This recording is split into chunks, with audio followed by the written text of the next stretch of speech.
you now. I had it muted, but they should hear you now. All right, Oh, cool. I can hear. I got to mute. Oh, All right, I can cool. hear. I got to mute right, your cool. stream. Cool. I gotta mute your stream too. Is it just chat that's shared? Still separate video streams? Yeah. Yeah, I think it's just. I think we could set it up so it shares the video if like I wasn't lazy. But Goblin's in voice chat as well, so he can see the chat. The chat is shared, and we can both read and respond simultaneously. Correct. Yeah.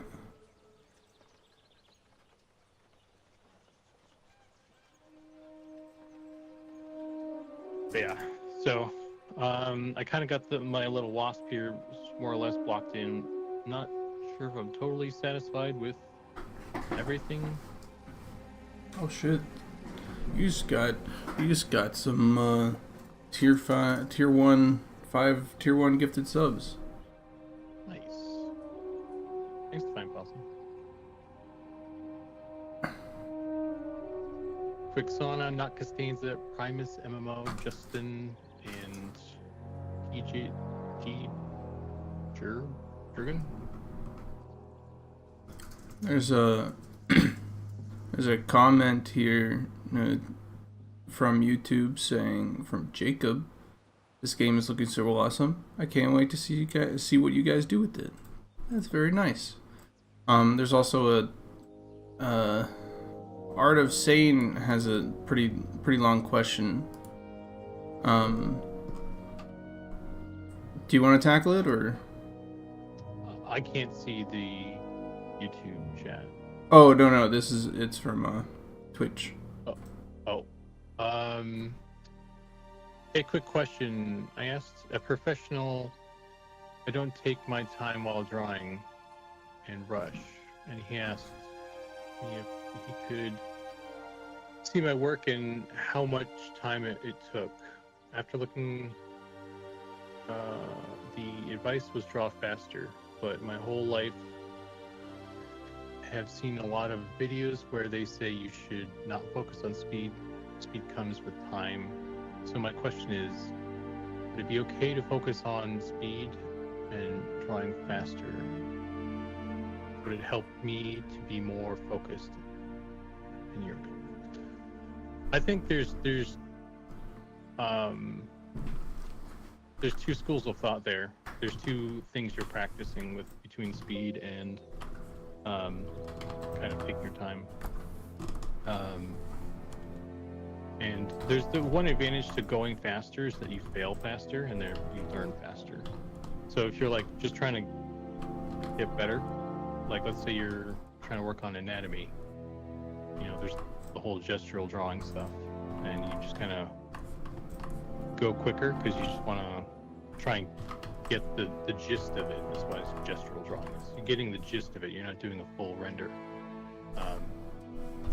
So there's maybe that's what he's talking about. Yeah.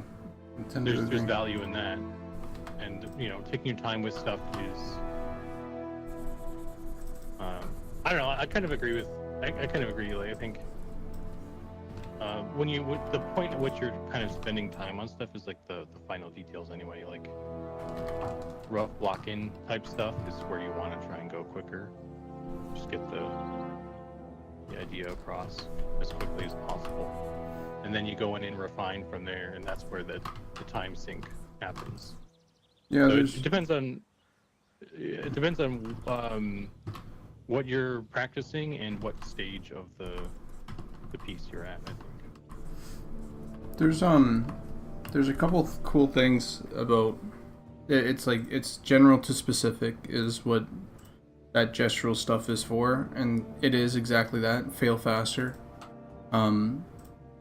There is some cool stuff where you can just take it slow and make sure that you get all the right angles and stuff like that, but yeah, going faster or drawing faster is more like It's less like, hey, like I gotta scribble on the page, you know, faster. It's more like, hey, I'm going to get the general gist of the whole thing in quicker, so that you can see all your mistakes. Because, like, what's the point of spending, you know, an hour or something if you got the proportions wrong? You know, an hour on like the arm or whatever if you got the proportions wrong. There's just no point to it. Yeah. You could do a bunch of different arms in that same amount of time. Different like poses and different body types and things like that as well. Yeah, especially if you're learning. And then with the speed comes with time thing. That's just the more you do that, the quicker you, like, it's, you build in that muscle memory of like what shapes should look like, and then you just kind of get to the resolution or the gesture quicker.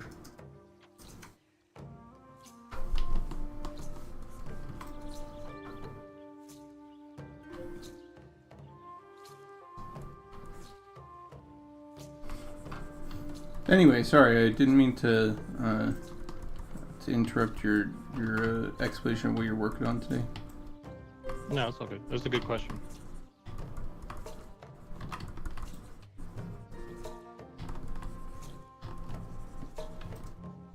Yeah, and that sort of thing applies to 2D art and 3D art. Really, any kind of art, like whatever you're doing.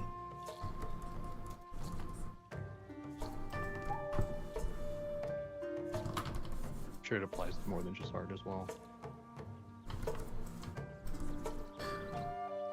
I do like the idea of, you know, because there's some artists that I grew up with that, like they just like go into like their sketchbook and like spend a million years on like this like, I don't know, like 1 inch by 1 inch square drawing. You know, it's where it was like so incredibly detailed, and it was like little drawings of gnomes and stuff, and I was like, that's cool though. It's not like hey, industry artist sort of thing, you know, but it was still like I'm so glad that existed. So I'm sure that there's lots of different methods to getting where you need to go. But that one professional artist was, yeah, probably just talking about failing faster. Yeah. That one thing you just mentioned about the little gnomes, is that like one of those like sketchbook things that you just kind of maintain as like a personal thing, or was that someone who did that style and then that was their work? That was sort of their work, where they just drew like really small, really detailed in a small thing, and I mean, they sort of, you know, it's like anime, for example. Like when you're looking at like someone who's drawing like anime for the first time, it's gonna look awful. But if you fast forward like 10 years, if they were still drawing just anime, depending on their taste, they're like they have refined like a whole style that now like is consistent within itself, and it's like, whoa, that's pretty cool. And none of that sort of taste like can just be built overnight. Like there was Kim Jong-gi or whatever, and he was like, I tried to draw anime and he couldn't draw anime worth the life, because it has a very specific style and like certain types of cadences and shapes and things that you should just avoid, but it's all internal to like that style. And so it was like, whoa. And so I feel like it's pretty similar in that sort of case, where it's like I have this style that you know, maybe realism doesn't fit too well into it, and the proportions that I use feel internally consistent. It's like a different thing, but you don't always have to be an artist that grounds yourself in realism. I tend to think, you know, it's what you want to do with your own work, and that's about it. Yeah. Yeah, I mean, there's no rules. That's the cool thing about art. Yeah. There's no real rules, but I mean, there's also there are and aren't rules, I guess. Yeah, yeah. Because there's still the whole thing of like making things. I mean, things don't have to be believable, I guess, but there it also helps, I guess, even in wacky fantasy things. Like there are things you can do to ground it and make it more. What's the word?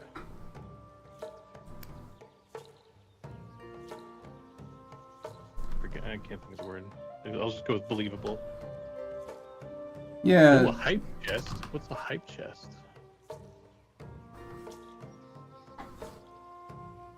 Nicodemus says, as a details guy, I spend a lot of time on my work. It's important to not let the rush, let the quality of work suffer. However, you can spend more time than you need to.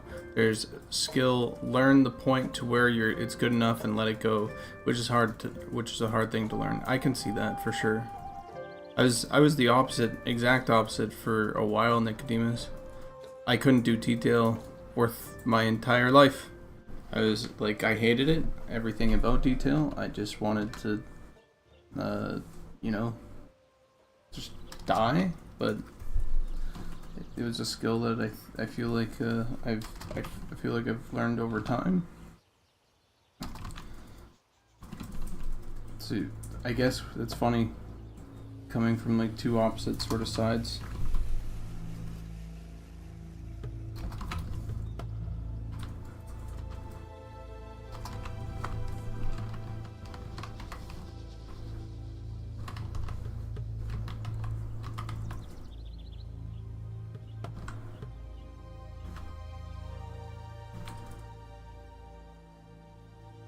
Yeah, I mean, I definitely get that because I feel like it's easy to get into the, or I guess it depends on the person, but for me anyway, it's easy to get lost in the weeds sometimes. I feel like I'm doing that with this guy right now, actually. Maybe I should just move on to making the little plates. One of the things with Lost in the Weeds that really helps is to know when you're noodling. That's fucking hard. Noodling is like, and I've defined it in a way that might help, but it's like if you're making strokes and like changes and stuff, and you check like the values, and the values are like so minuscule, right? As long as you're adding contrast, you're not noodling. And so what that means is, like, if you're looking on my screen, right? If I take this value and I'm painting in this value like this, like that's noodling, because I'm not doing anything really. But if I take this value and I add it like if I take this value and I add it in here, that's not noodling, because now I'm like adding contrast, things that you can actually see that's happening. I think I might be noodling then. Yeah, if you know to look for noodling like that by just putting that definition of contrast on, then you'll save yourself a whole bunch of strokes, because you're like, wait a minute, oh shit, I'm not doing anything really actually. Although this top of them could use a little bit of a clean up.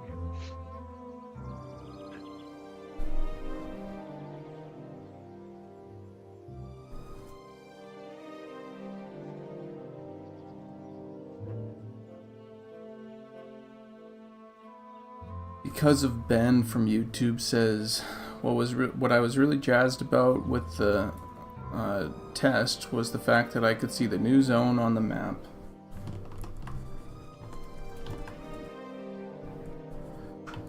Yeah, adding in the map, I feel like got people super hyped.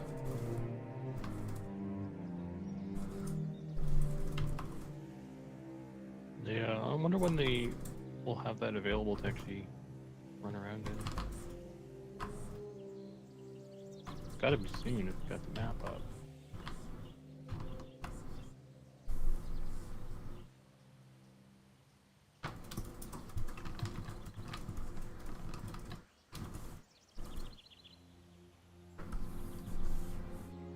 Oh yeah. Oh, I changed up the leather. I was looking at some other references, and I was like, "Oh shit, this looks really good." And I also remembered that a lot of our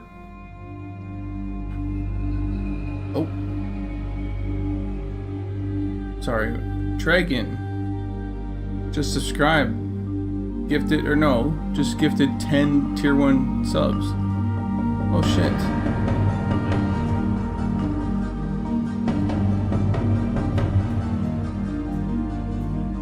Dragon, my man.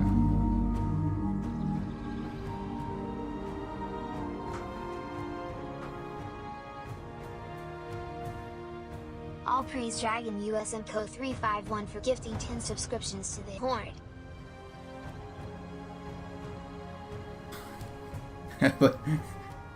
God damn it.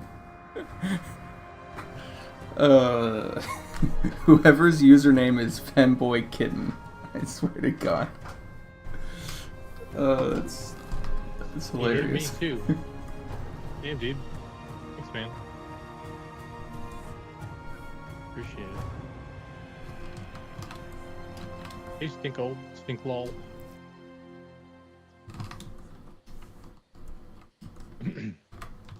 Hey, Baloo's in chat. Baloo got gift sub, Encrypt, Darius, Lemon Candies, Art of Sane, Morak, Thunder Quarry, Tupac, Zoidberg, and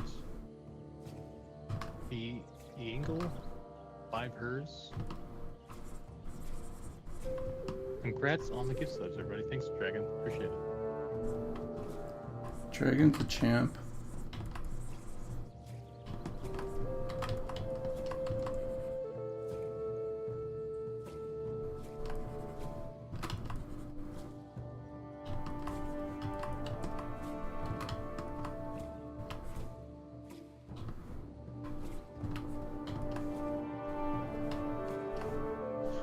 Okay.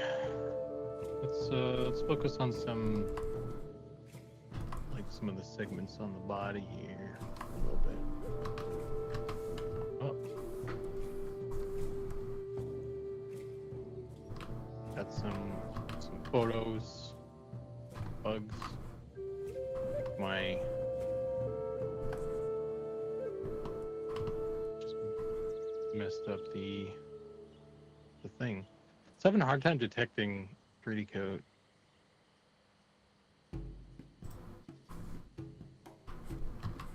What's having a hard time detecting 3D code?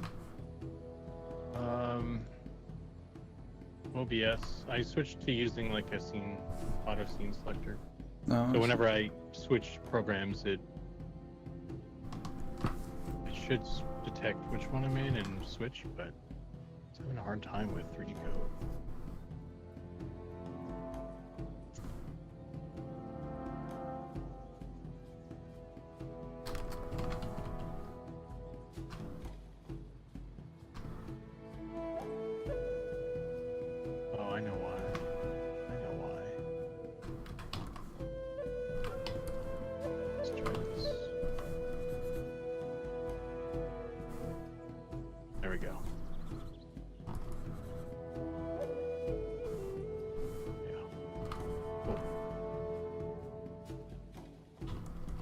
Does it focus apps on other monitors?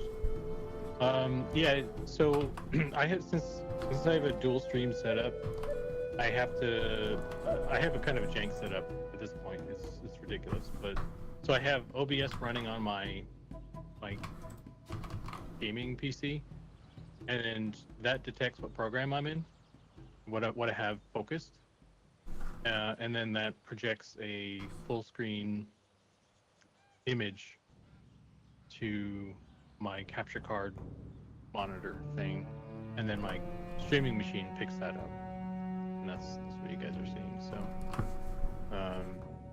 it's just 3D code, like the way it detects it by like a specific name or something. And I guess when I'm in 3D code and I'm working in a file that I haven't saved yet, it doesn't fall under that name category, so it can't find it, I guess. So I don't know if you guys even caught some of the stuff I was doing. I wasn't even paying attention if it was looking at the wrong thing for most of what we were just looking at. But It looked like it was catching things. does gaming machine mean you need to upgrade it? I think at some point I'm definitely going to need to upgrade it. It's doing me. It's doing fine for now, though. Don't really have much to complain about.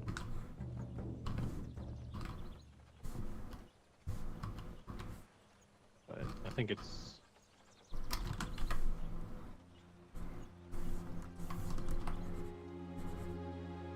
I think after Nick got his new computer, though, it kind of put into perspective how old mine is. So, but I'm not in any rush right now. But at some point, we're gonna have to upgrade.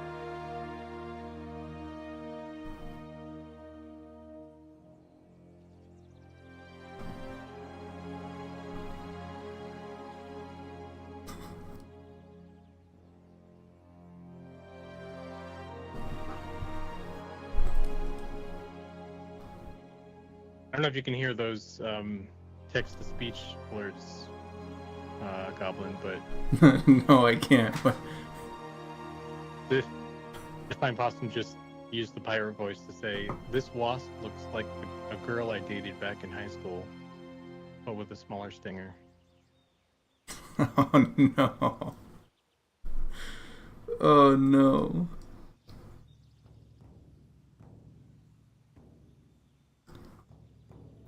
Is there a certain armor set that you'd like to see after the Night Harbor and Wood Elf sets are finished? Who's next? First off, so I can put into perspective of how long it's going to be until we do. The Night Harbor stuff. We still have. Let me check the list. I think we still have some stuff from the initial thing.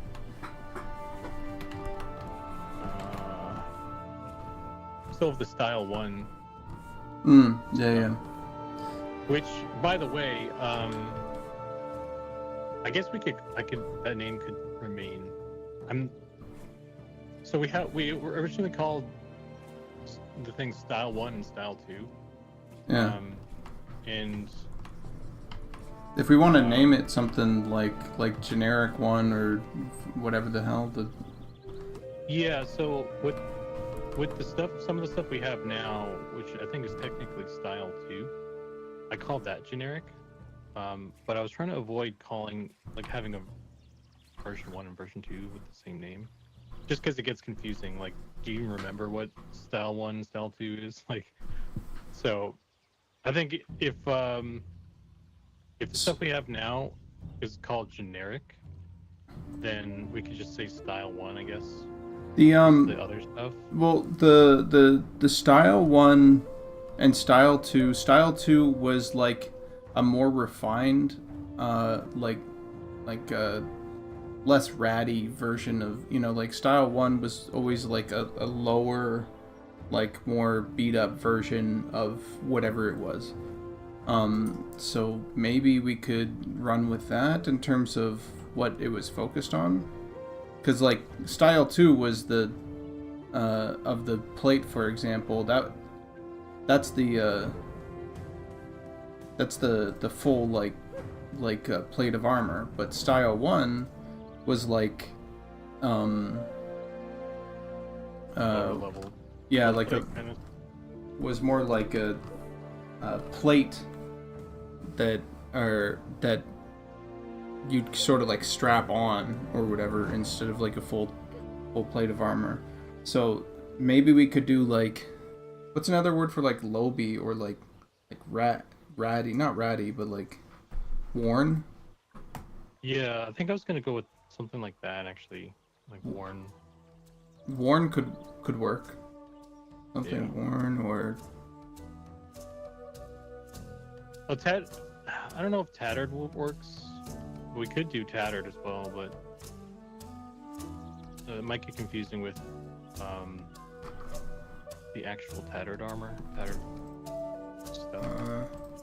synonym for worn. Weathered. Oh, weathered is good. Shackle. Weathered is really good.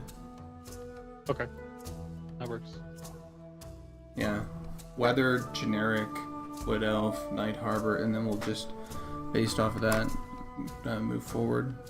Eventually we might be Yeah. able to get, once we have all the regional armor and stuff, then we'll do probably class stuff, and then after class stuff, probably do cool epics, and after epics we might be able to jump back into sub-regional, get some like cool, what's it called,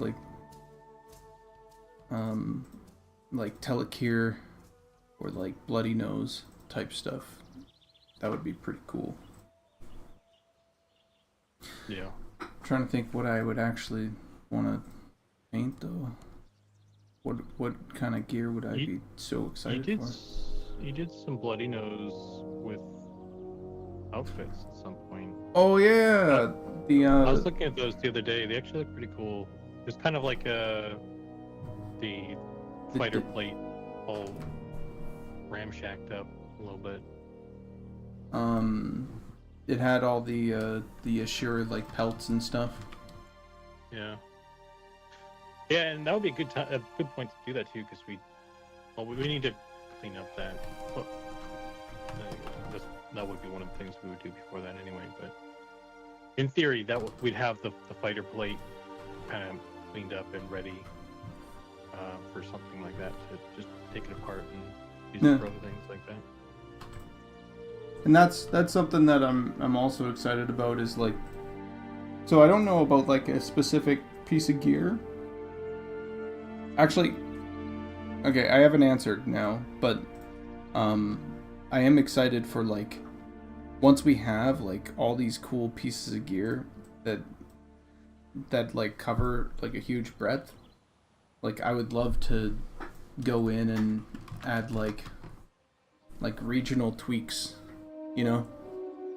That would be really cool. Regional tweaks. So like adding like Worm's Bane emblems or something to pieces that really look, you know, like they're already sort of finished, or like adding, yeah, just instead of like from the ground up, but like adding on to stuff that fits a specific region and storyline or scenario that's happening. Because then we can pull from our huge variety of stuff, and then it's like, oh, he has a Night Harbor vest, and you know, this piece from the Deep Elves that looks really cool, and then we add like a, I don't know, like a cool emblem or something on the front, or like a cool shoulder that we do that's unique. Yeah.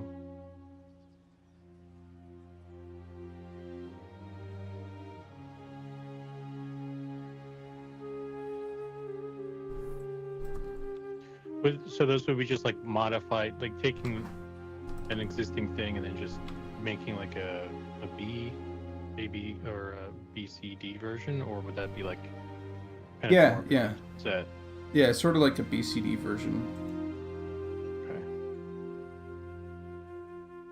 But they wouldn't. I feel like those things would have to like fulfill a specific thing that is needed in the world, instead of like, hey, we're just gonna make this other version. You know, it's like, hey, this one really is needed, or people want it. You know, to tell a certain story about, I don't know, the deep elf like slavers or something, and they have like a specific like logo or Yeah, or like the red mantle, like that would be. I don't know if that would be red mantle, or red mantle is something you do before then or something. And I don't know where any sort of Wormsbane specific stuff falls in. Well, but that's more stuff.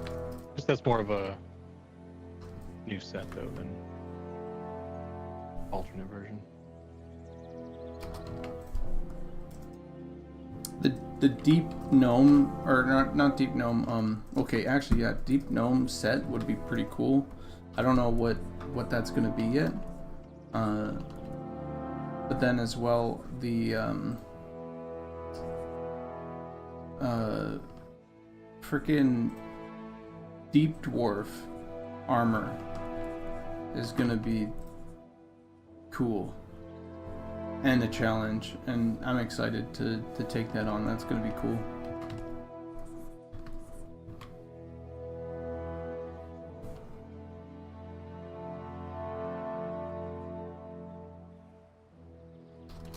We'll see how that goes.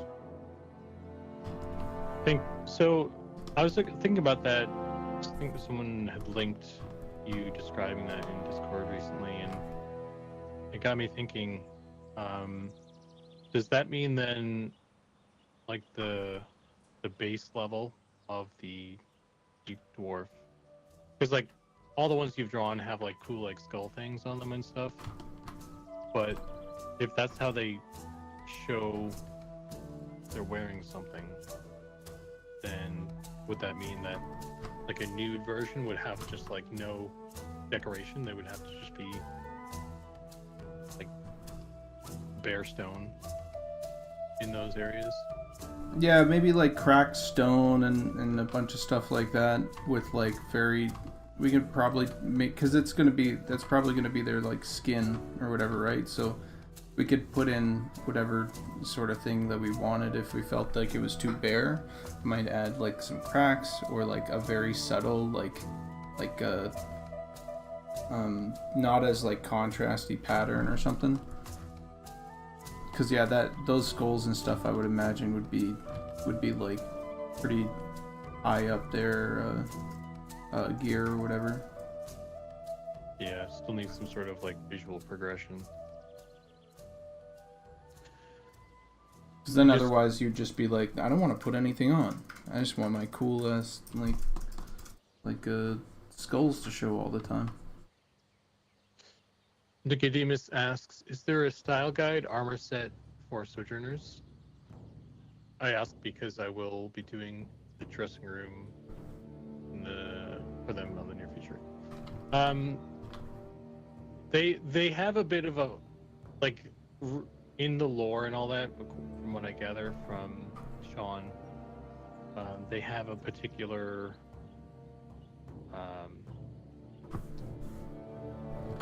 like angle to them that I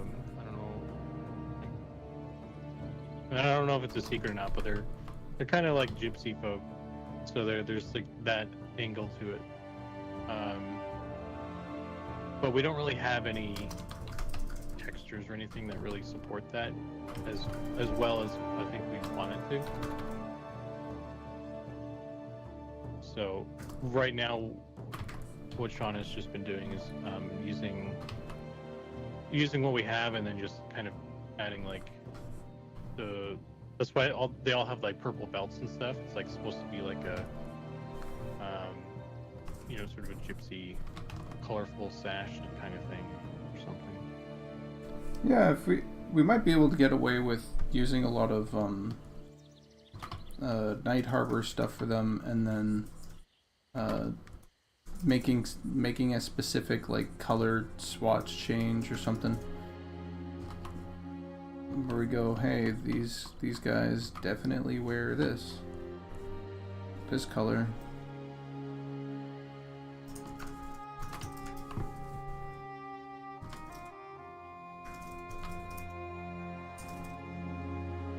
Yeah, I mean, I don't know if it needs to be a specific color. I guess it depends on if there's like very specific factions or something. Ooh, barrel. Something maybe it doesn't have to be a specific color like you said, because like when I imagined that, like I immediately went to like yellow and reds and stuff that feels like merchanty almost. But if we just stay away from Night Harbor colors for them, but use Night Harbor gear, we might be able to get a decent amount of value out of that. I mean, I think eventually it would be nice to get some sort of like really like gypsy feeling looking things, but in the interim, just using what we can and then picking colors that try and lean in that direction is a decent way to do it. Yeah. But yeah, if we just, it's also like that's not what I want to do long term. Like it's like because if it's the same texture, then you can see it's the same texture, even though it's a different color, right? You'd still get kind of bored with. Yeah, I agree. Thing. Hey, Unchained, thanks for the 1,000 bits, man, or the cheers, or whatever strange currency. I guess it is bits, right? I don't know how that the Twitch currency stuff works. Call it cheers, and then it's called bits. So, but I appreciate the support, man.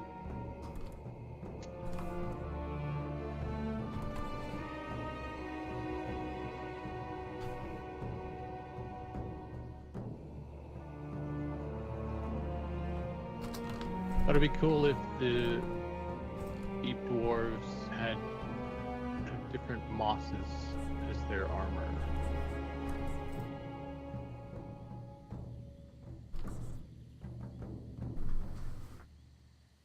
No, it's all good, Unchained. I've honestly I've been streaming less frequently these days anyway, so it's probably even harder.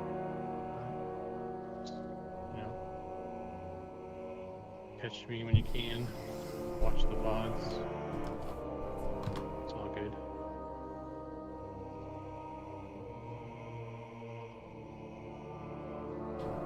Yeah, you seem to have enjoyed the test when you were streaming there, because it was like you could actually play with the lag and everything. Yeah, the performance was a lot better with that many folks in, and I feel like I've said this at some point. I don't know if it was on stream or just in conversation, but like I kind of wonder what the numbers will actually be in a real scenario. Like if we can get up to 500 people before we really start feeling anything. Are we good then? Like, how many people will actually be in Night Harbor at a single time in on a real play scenario on a real server, right? Yeah. I think on Quorum and like P99 and stuff, you can see like maybe 300 folks in the EC tunnel. But so I mean, there's that, but that zone is also very small. So, but everybody comes there just for the trading. So, I don't know. I was just wondering, but either way, it's a good sign probably.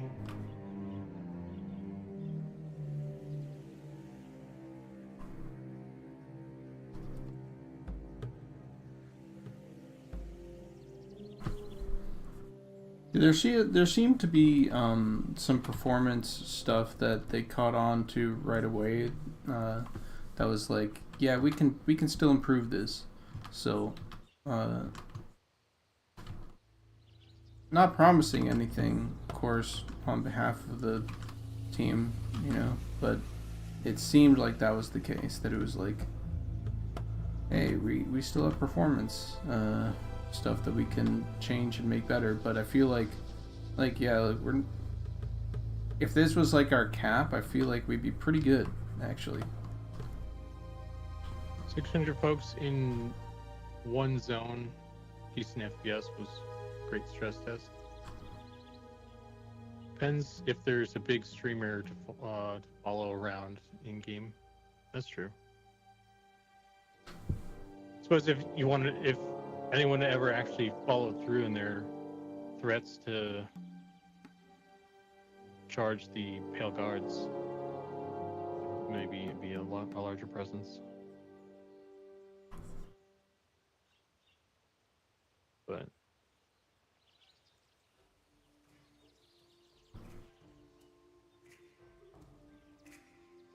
yeah, it's hard to tell because Night Harbor is so large.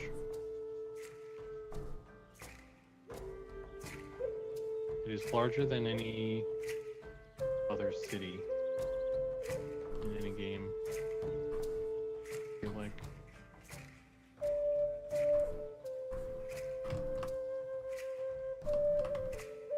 It's funny because, like, now knowing Night Harbor, kind of in and out, I'm like, it's not that big, but like, it's pretty fucking big. Once you know it, you're like, it's all like in your memory. You go, oh yeah, that part. Yeah.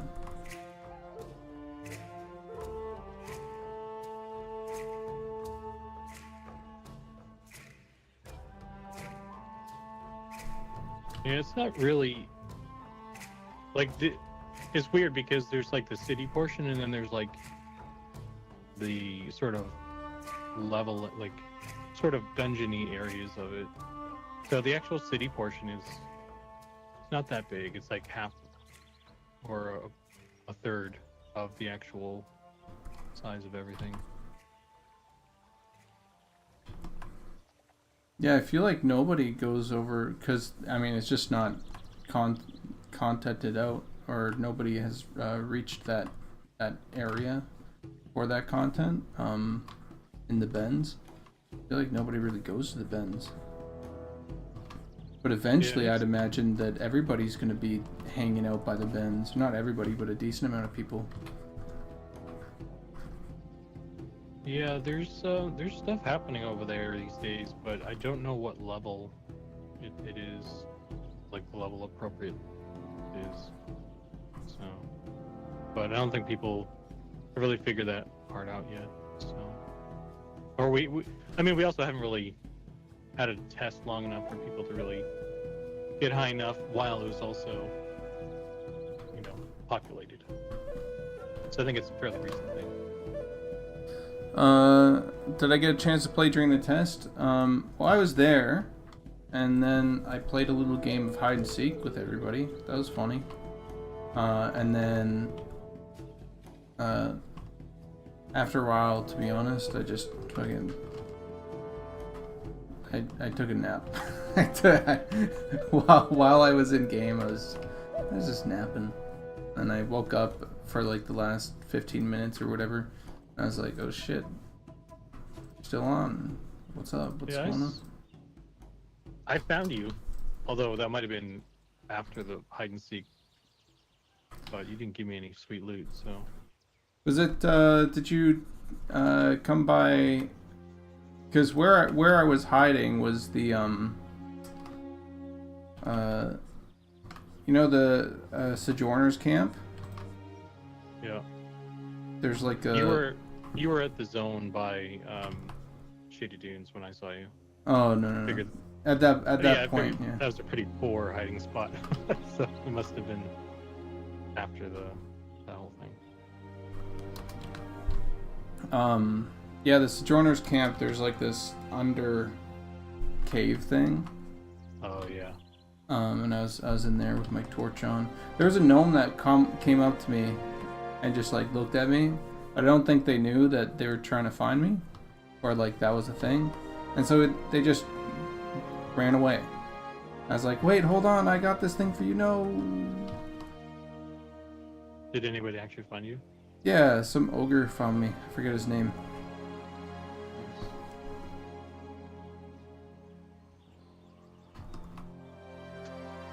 The Benz is not a place for low levels to sightsee. Yeah.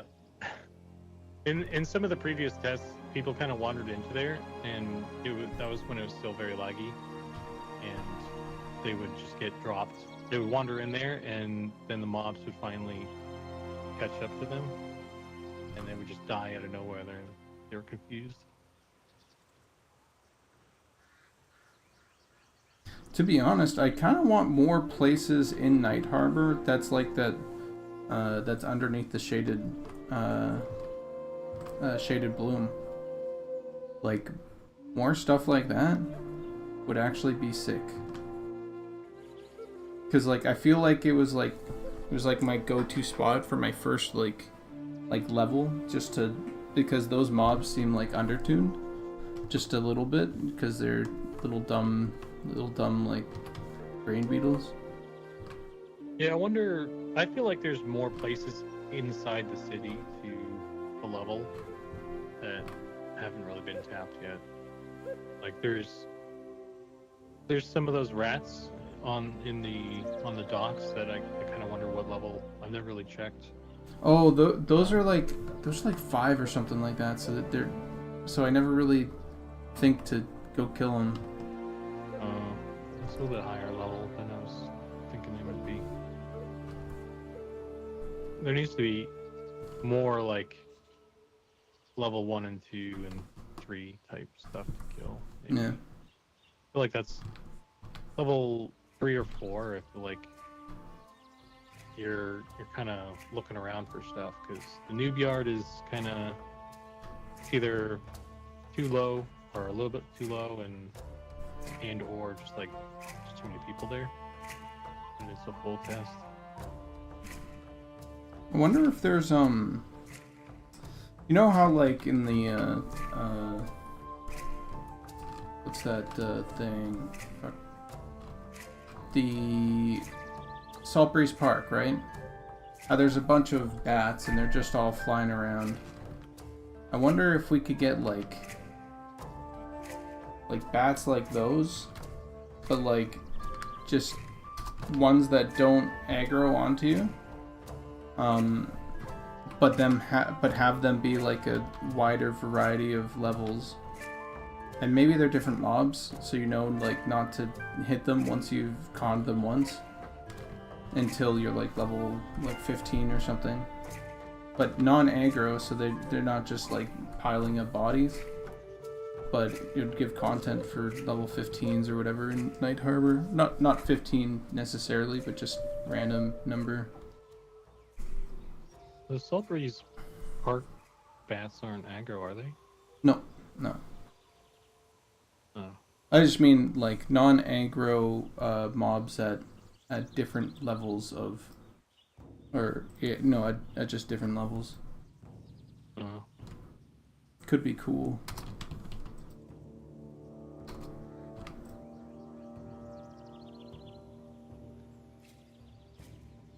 Chrono Zero says, I'm curious what's going to happen to all those undead up in the mountain by the Red Mantles. I think part of the problem is like there's so many places actually in Night Harbor to actually kill stuff that we just don't know the levels of everything. Like I keep forgetting about those ones.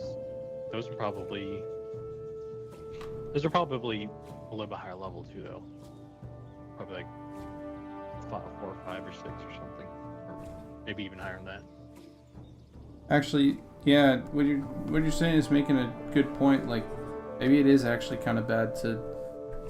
It's like there should be like different level like sections so you can go hang out in an area and stay there, instead of like having like a thin amount of, you know, like mobs that are useless to you, and then like one every once so often that isn't that is useful to you. Yeah, grouping them is probably the way to go.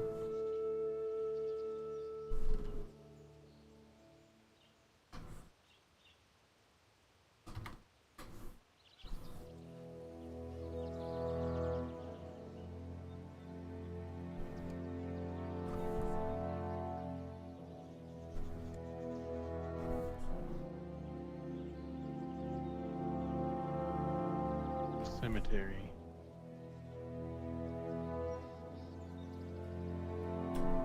Didn't we have a Yeah, pet 13 to cemetery or 16. something? Is it really that high level? I think, yeah, I don't know. I think just like, because like my experience anyway with this past test was, you know, you do the noob yard kind of elbow to elbow grind for a bit, and then you get to like 3 or 4, and it's like you either kind of start thinking about going to Wormsbane, or you try to find other places. And like there's crocodiles that are good, but if those are taken as well, then there's like a couple of Ashira camps, but if those are taken as well, then it's like, fuck, where else do I go? I'm sure there's other places. It's just I haven't memorized all the other places yet.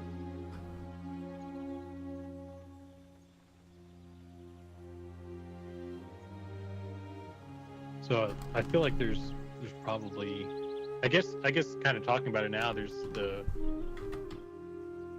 probably more stuff in the city. Like, I don't know what level. There's like all those goblin gamblers. I don't know what level they are. They're probably around that level actually. Maybe a little bit higher.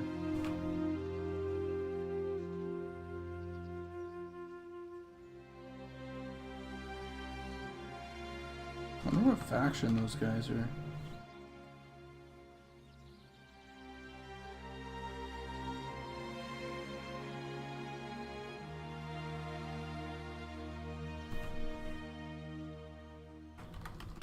I don't know.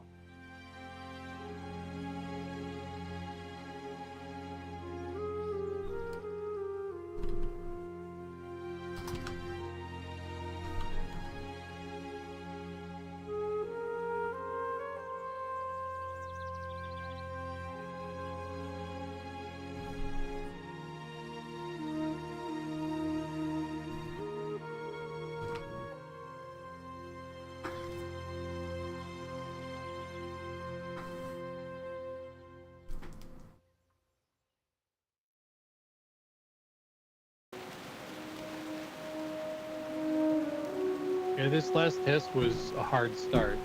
We started on the north side this time.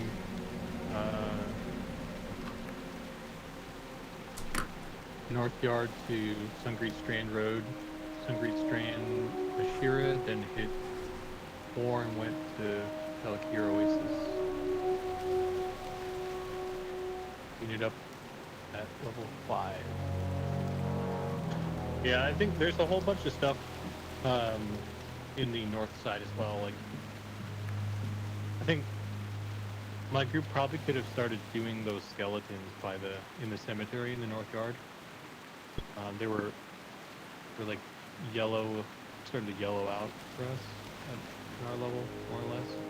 But if we weren't like super organized, so it's kind of hard kind of mobilizing folks all the way across the zone.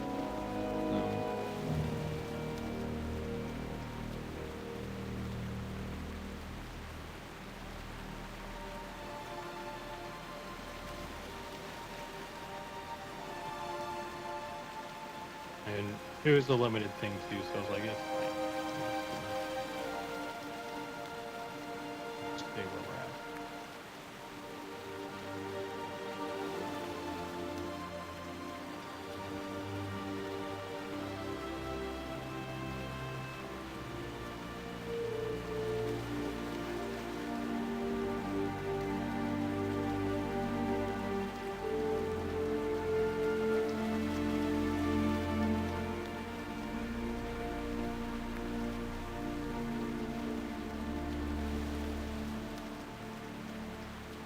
Shinidi says, I think the Telekir entrance area in shaded dunes will become popular. Yeah, that's where we ended up at the end of the test. That's a huge area. Like, that's a really good spot, actually.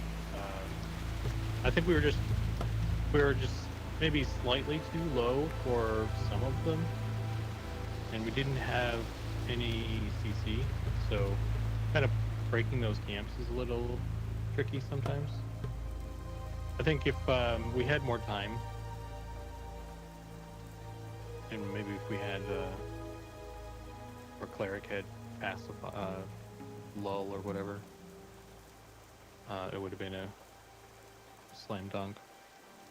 So when we went over there, there was only like one other group there.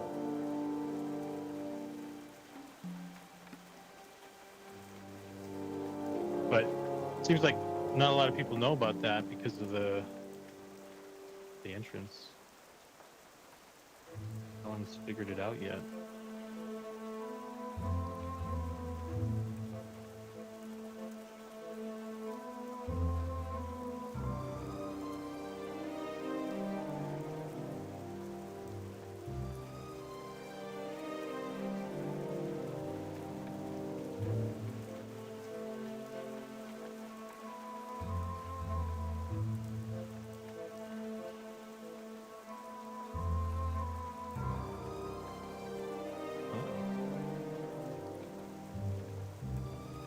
Come on. A straight line. Jeez. Sukin, is this a yellow jacket or a black wasp or something else? This is a wasp. And it's gonna lerp like all the other stuff, so I'm using a yellow jacket as reference for this. And I am definitely going to make a yellow jacket looking one, but we can change the color of it as well, so we can have a black wasp, I guess. And then obviously it's going to have the same body and everything, so if I don't know what a black wasp actually looks like, so if those look different, then there's going to be a yellow jacket that's black, but I'm not a wasp expert, so.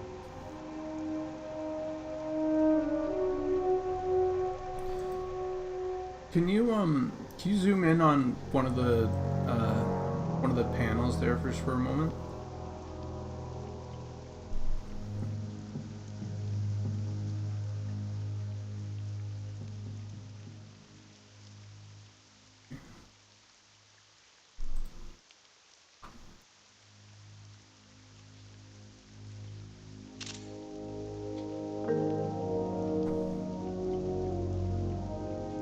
Send you some reference pics. Is John just gonna like send me a box of wasps in the mail? Here's some reference, bitch. Something that might help a decent amount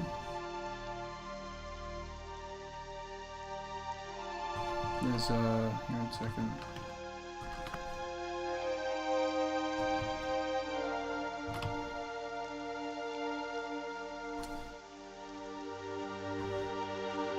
Is if you take like a sort of like a dark brush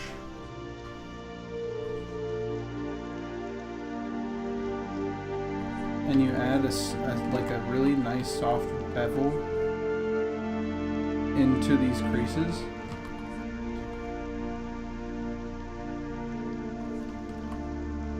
so add thickness to it and stuff. Yeah, once I get all the lines down, that's what I'm gonna do. Yeah. I'm just doing like the kind of the outline right now. Yeah. Okay, yeah. Make sure stuff lines up and all that jazz. See if it looks good. Yeah, because once you're done those lining up all the lines, like it'll be really quick, I think. Yeah. Yeah, and I can do that on a different layer so that I can just like paint it all and not worry about the messing up the dark lines.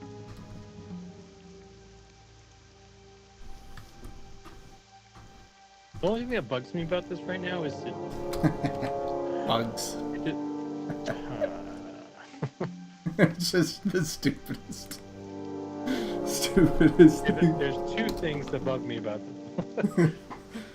I'm just like I'm not quite happy with.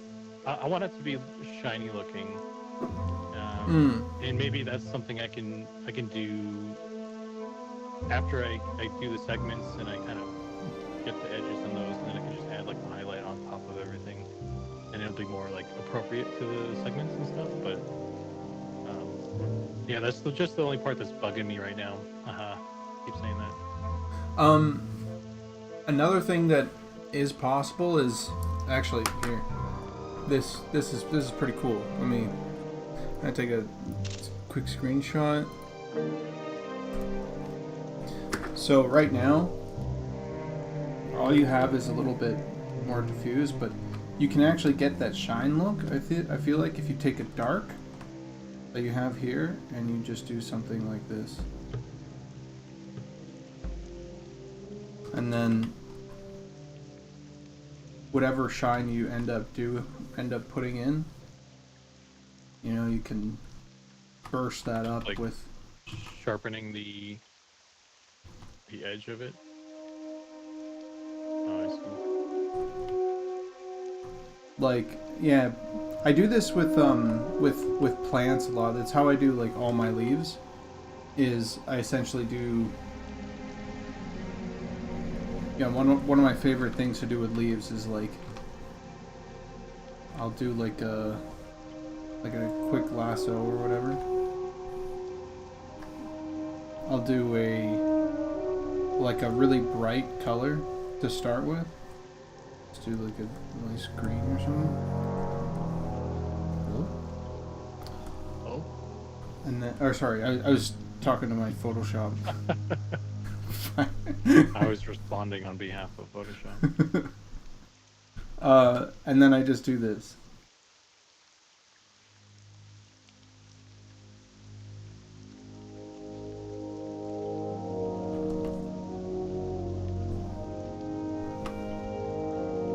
Just kind of darken it.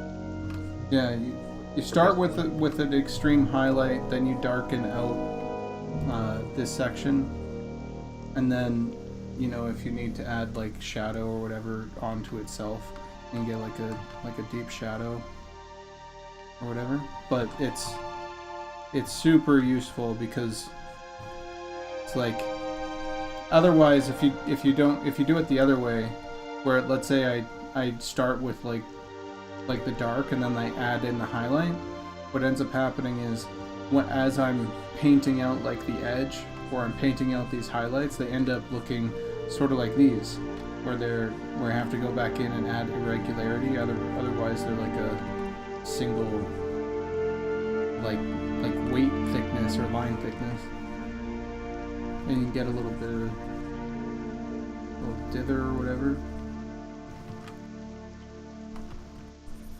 And then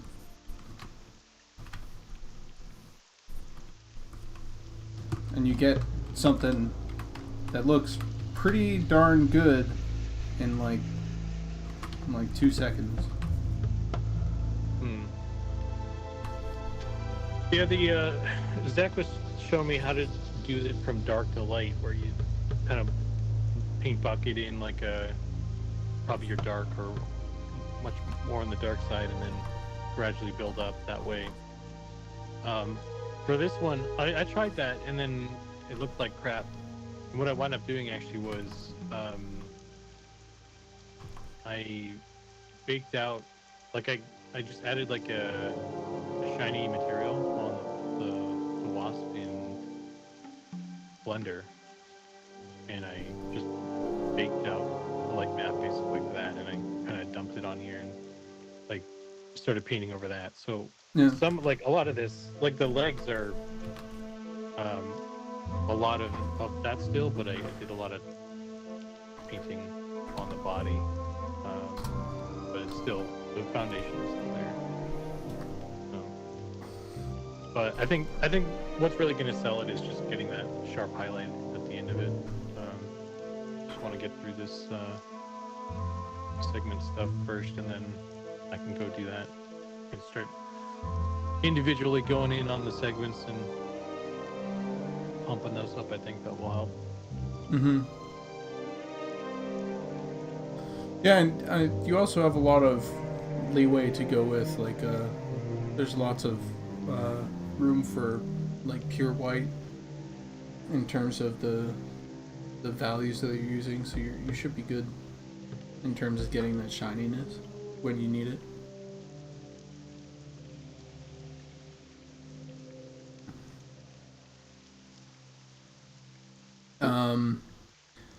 Goblin, do you tweak opacity to blend better, or I have pen pressure on, and so that means that I can do things like this, I guess. One second, let me get rid of these two. And so I'm gonna start with this, and then as you press harder, you get stuff like that. And if I need to, and I need to like really slightly adjust something, then I'll go in and I'll like hit it like a 5 or something, and then hit it softly, and then you can get a really nice soft blend. But I rarely do that. Though, fuck, looking at that, I might start doing that more. Oh shit! 1 second. Oops. Photoshop. Hello?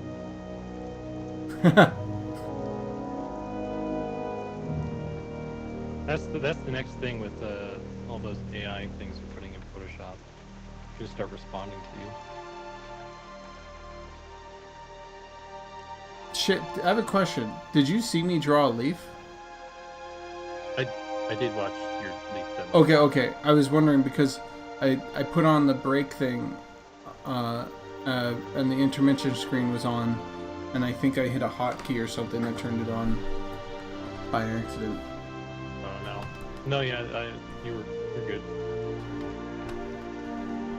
Yeah, sometimes I'll use opacity. Sometimes, or by like hitting that, but usually it's just pen pressure.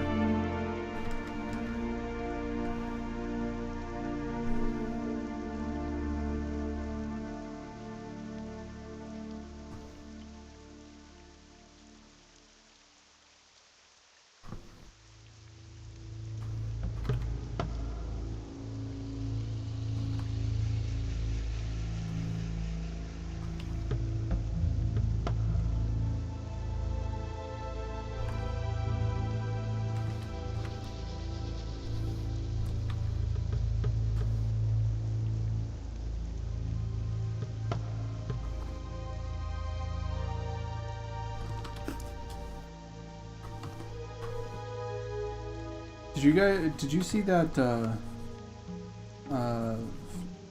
fucking Adobe thing with the turnaround? The little warrior fighting the dragon. Yeah. Yeah. I don't know section. I don't know if you guys have seen that, but part of me was like, what if I just I dragged this over, and I was like, it's like, let's just turn this thing around.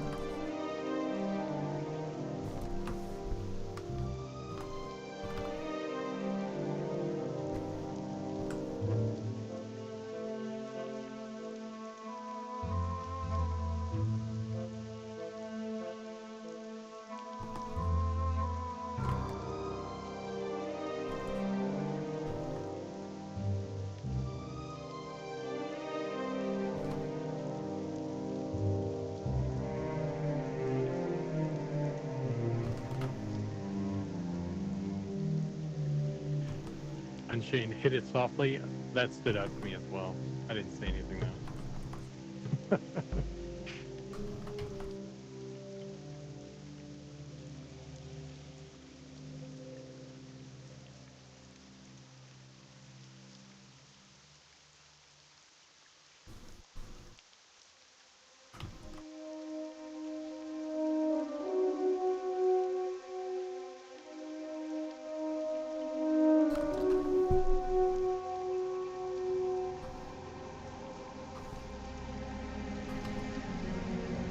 I need a slogan for a long time, so I'm thinking I really like coffee, but I hate their advertising.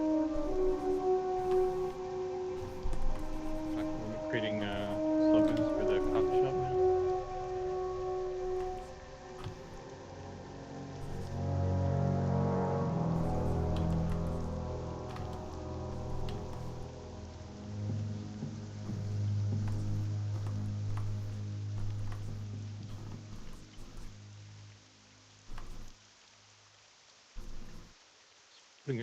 Thinking of putting a logo on the wasp stinger logo on the coffee shop.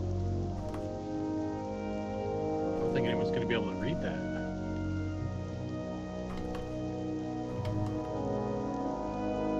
Strucky Bard says, "Will there be a swarm unit in the game like D&D, like beetle swarm, one mob with 3D models?"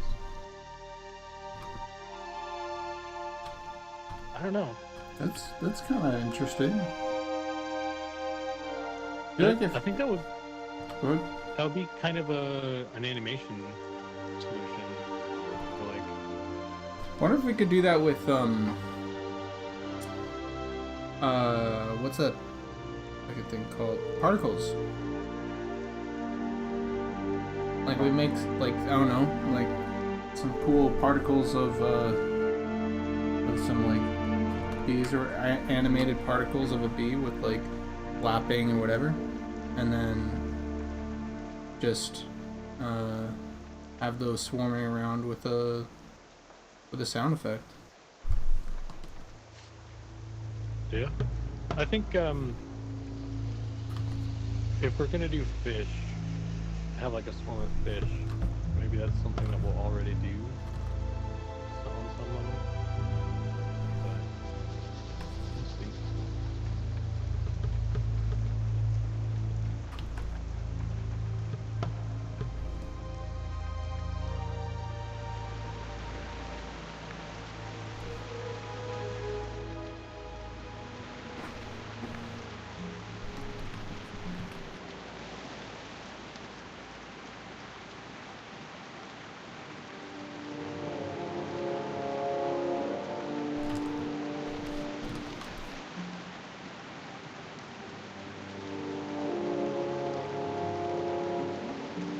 He just decided.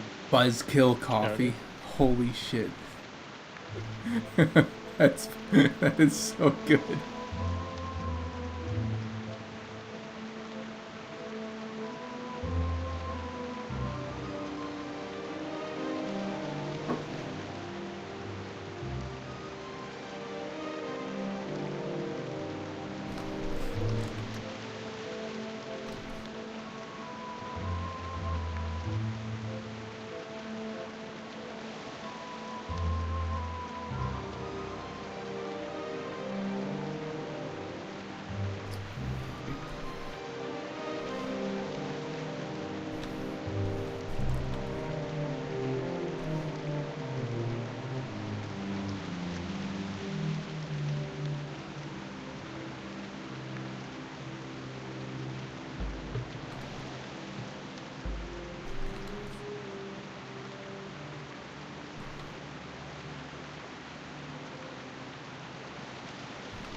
the sound of you drawing on your screen. Is it coming through? Yeah, it's coming. It seems like it's progressively getting more loud, like louder through the length as well. Sorry, I'm just doing. I'm pressing a little bit, or I'm doing like more and more strokes just for like this straw. Not straw, but it's like a flatch or something. Okay, but it just requires a lot more strokes that I just want to get over with. To the cape. Yeah. No, yeah. My point though is like, I just wonder if it's like the mid wearing down or something. So it seems like it's gotten louder over time, louder lately. So I'm sure if there's. Sometimes, all that has to do with is like the rotation of the nib. So I'll like take my teeth and bite it and then like rotate it. Like, can you? I just did it. Can you hear it anymore? No. Yeah. That might have been Yeah, it. it's probably just at an angle.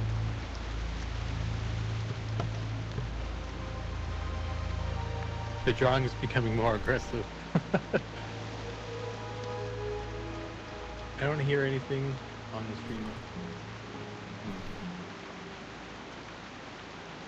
You guys are not validating what I'm hearing, and now I'm going crazy. Well, it's probably the what's it called? Slack is picking it up, and then my Discord is going, or not Discord, my OBS is filtering it out. Maybe.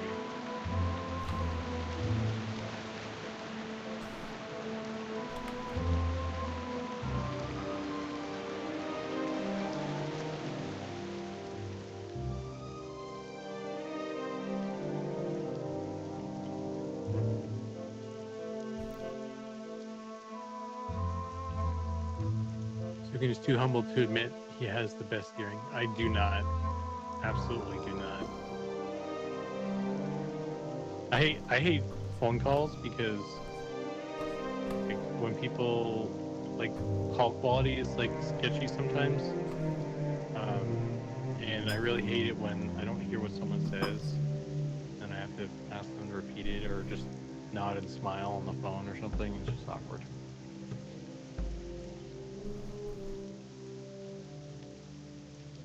When you didn't hear it, and you go, yeah.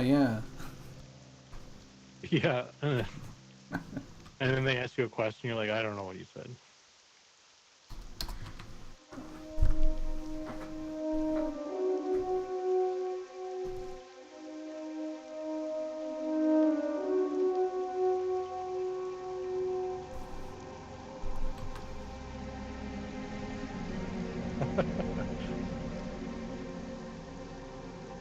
We had Bixies as enemies in EQ2.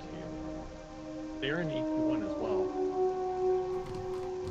I think the Bixies in EverQuest 2 got all like sexed up, like they got boobs, and then well, I guess they had them in the first one too, but there's way more of like a roll 34 or whatever it is.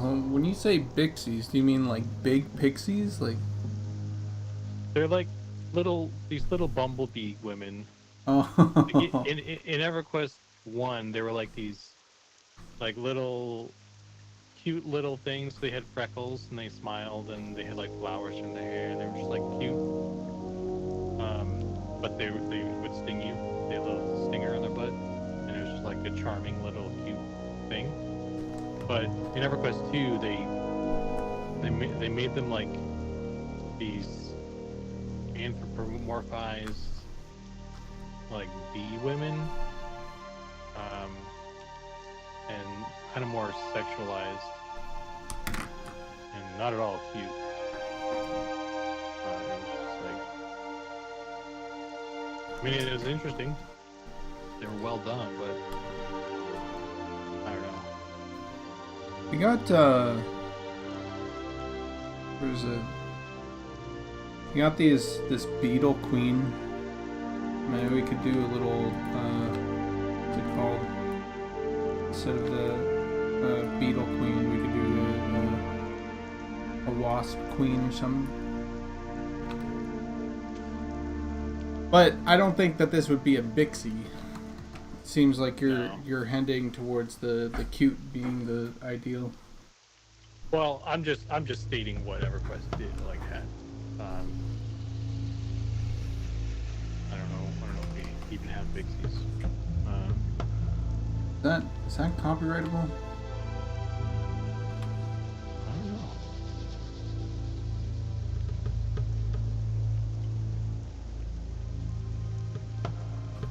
I don't think I've ever seen them in any other game or anything, so.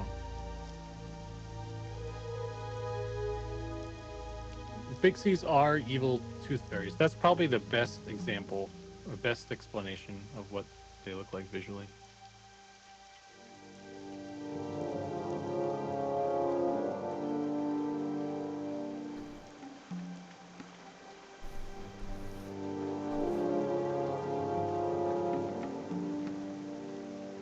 Somebody who's never seen a Bixie.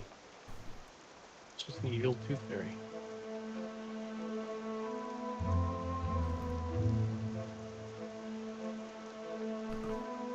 They leave a stinger under your pillow. That's fucked up.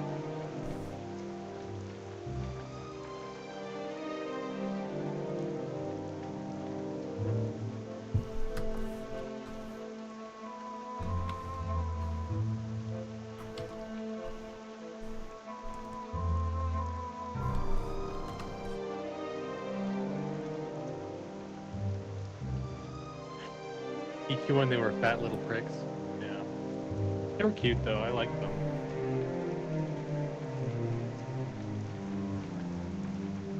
Because they had a cute little smile and they had like flowers in their hair, but then they would like come up and like stab you with their butt.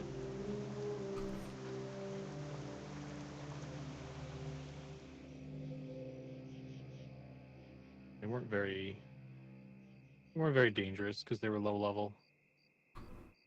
If you were level 1, they'd fuck you up, but otherwise, I don't think there's any high level versions. There might be some in Plane of Sky, but I've only been there like once. So. Wonder, I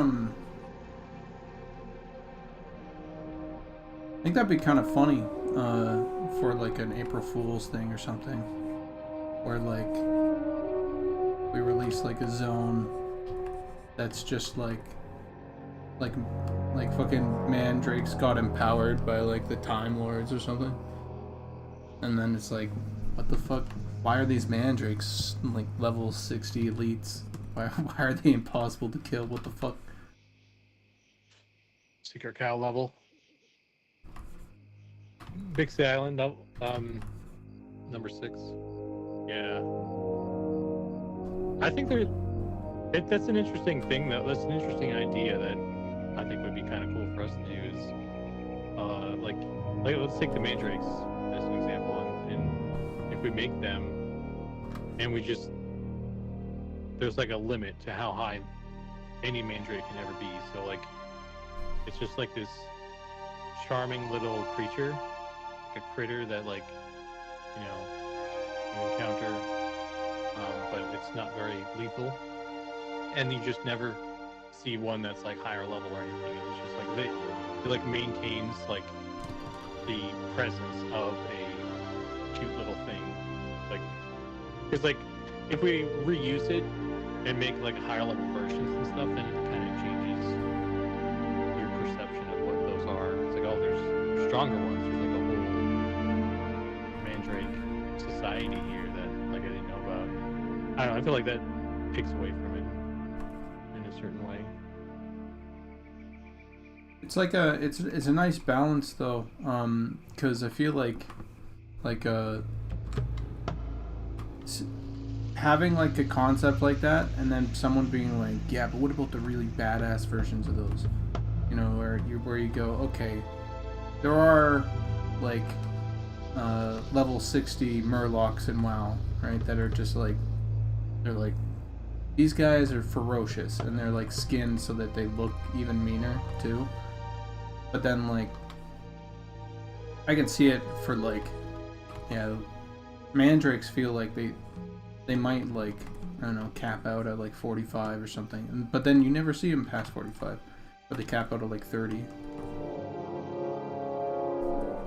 Well, I'd be down to do like ferocious versions, but I think the cool way to do that would be like a model variation on them, and so it's like, you can maintain like the innocence of the lower level version one. You know what I Yeah. mean?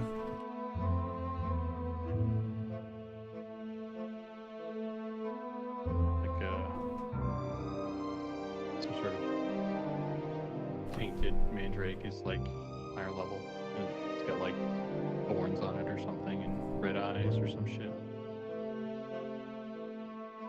The Fey Drake. Yeah.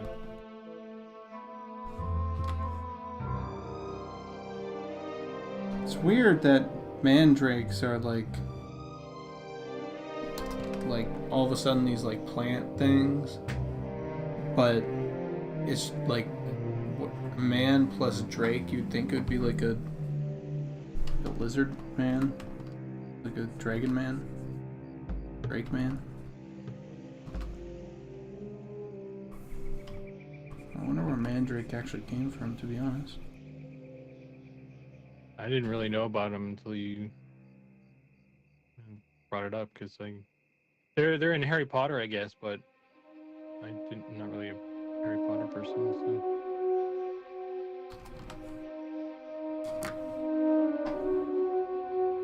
I think he's a rapper or something. Mandrake. Drake. That is a man. Just Drake. That's dumb. That's so stupid, Ginny. Canadian, right? Do you know him?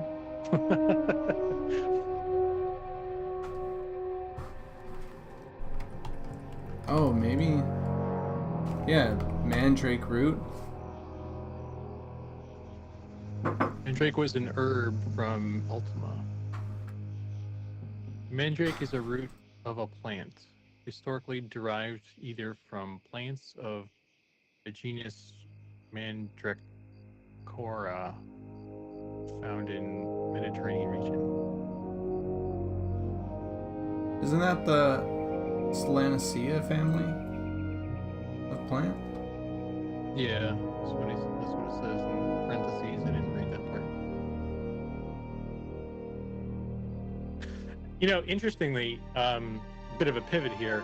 I was looking up, like, trying to think of what to call the lizard dudes, and I was like looking up names and stuff, and I was like, what if I just did like lizard in a different language? And I kind of wonder, like, you know, it's what that would be like for people who speak that language. It's like, oh, they just named this race like lizard. That's weird. Like the perception of outside my own world. Oh, what? So now that makes me wonder, like lizard men are like totally acceptable, right? For us, I mean, at least for like a lot of different iterations of lizard men, they're literally called lizard men. Yeah. So it might not be that much of a jump to go, oh, lizard. I go, what is it in my language or whatever, and it's literally lizard men, and you go, oh, that's not too bad, actually. Yeah, I didn't even think about it like that. That's a good point. So if you do lizard men in in another language, or man lizard. Yeah, it was hard. I didn't actually search like lizard.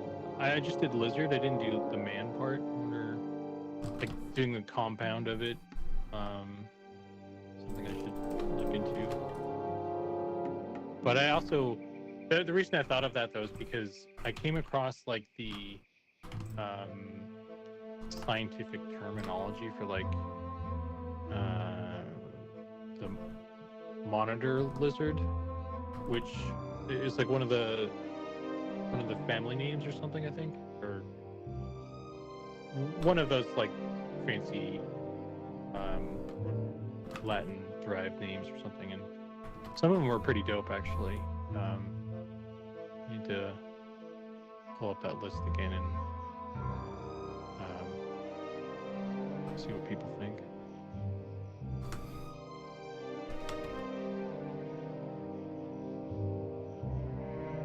Oh yeah, really quick on the on that conversation that we had about the neck piece thing.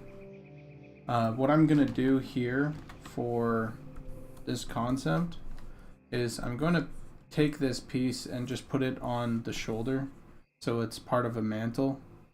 Can we do that? Can we do mantle and shoulder piece?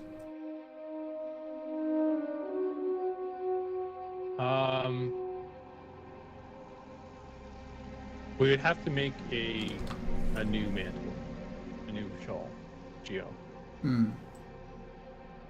Which, if we just made the shoulder piece and then we attached it to the shawl, like just parented it and then baked the weights on there, that wouldn't be much remodeling of mantles and stuff. So I think so. I think that's pretty low effort. That's doable. Could try it. But I would have to go through and make a new thing for everybody. Can shoulders load more than one model, or is it one model limit? It's one model because there's you in the database. You're calling what you want to use, and there's only you can only put one thing in there. It's the same for that's why when we were talking about yesterday for the neck stuff, the texture has the neck portion of the texture has to be with the helmet as well, because if we put it on a different layer, then we have to call two textures. We can't do that. That's my girl. Yes. But I think that's probably doable. That should be doable. I think it's just I think the harder the more time consuming part of that is probably just going to be setting up more prefabs and stuff.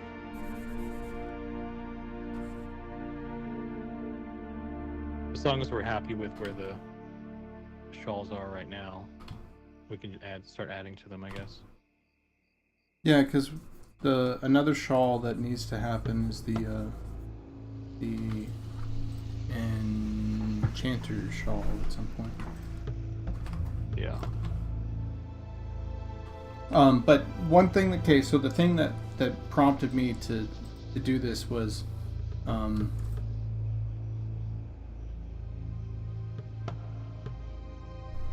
it was this. It was like I was like looking at why are we so why am I so bent on having this be part of the thing and that always be there?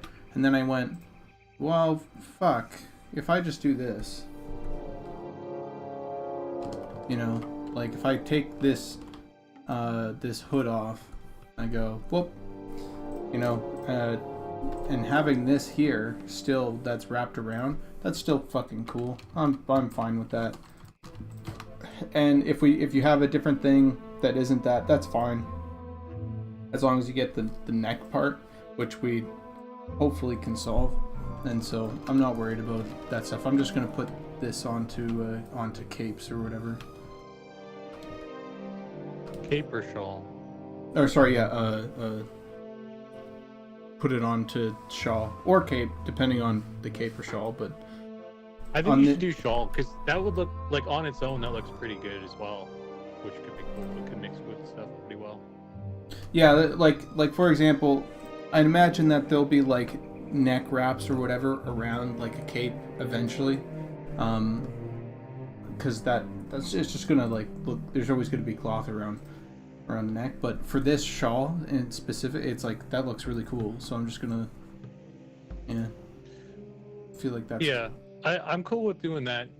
Just to clarify it though, you have a shoulder pad by itself up there, and then you have the shoulder pad and shawl. So remove one of the two, just so there's no conflicting messaging there. If that makes sense.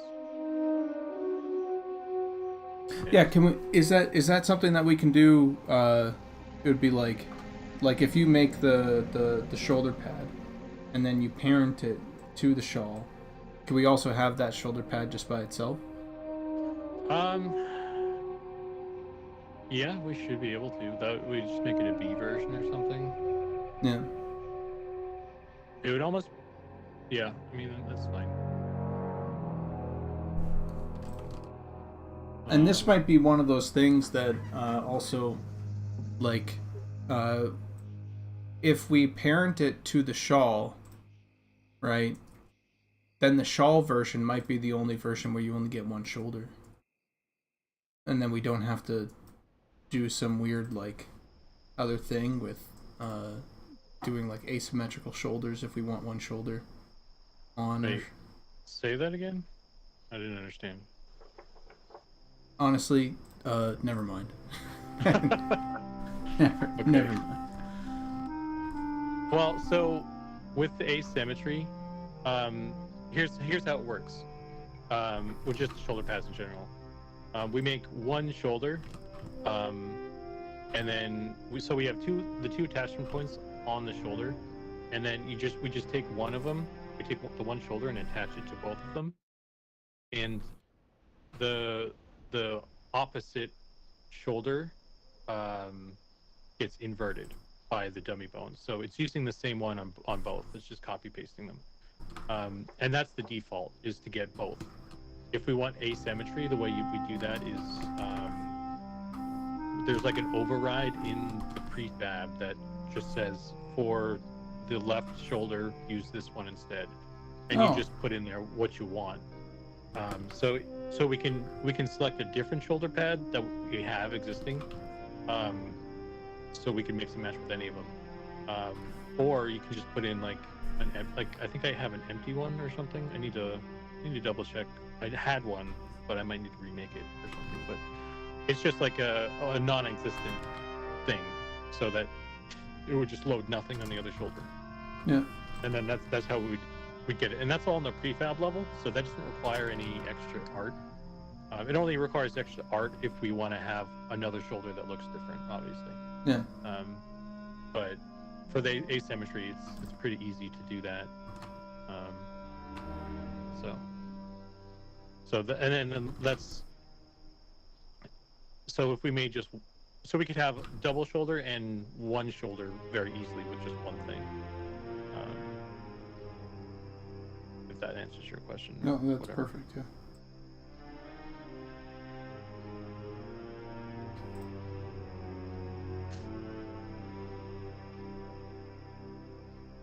And Freer says lizard people cooking up their own eggs. Oh damn. That's fucked up. What the?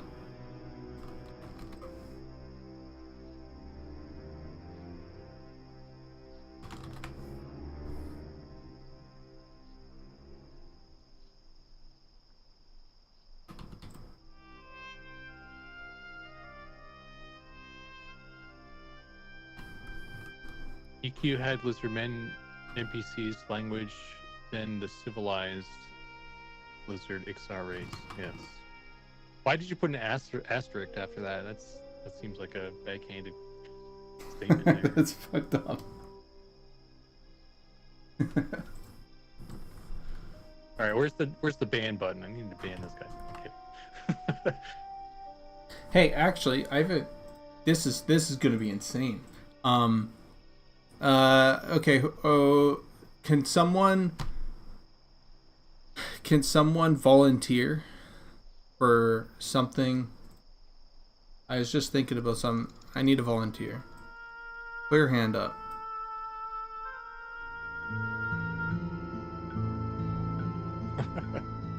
Fielder or Ghastly? Okay, we need to time one of these guys out.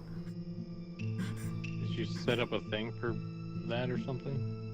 No, I'm wondering if I time someone out, what happens on your chat? Well, it's shared chat. I think it'll just time them out normally. Only times and ban someone in one chat. Really?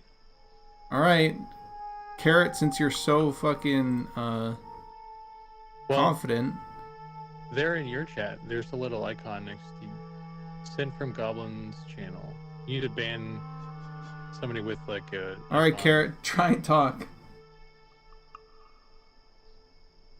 Oh.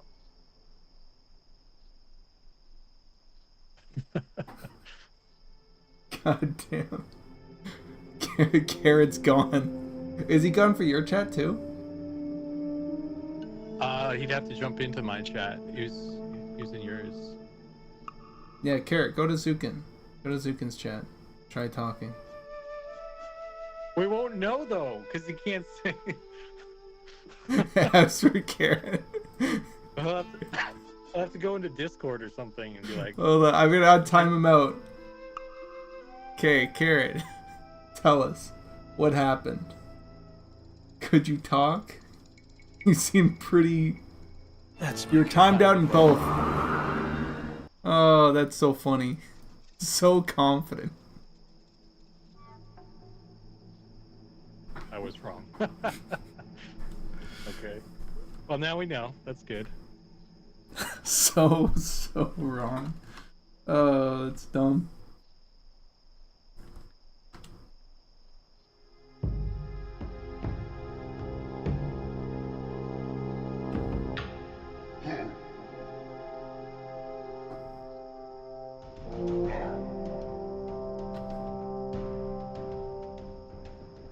Automod catches them and stops the message from sending out.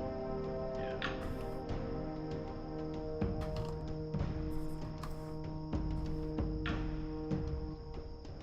Okay, where's the... Chinny D, I was thinking that too, like, how about goblins cooking up stolen lizard eggs? I had a thought of like a bunch of goblins steal like a lizard egg and then they want it to hatch it and raise it as their own, but it's just like a regular bird or something. They got the wrong egg or something like that. That's so fucking goblin. Holy shit. This is a weird lizard. This one has a beak. What the fuck? They got an aviac instead? Yeah.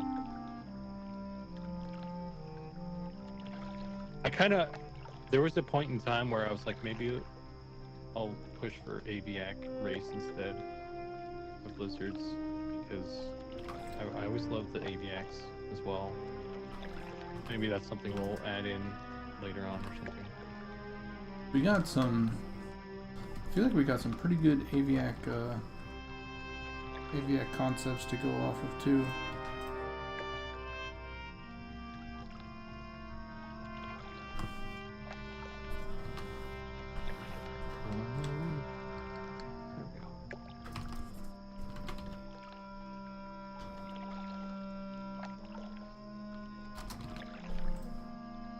Oh, damn it.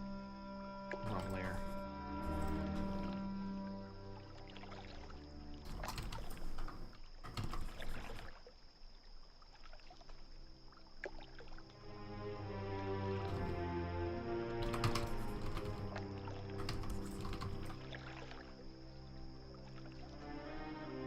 I like a messed up bit of the EVs or something going on here. What's that?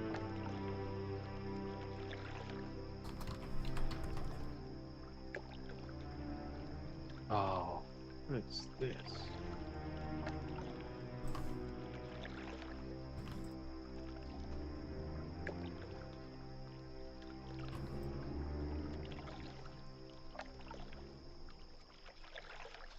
It doesn't matter. It's a small part no one will ever see. I'm not going to change it. Get rid of this little piece. What's being sculpted today? Making some bugs. Yeah, I'm working on the wasp model. Got a whole ass wasp here. Wings and everything. Is Goblin a mod on Zukin's chat? Yeah, I am. And Zukin's also a mod on my chat, so maybe that's why. I feel like it's just with the shared chat, it just handles it both. Yeah. That'd be my guess. But... Turtle people, actually, fucking, dude, turtle people. That's like frog people, turtle people. We were mentioning or I was running through Guild Wars 2, looking at all the animations, because they had some really good they have some really good character animations for that, but was completely sidetracked by, and we were looking at some of their art style and stuff, because they were doing some concept art type photo bash style within their actual world, which is cool. But then we saw their fucking frogmen, and damn, their frogmen are cool as hell. Guild Wars 2 frog people. The Hylek.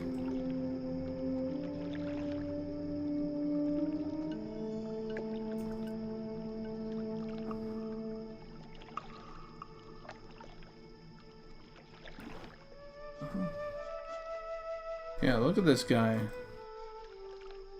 Hyleks are super cool.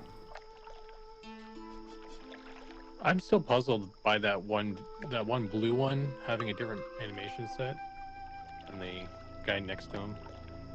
Maybe they really just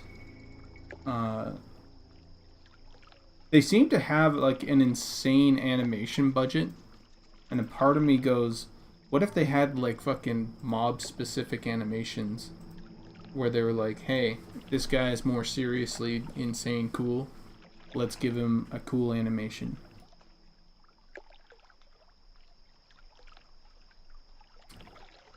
Oh shit, they have multiple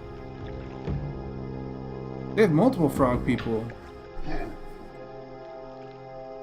Oh, those ones are cool. Yeah, they have these guys.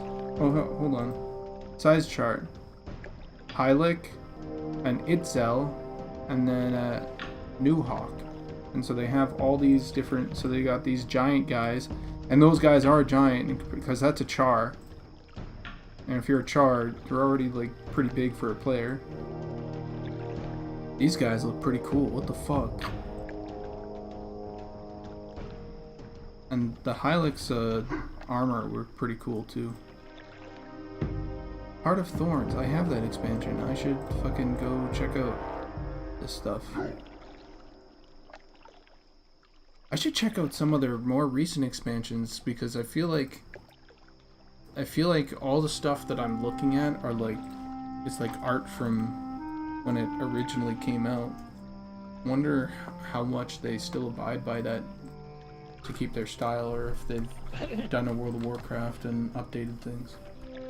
Dargeth says there's a documentary from the 90s called Teenage Mutant Ninja Turtles. It's a great reference.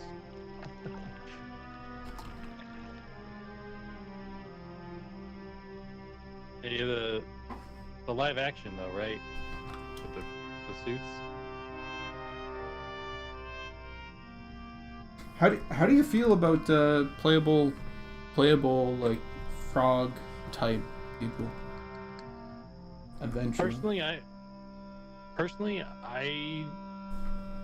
it doesn't ring my bell, because I don't, but I'm not against it, because I know there are folks out there who want that.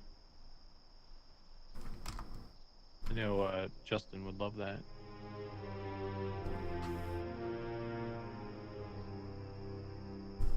think. I mean, I feel like Sean is really into it too, right? Or maybe he wants them as NPCs. I don't know where he is on that spectrum, but yeah, I'm cool with it.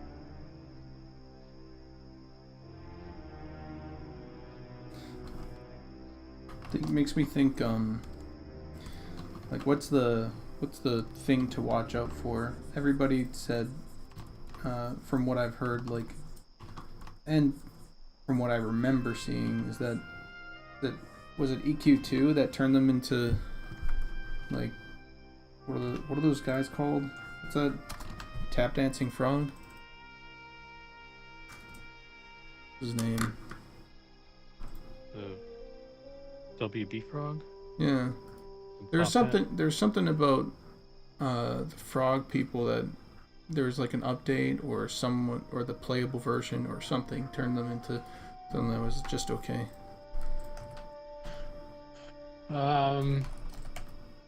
EQ had playable frogs. It was awesome. Both EQ1 and EQ2. I don't know, because I haven't heard that comment, but it depends on what you're talking about, because the original EverQuest frog locks were of a very specific shape.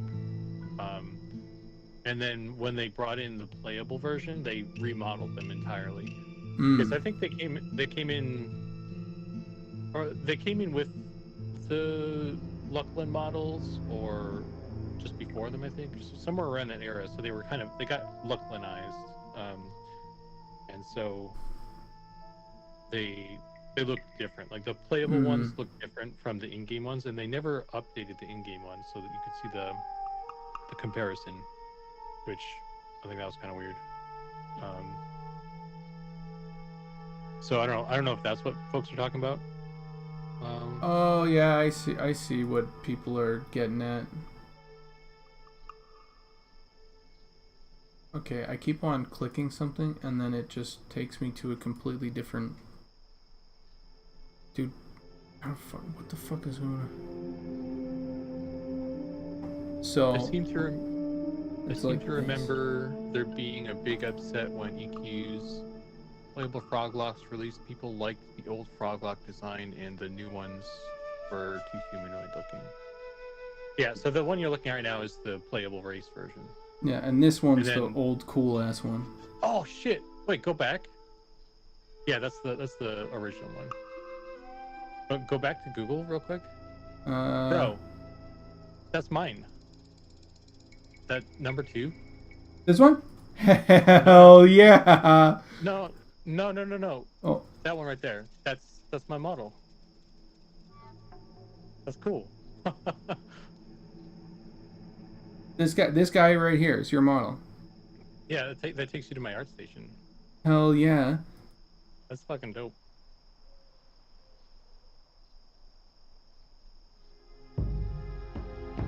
Fucking sick. It's very shiny. I suck at getting the spec maps right. But Oh, dude, I love the giant hands. made that. So that's kind of an interesting cross between the original and the newer one. Yeah. It's not totally accurate to the original, I guess. But yeah, I made it like many years ago. So.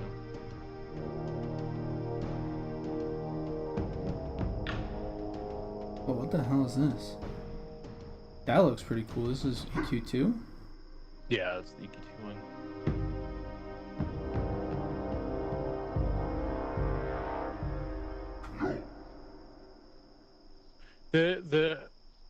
The playable and see that one right there? Go up one. This one? What the? No, that one right there. Yeah, that one. That's EQ2, but it looks like they tried to recreate like the original one somehow. It's kind of a strange. That cranium really doesn't help.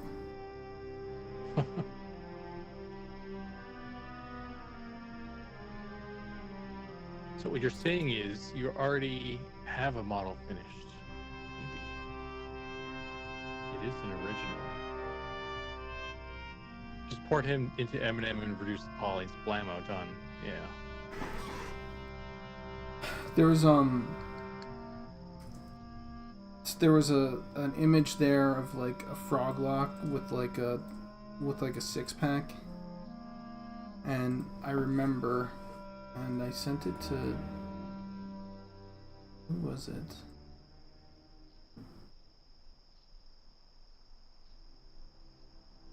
Send it to someone. Oh yeah, skin. At some point, I took this guy. Give me a second. This is completely unrelated, by the way. My Warhammer Goblin, and I gave him fucking.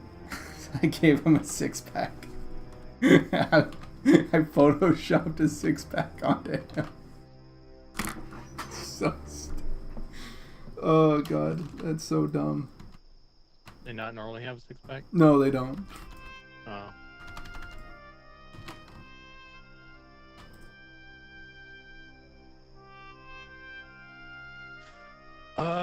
Trying to get caught up in chat. I think there's a bunch of stuff. The EQ playable frogs were a sad iteration of the classic EQ classic frogs. You know, to be honest, like I didn't hate the playable frog locks. They looked kind of like on their own. I think they're good. It's a good design, good model. I think they did a good job with those. But the problem was that everyone already fell in love with something else, and then it was a departure from that, and that's kind of where the problem came in. I think if like the original frog locks never existed, and then there was something like, hey, you can play as a frog now, everyone would have loved those. Yeah, I can see that being the. I think it's, and that's just something that they've done before. That's what happened. That's why people don't look fondly on the Lucklin models, because they were such a departure from what people were used to and fell in love with. Like that's where you kind of get into trouble, I feel like.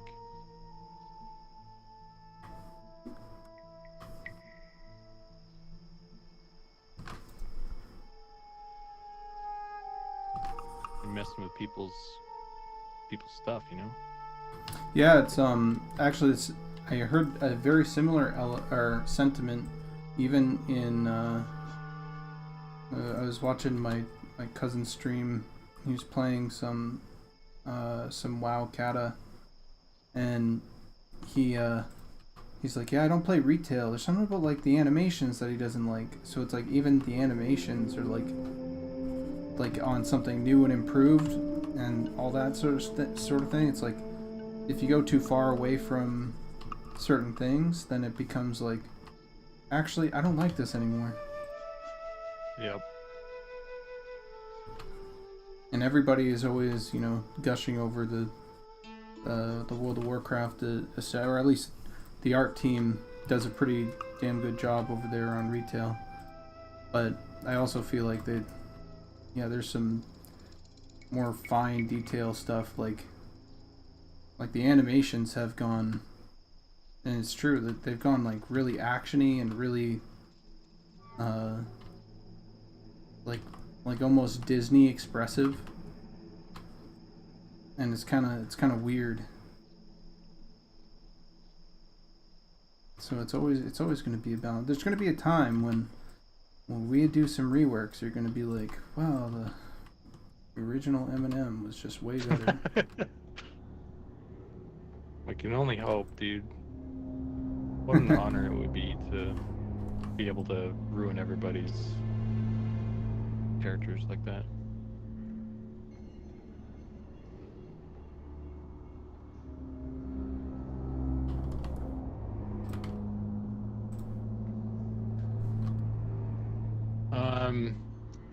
Scroll up a little bit more as well. Moscow says, I want lizards more as a fellow XR main fan, but I love playable Froglocks in EQ2. I really liked Froglocks. Okay, But Ratonga in EverQuest 2, those were pretty fucking sweet. Like Froglocks had like the hop animation, which is like it's novel, but I kind of get tired of it. But the Ratonga had a cool little animation as well, animation set because of their legs. They had the animal legs, by the way. They'd probably be a good case study for. I should look up some Ratonga animations or something.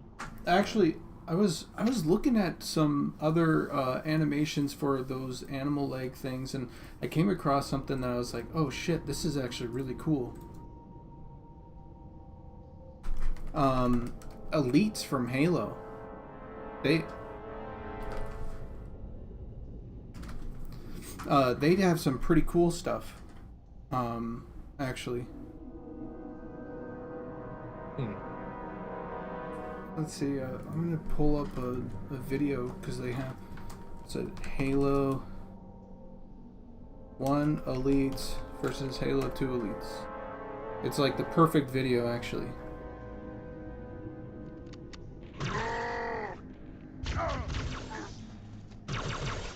But they stand a lot taller, and their back leg, and I mean they have different like setup than like a lot of animations for or a lot of like legs or whatever, because their legs kind of go like out and then they back down and then it's like downwards, so it's more like almost like a horse or something like that.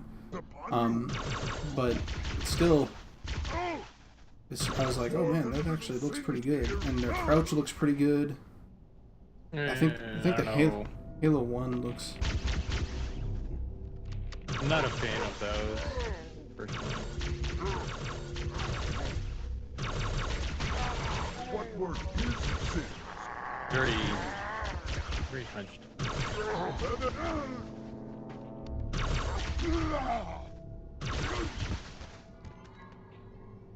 Yeah, totally different design.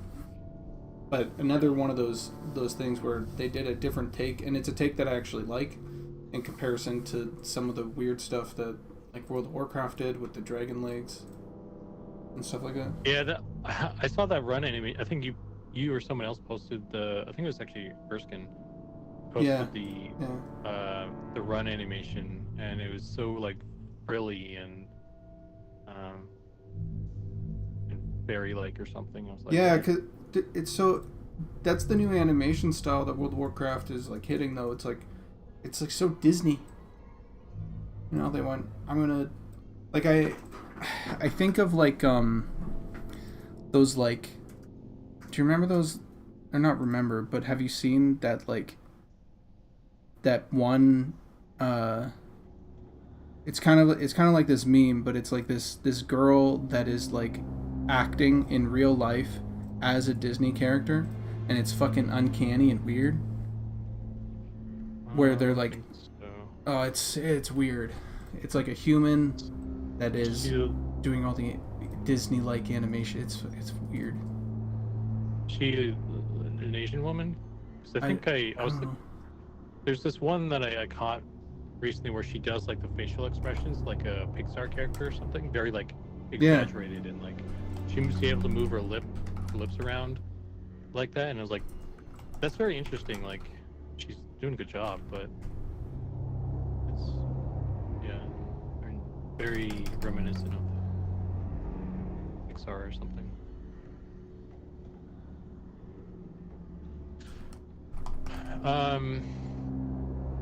Unchained says, Zukin, what's with the male lizard neck being so thick? Looks like a cross between lizard and a frog. Bro, they got mega neck muscles, dude. Do the spin of death on you. Get out of line. Dude, croc people. Tonga were awesome. Never played EQ2. Oh, is that what it's called? The digigrade legs? Am I saying that right? I knew it had a name. I couldn't figure out what they were called, or even how to look that up. Okay, I think I'm happy with this. You Is did great. Is this covering anything? Can you see anything that's all that?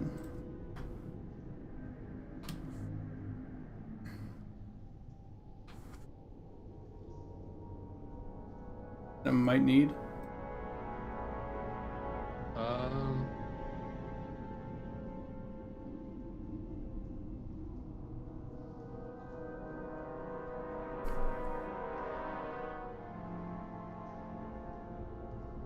This, by the way, would be the torso piece, and then I'd imagine that you'd want to have like a separate torso piece that builds up to it instead of just painting on this. But yeah, this would be the torso piece. okay.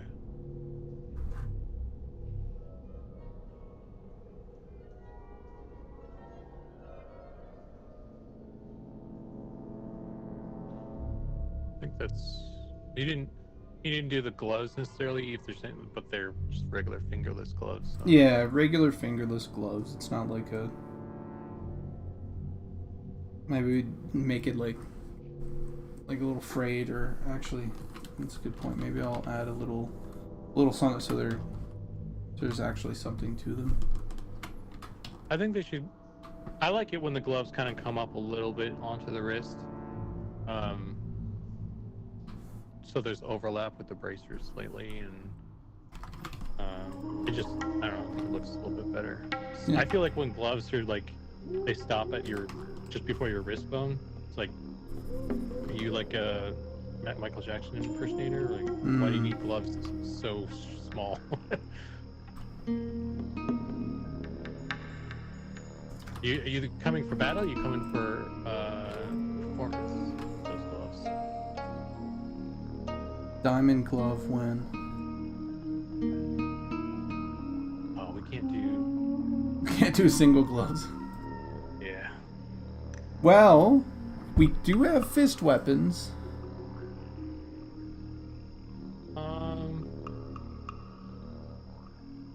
You know what? I wonder if we can. I'd have to look into it. I assume we can do race specific weapons, like how we do race specific helmets.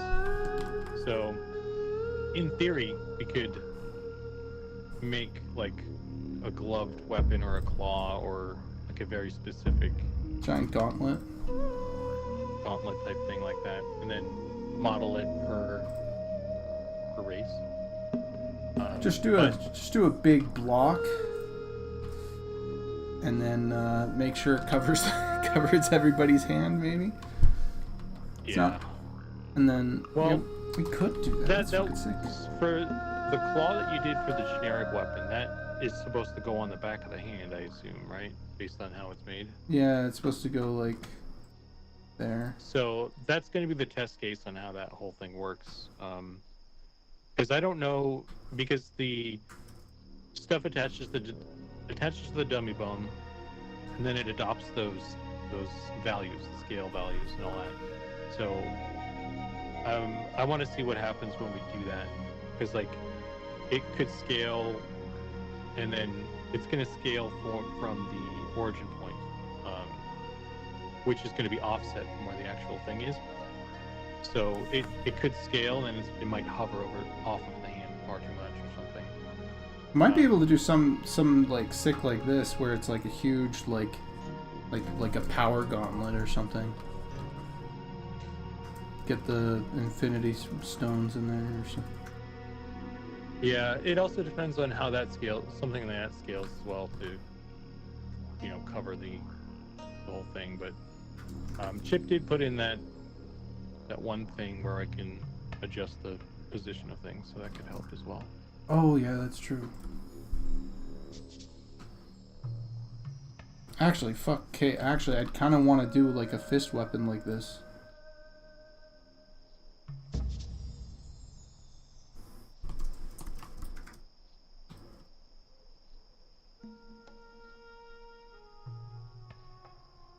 Some boxing gloves for my monk, please.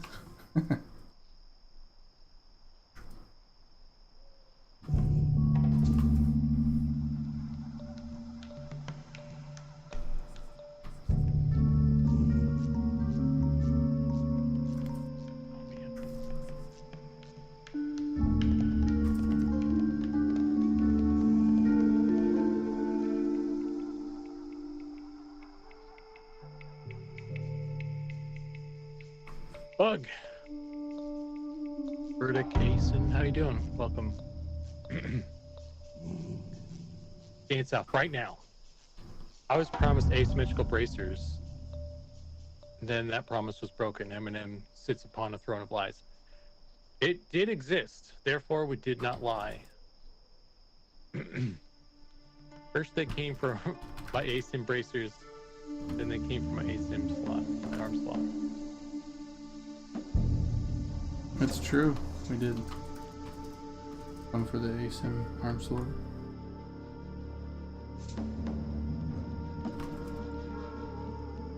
Fireballs mean glowing red blicky.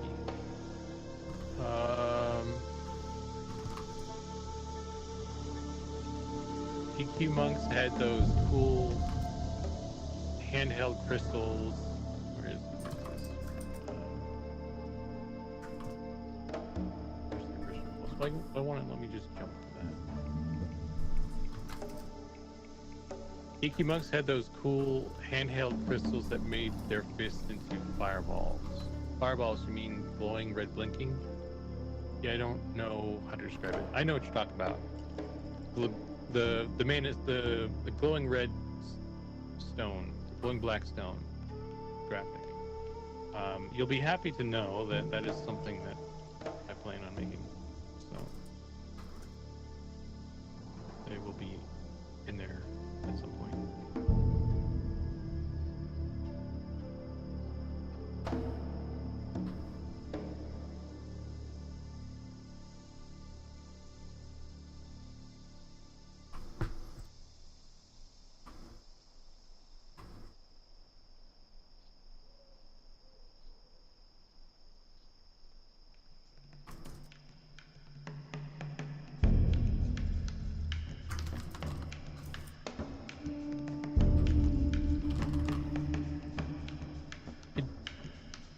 Ty Hex, how's it going, man? Oh, he's in your chat. Probably not listening to me. It's our chat. Well, he's probably watching your streams. Well, I guess if you have my voice over there as well, that counts, I guess. Okay, what the hell's going on? There we go. I swear I color picked that like 20. Does that ever happen to you? Where like you color pick something and then like, I don't know, you move your cursor as you like lift off the color pick and it like picks something else?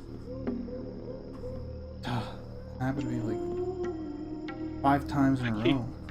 I keep getting the one where like, and this might be a 3D code thing. I don't know if it happens in Photoshop as much, but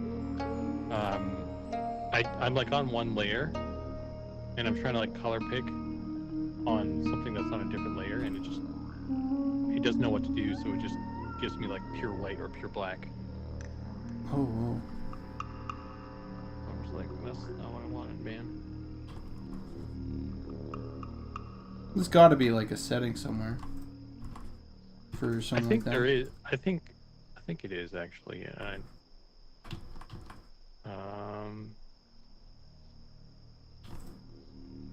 I don't feel like digging up right now. But I think I saw it actually. I think I turned it off because I'd rather be more precise with my color picks anyway. If I have to switch layers for a second, so be it. There, something like that. It just pops onto your hand. And it has to have like a wide brim or else it's gonna possibly clip or something. Glowing black stone graphic that is used from level 20 through best in slot. Yeah, that's an interesting challenge, I think, for Nick and the content guys, is to create items that people will want to use until they kill a dragon.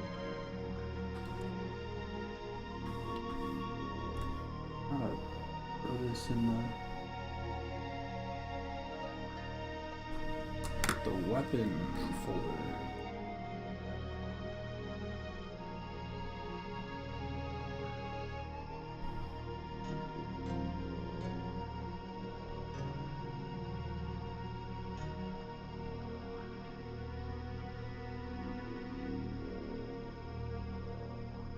Oh, the chat is shared. That is awesome. Yes, we're doing a dual stream, Goblin and I, and the chat is shared amongst friends.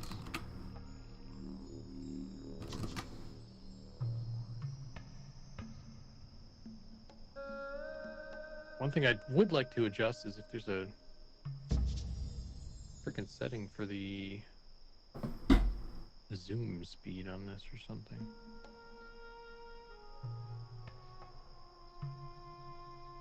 Customized navigation.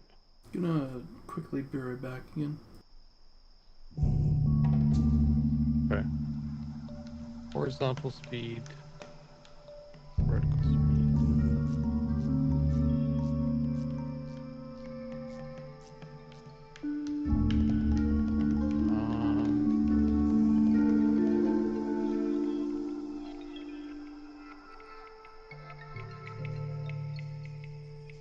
Scalar moved forward. This is it.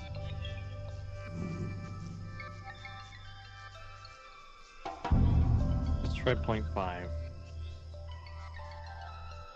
Oh Lord, it's making noises.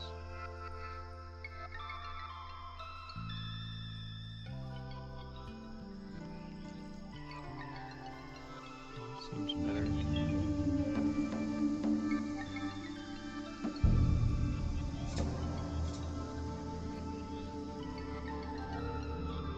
Dual stream would be more interesting to devs enter one dev leaves.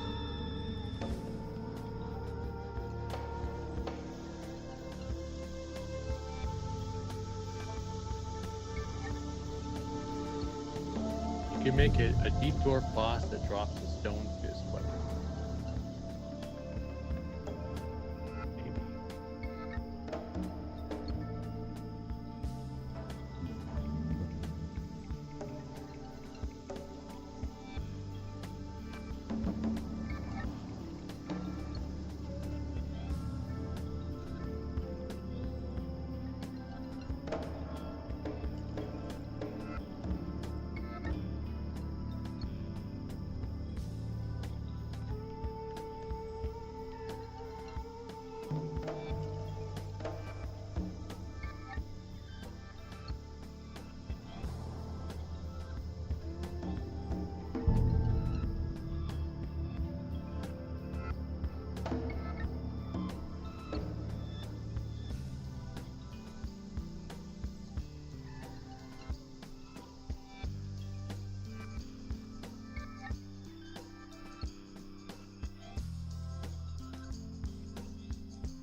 Why does it still not look like it's shiny? It just doesn't do these hot spots very well.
That's something.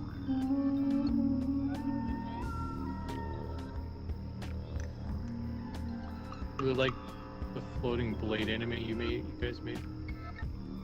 The Blade Storm guy. We need to set that up. I haven't done the Blade Storm in game yet.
Blade Fiend, I think, is what it's called. Something like that. I think, I thought it was Blade Storm, but Blade Storm sounds cool. Anyway. But, yeah.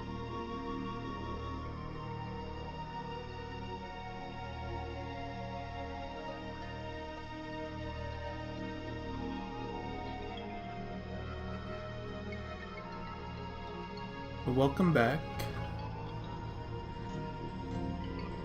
Ew. Hey. So I was thinking about, I heard that last little bit. Can we do like an enchanted armor or something like that with the dervish and just kind of go back to no rotation on the animations?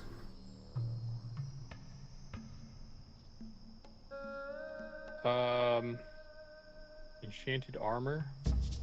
Yeah, like a helmet with like a sword and shield just sort of like floating there. Not necessarily rotating and being all dervishy, but like just like enchanted armor.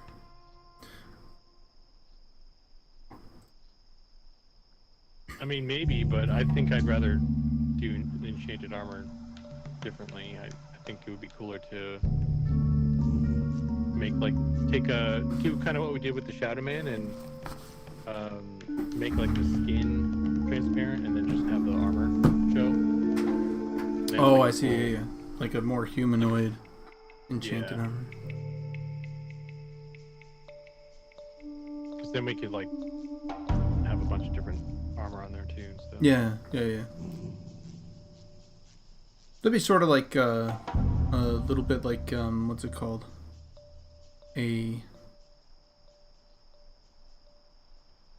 Would that be sort of like set up like a skeleton?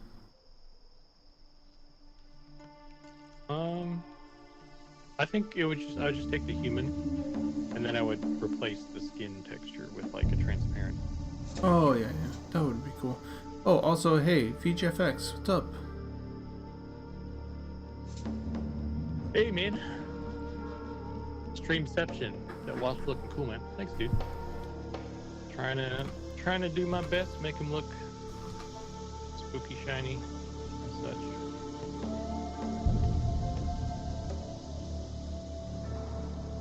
Okay.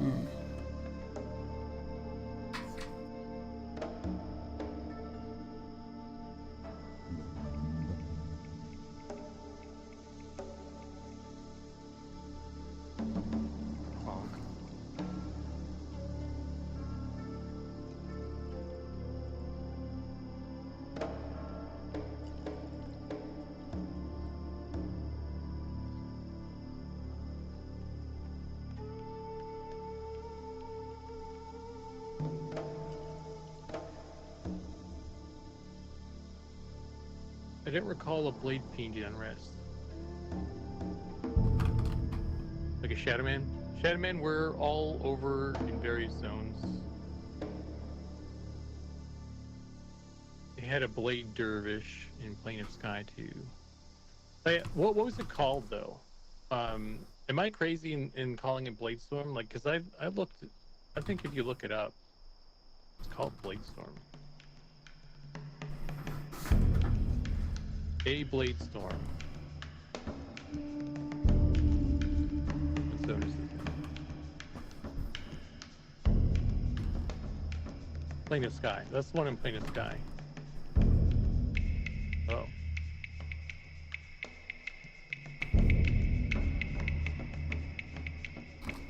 Blade Fiend is in. Okay, so Blade Fiend is the Unrest version. I call it Bladestorm though.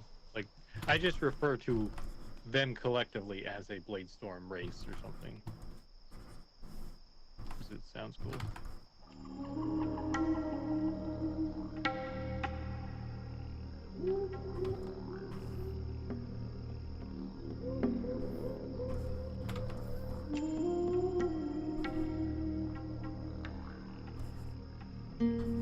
So, I think I got a pretty sick workflow on this finally.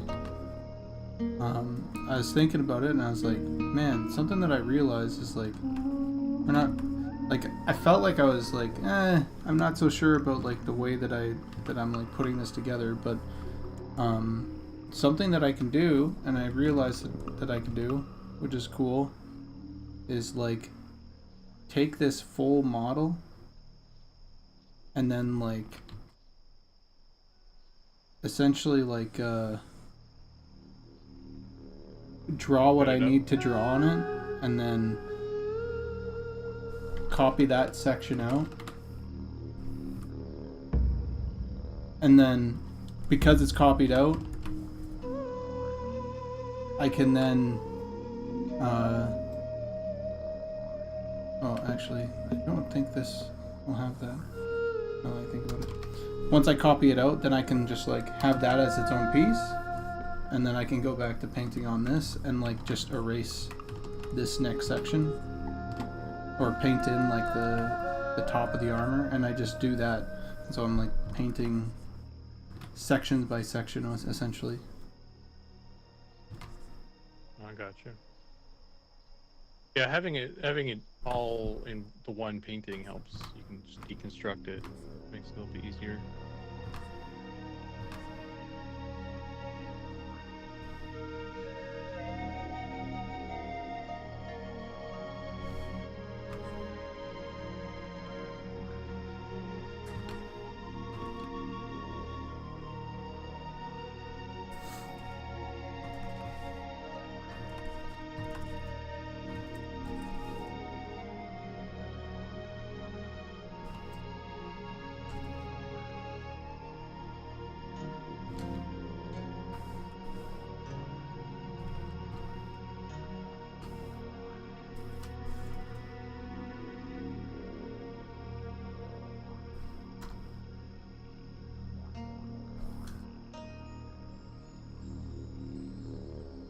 Scruffy Part says, yes, you can, the Black Wasp was a little extension between his torso and back part. Also, the wings are closer together, but I don't think it's really matters. Yeah, I mean, I think there's all kinds of different wasp shapes, but I think as long as we can look at this and be like, yeah, that's a wasp. That's a wasp type thing. That's all that matters. And we can always do Wasp another enthusiasts picture. are gonna what's it called? Boycott Eminem. Maybe. I don't even think so, but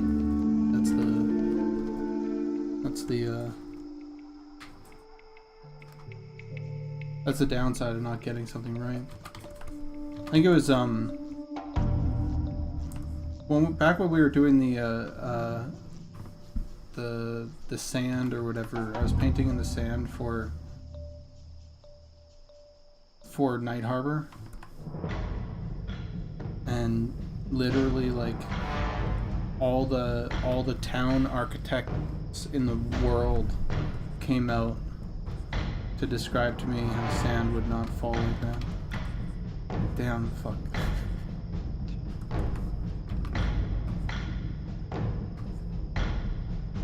So Fuck just them. Ollie with a bunch of different accounts or something.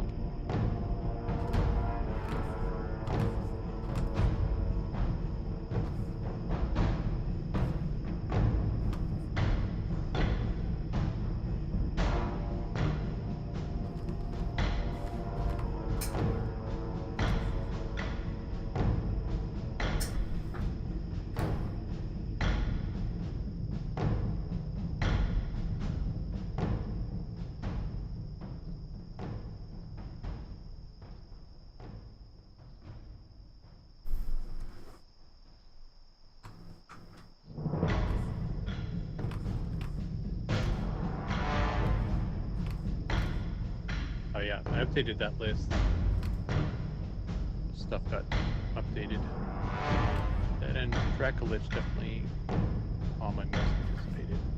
I don't know if I'll do the Dracolich, or whoever does the Dracolich will be doing it on stream.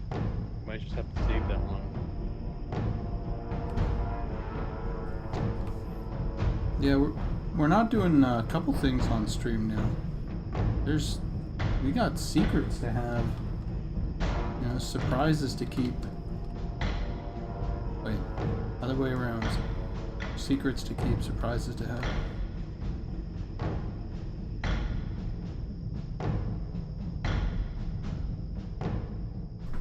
Yeah, I don't know. I might need to start doing some of those class symbols on stream or something, just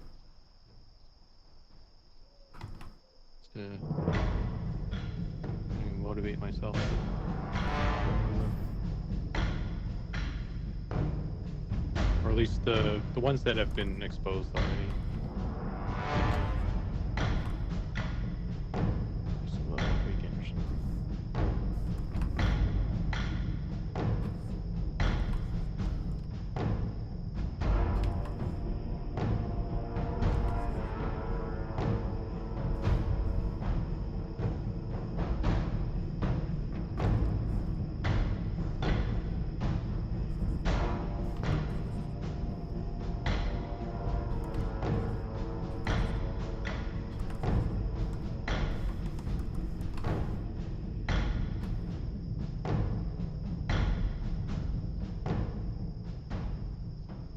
So we'll spill the beans anyway, eventually. Ye of little faith. Think of all the things that I haven't said and you guys don't even know about. There's just that much going on in Eminem.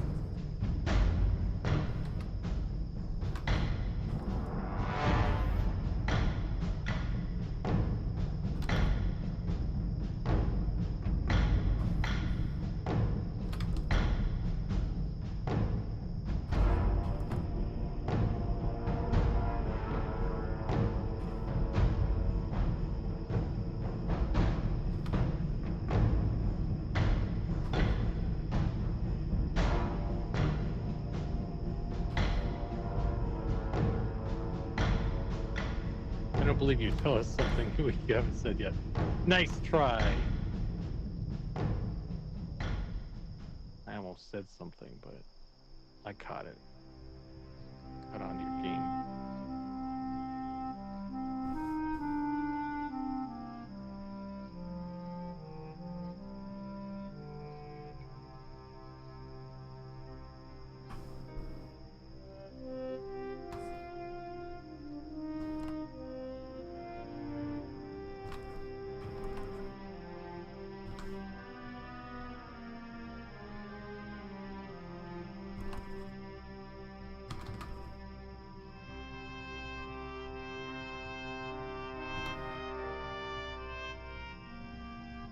That's my girl.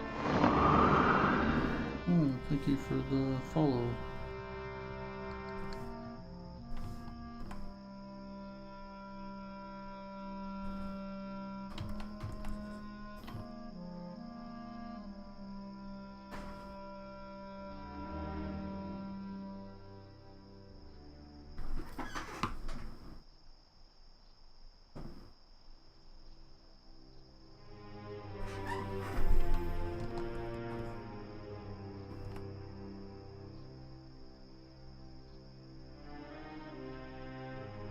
Does it have a link to like the Zukin stream in my chat? Like, does it have like a little pop-up or whatever that says, "Hey, he's streaming with this person"? It says in the title, Goblin works with Zukin. Oh, whoever can. I see.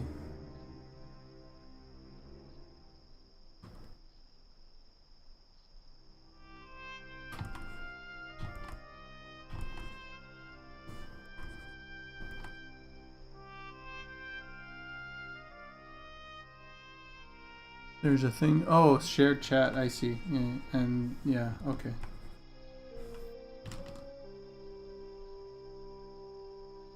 Their race was Dervish, though, as there were also all those similar type mobs with like elementals and stuff.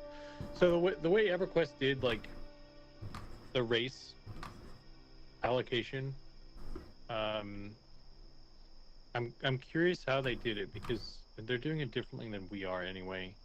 Because they were able to have like dragon, like a bunch of different dragons, all like classified as dragon, but with like different heads on them and stuff. And it seems like the way that we have stuff set up, unless we change it, which maybe we will at some point. Whenever we like, each prefab basically has its own race assignment. So right now, if we made a second dragon with a different head or something, in order to get it to show up, like the only two ways we can do that is make like a male and female dragon, and then we have two heads, but then we're capped out, or we have to make any other race, like a new race of dragon or something, like in the database. And I don't know, maybe that's just as simple as dragon B, dragon A, B, something like that. But it seems like EverQuest just had dragon. So I don't know. That's something that we need to. That's probably a question to ask Ollie at some point.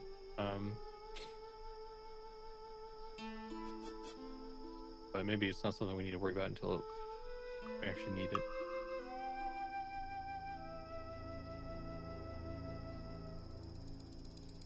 I'm just curious how that will go, though.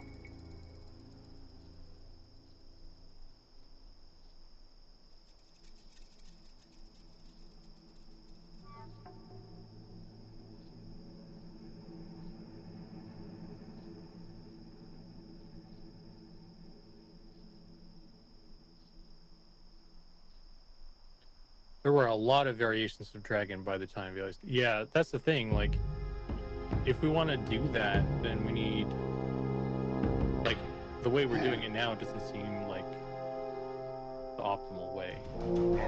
So something I'm like, kind of like, hope there's a plan here.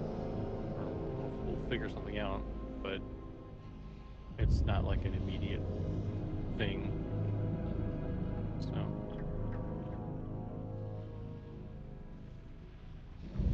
and I mean, really, it's just like kind of just paperwork bullshit anyway. So, but it'd be nice to have a plan there. Feel better about it.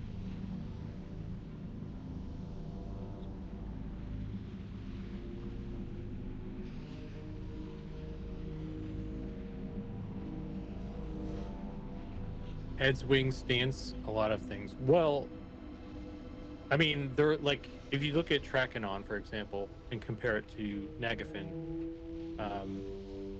Nagafin has one body type that is shared with a lot of the other dragons. Like, there's a ton of dragons that are Nagafin dragons. But Trakenon, like a lot of those Kunark dragons, or not a lot of them, but a bunch of those specialty Kunark dragons like Trakenon, Those are like completely different models, completely different animation, like completely different. So,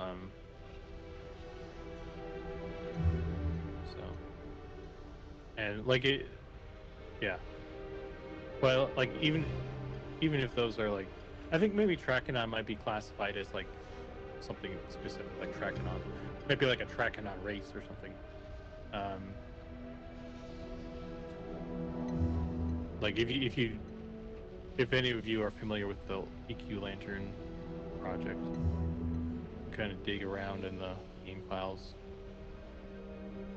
with that and really kind of see what they have there.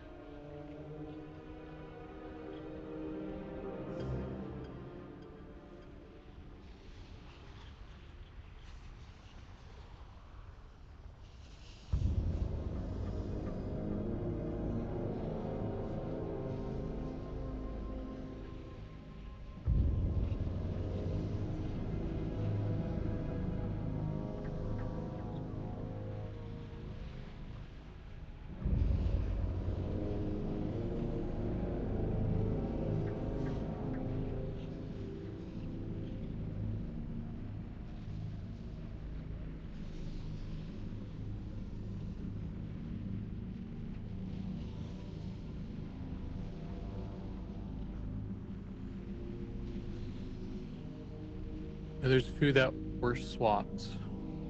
I mean, the majority of them are Nagafin dragons, I think.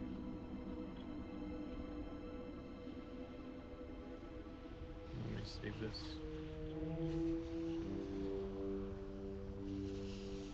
I think it's just like Trachanon and the Sleeper that are of that type. And most of the other dragons are Nagafin.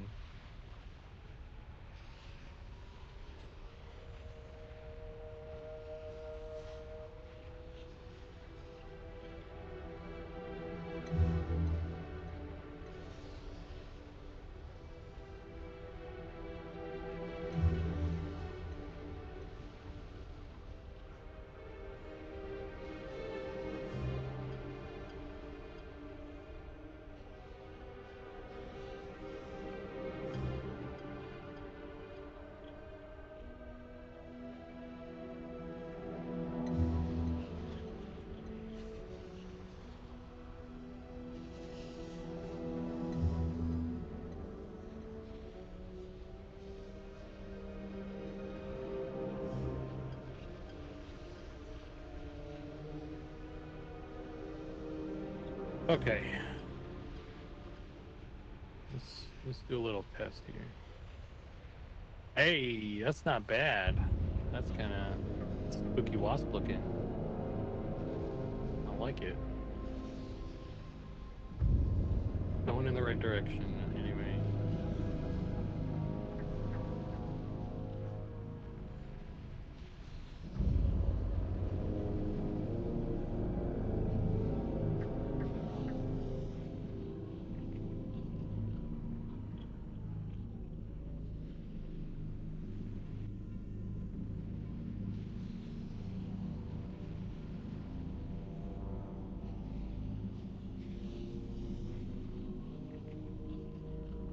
Alright. Let's keep going on this.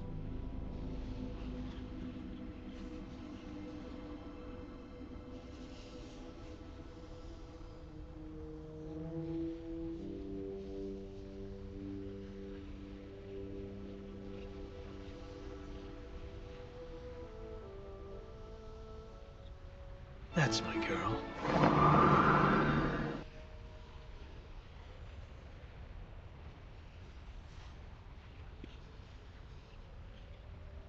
Hello. Hello. Bo Brown from YouTube says, "Am I going to get to wear this armor set? Eventually, if you are good enough at the game and are a plate wearer." Is that plate? Yeah. Yeah, that's plate.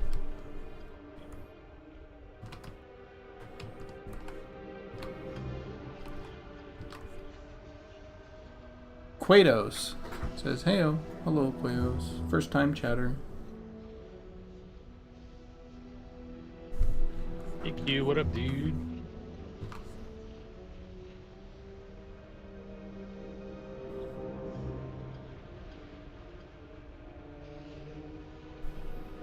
Will tattoos be... Okay, so here's something that I had talked about, like, really at the beginning. Like, when we were talking about all this stuff, but I just don't know, as time progresses and we just haven't really talked about it, but then also as time progresses and we get more and more like close to a time where maybe that stuff just kind of gets put onto the sidelines. But at one point, you know henna, like the tattoo that, you know, that lasts for like 2 weeks or whatever. Yep. A part of me was thinking, like, if we can get it in data, or if we can get the functionality, how cool would it be for like monks or like fighters or something to get like a henna tattoo that like hit on their body and replace that slot, but was stuck there for like a day or however long that we decide. It's like you are deciding to use this piece and it's going to go away after 2 weeks or whatever, or going to go away after a day. Yeah, the tattoo conversation keeps popping up in like different solutions and stuff. I think really we're limited on being able to do it as a facial or like just a feature. We don't actually have any way to do any options on the body other than like picking your skin color. Like all the features are like facial features. So the tattoos that we do have are it's like a beard kind of thing. It puts a texture on your face, and it's its own specific layer that goes on top of. It's like in addition to beards. So like you can pick your eye color, you can pick your beard, your hair color, your beard color, and then there's like an extra slot where we put like scars or tattoos or anything, but all of that stuff is built into the head, specifically the head material, because the head is its own material ID on the characters, and that works great, but it doesn't do anything for the body tattoo stuff. So if we want body tattoos, then kind of right now the only way I think we can do it is like we've talked about having certain monk armor be like a tattoo kind of thing, which we can totally do.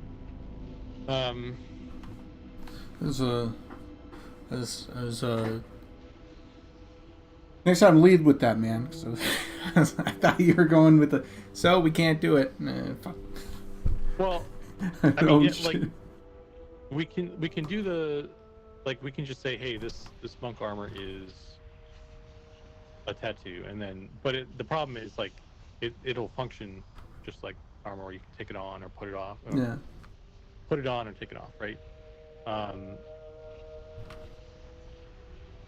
So that's where we're at right now with in terms of like actual functionality. Like we could try and do like alternate skin options. I don't know how that works though. Yeah, I don't know how that theoretically, we could do okay.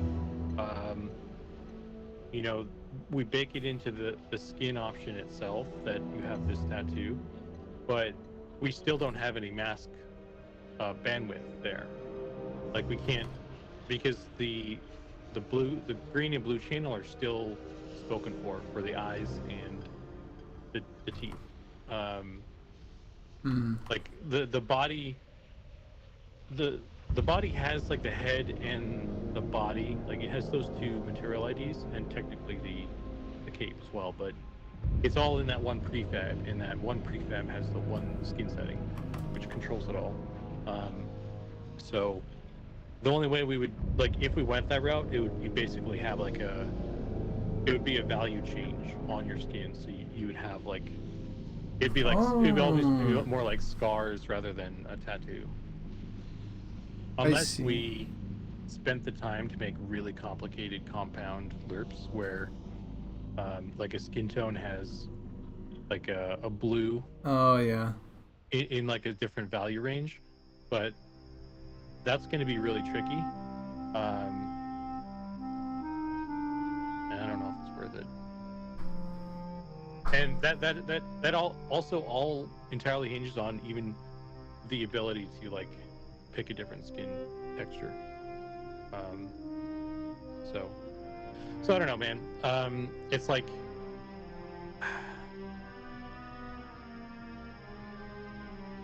it's tricky because like how much effort do we want to put into that?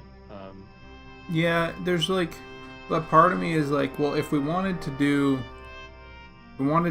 like just like black ink tattoos, or something like that, we might be able to go, okay, uh, let's do this tattoo, and we'll like save it out as like skin tattoo 1 or whatever, and that's where like you just do it. But then you'd have to choose like a tattoo, not like a combination of tattoos, because then you get layering on the skin before the armor.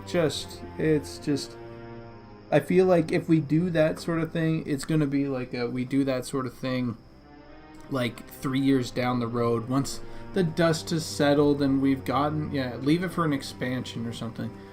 Exactly. yeah, that's probably the best option right now. It's just like let's make the game first. Yeah.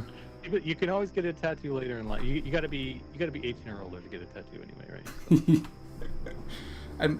But I feel like the monk option with that is pretty cool though.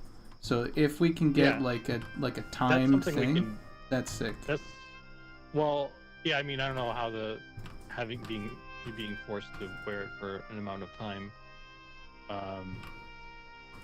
would go down, but we can definitely just like make a piece of armor a tattoo. Like, Yeah. that's something we can do. Whether or not everybody will bite on the idea of like henna or whatever is different. Yeah. I mean, I wonder if we could use like illusions for that. I don't know if that'd be weird though, but like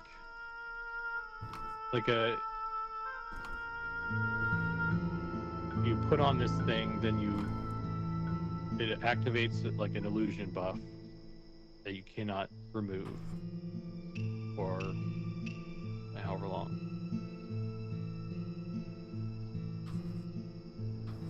So, but that's a whole other can of worms right now because illusions are kind of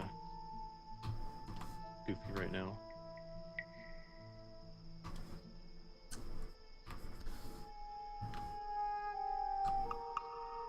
Where's my freaking mouse?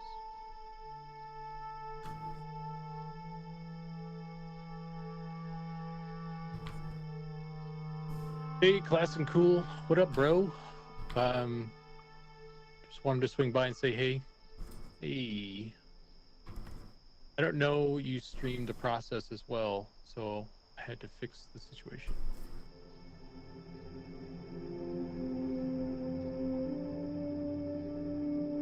What are your thoughts on transparent gear, like some magical cloth?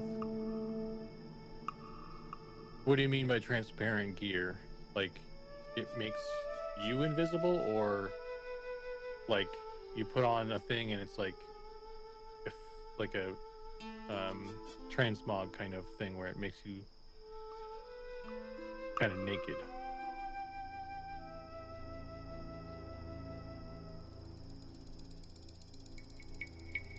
You can see your body through it.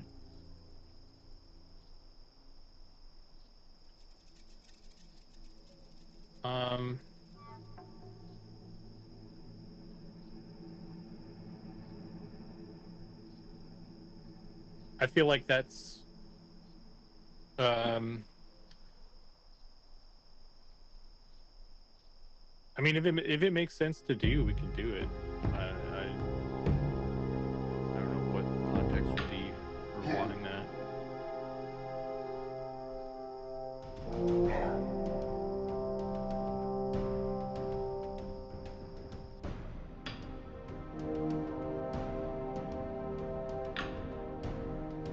Seems like it would just be kind of either trolly kind of outfit or like a transmog situation. Hey, sorry for being so fucking tardy this stream, but I need to go shovel a driveway real quick. I'll be right back again. All right, have fun.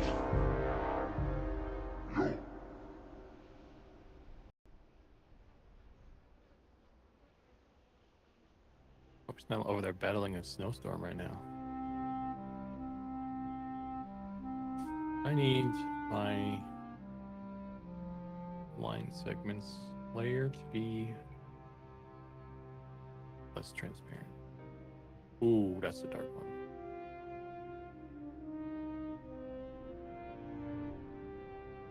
How do you feel about being naked? You know, being naked is nothing to be ashamed of. You've never been to a nudist beach? You're missing out, man. So freeing.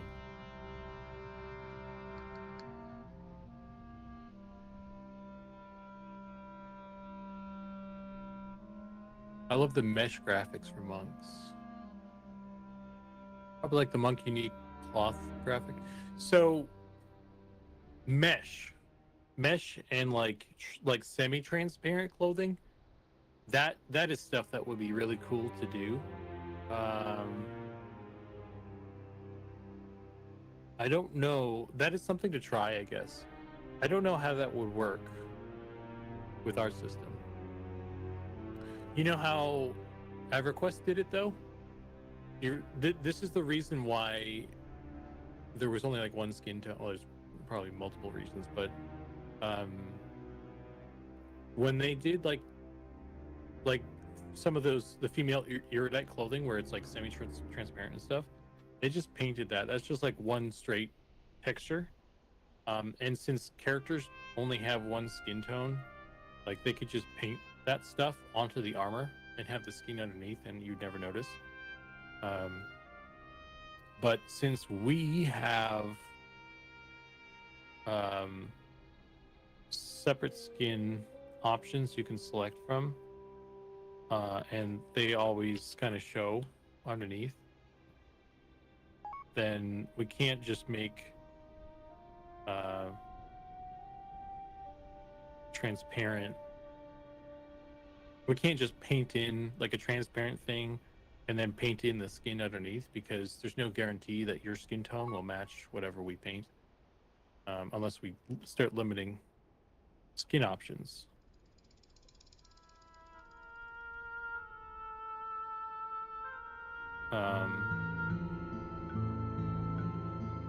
So that's tricky, and the reason we would have to do that is because I'm not quite sure if we can do just a transparent thing or not, like a semi-transparent thing, I should say. Like I said, that's something I could test and see. But I don't know if the LERP system likes that stuff, is the problem.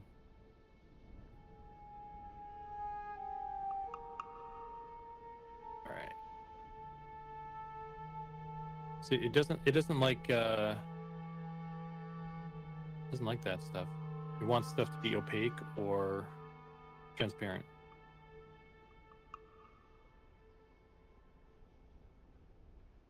So there's some technical limitations for that sort of thing. Perhaps. Need to see. I'm sure there's a solution in there.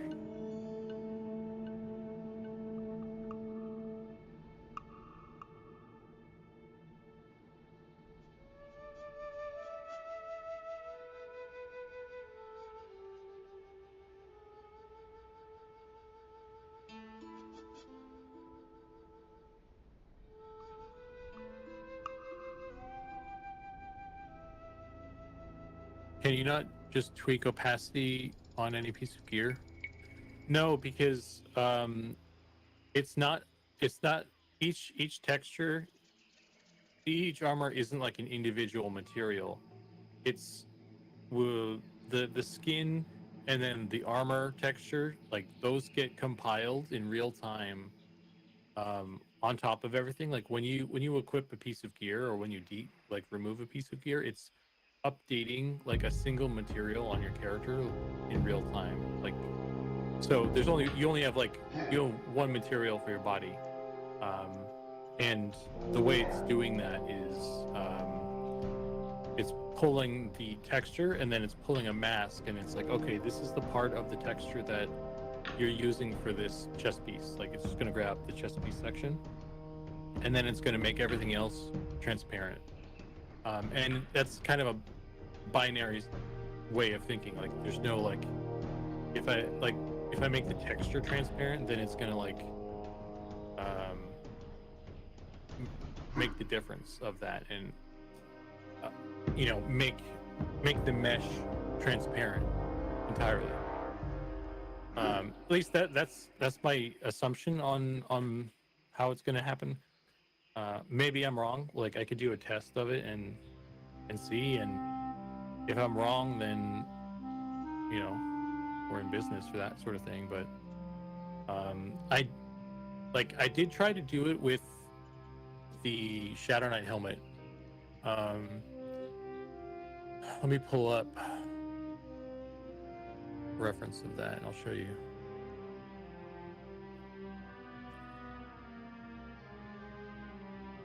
Sorry about that.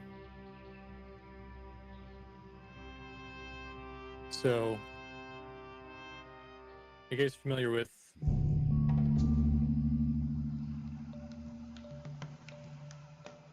hang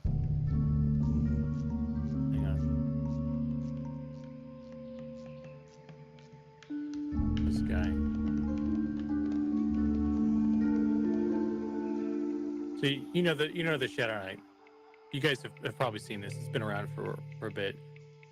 This set it's in game to an extent. We needs more work, but the helmet is certainly in, and the eyes are supposed to be blacked, or not totally blacked out, but like kind of do that fade to black sort of thing that you may have seen in some of the World of Warcraft helmets.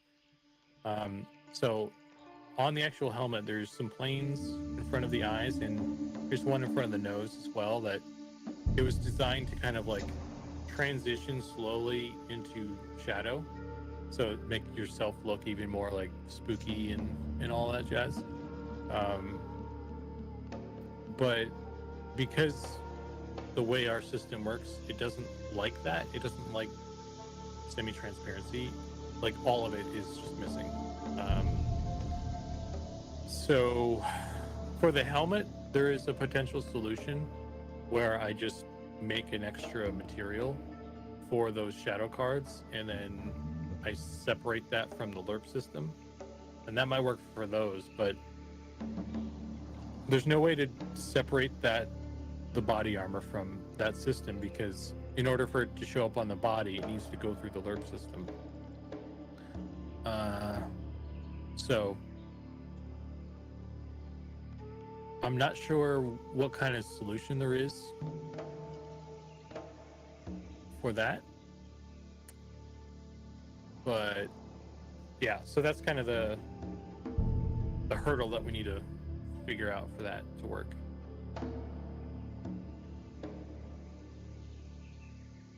If that makes sense. I'm sure that there's got to be a solution, right? Maybe there's a way to build out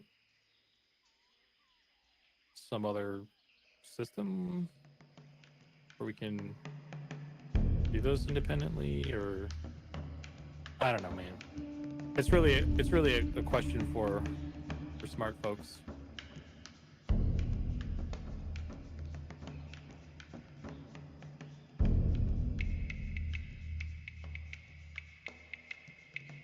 Like we have a really cool system, but every system has the limit, right?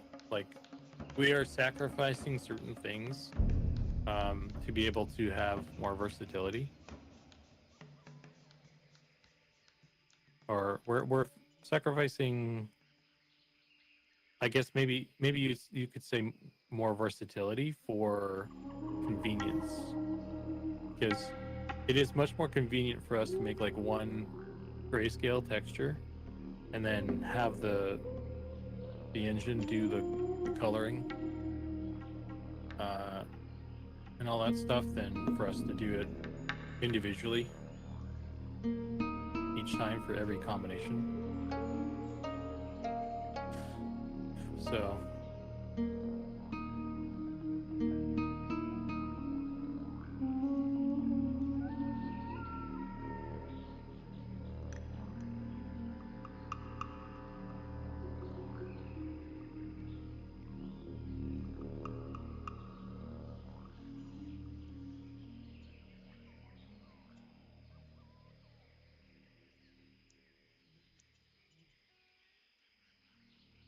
I don't know what class this is for, but it looks sick. It's for the Shadow Knight. If you go to the Shadow Knight Guild, or the Necromancer Guild, even same. They wear the guards there have that armor on.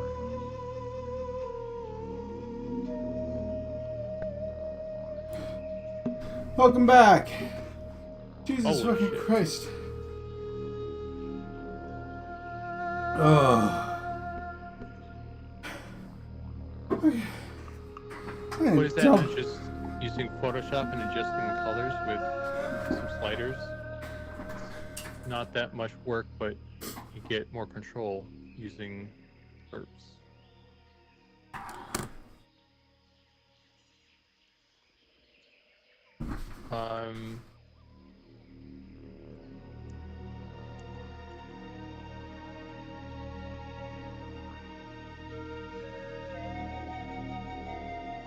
But is that not just using Photoshop? No. So we're using our lerps, like we have a whole system built into the engine that it applies like a color gradient. I think you sacrifice way more for using lerps. I mean, there was a sacrifice, right? Like we have certain limitations. Red Forest Game Dev. The difference between using it just in Photoshop versus using it in Engine is that when we apply a lerp or make a lerp, it applies to possibly every single piece of armor that uses that material. So if we make any metal, we have metal lerps that will apply to every single armor that uses metal, including weapons and all that cool stuff. And then the same thing with cloth and leather, and chain will be a certain type. But otherwise we'd have to go, okay, let's make this lerp and export it out for, we'd have 10, 20 possibly different files that are exported per file, per armor type. And the file size of the game would be insane in comparison to what we have. And workload wise, it means that a lot of that can be put down to the to the designers, and it's curated, so it's not like they're coming up with colors, but they get to choose what colors based off of what we choose. So it's a way better system in my opinion. It's definitely more agile for a small company like us to be able to just make the textures and then make the lerps and then have all of them work interchangeably. Like, 'cause it's not just the armor or the weapons. Like, we can put those lerps on anything because like all of our characters are lerping too. So like, if you're like looking at like a copper metal lerp and it looks good on like a rat, like there's no reason you can't do that. Yeah. So like, it definitely is powerful, but it still has limitations, just like anything. Yeah, and Like even doing it the other way, like where like you make like the custom stuff in Photoshop, like, you know, and you import full color textures into the game. Like, there is still a limitation there, but the limitation is time, right? And that's what we prioritized, like, more time, I guess, you know. yeah.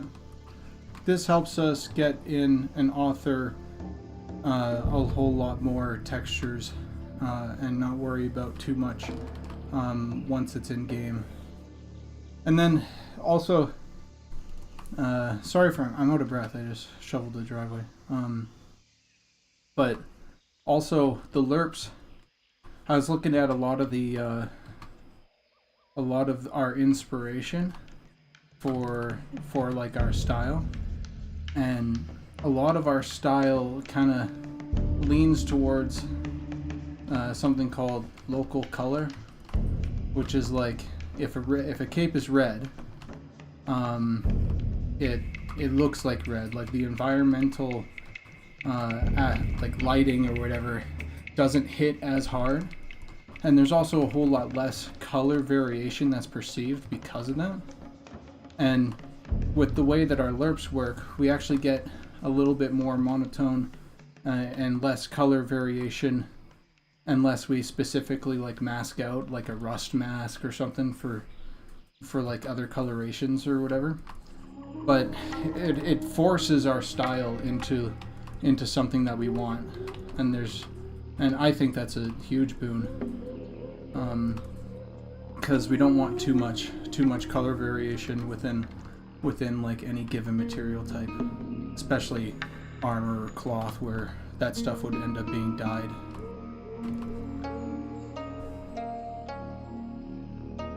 But our lerps also not a texture, and if I'm correct, you need more of them, like red, green, blue, yellow, and so on. I mean, Those files are tiny. Yeah, they're small. They're like, it's just a small gradient, you know. It's like, I forget what the size they are at right now. They're like It's like 245 by like 8 pixels or something. right. It's like this. It's essentially like this file, right? Except for, you know, put horizontal. Yeah. Yeah, they're super easy to make too. So like, you just, I mean, it's just the Photoshop gradient, and you just take a screenshot of it and you throw it in there. Pretty much. So.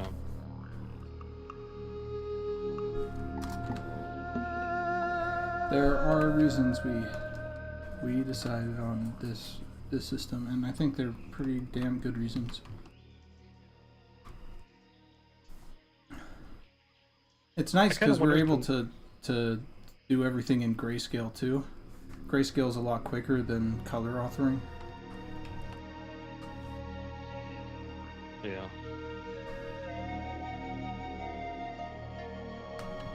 I think it's painting in grayscale is definitely nice to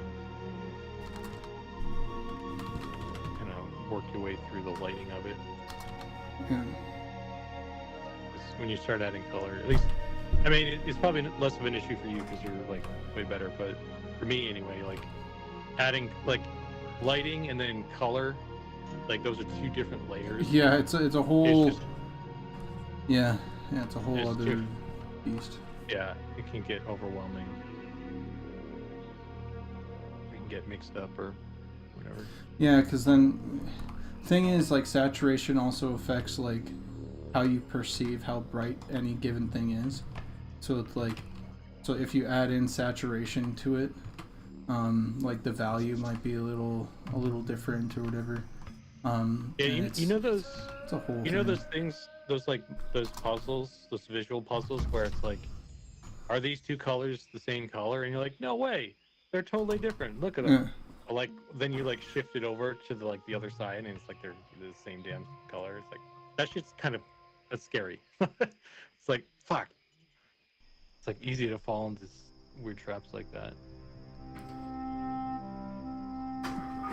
Adjusting the lerps is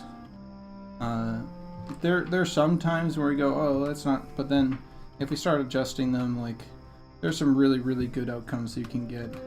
Just a matter of fiddling with the lerps and everything, because you can still get color variation. The only difference is a single value is always going to be tied to a single hue or a single color, which it has all the different types of, you know, ways that it could exist. So it's like you have your value, hue, and saturation, and all that is tied to a single value, which essentially only means that you can't get different hues that are the same or different saturations that are like underlying the same value.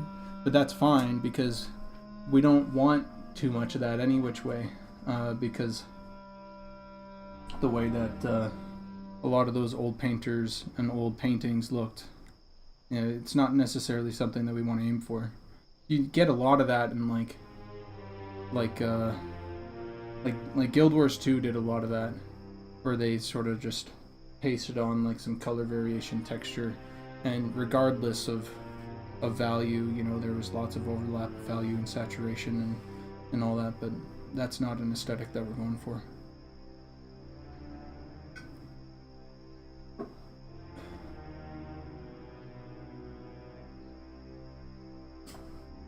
Yep, yeah, it's just how we manage it.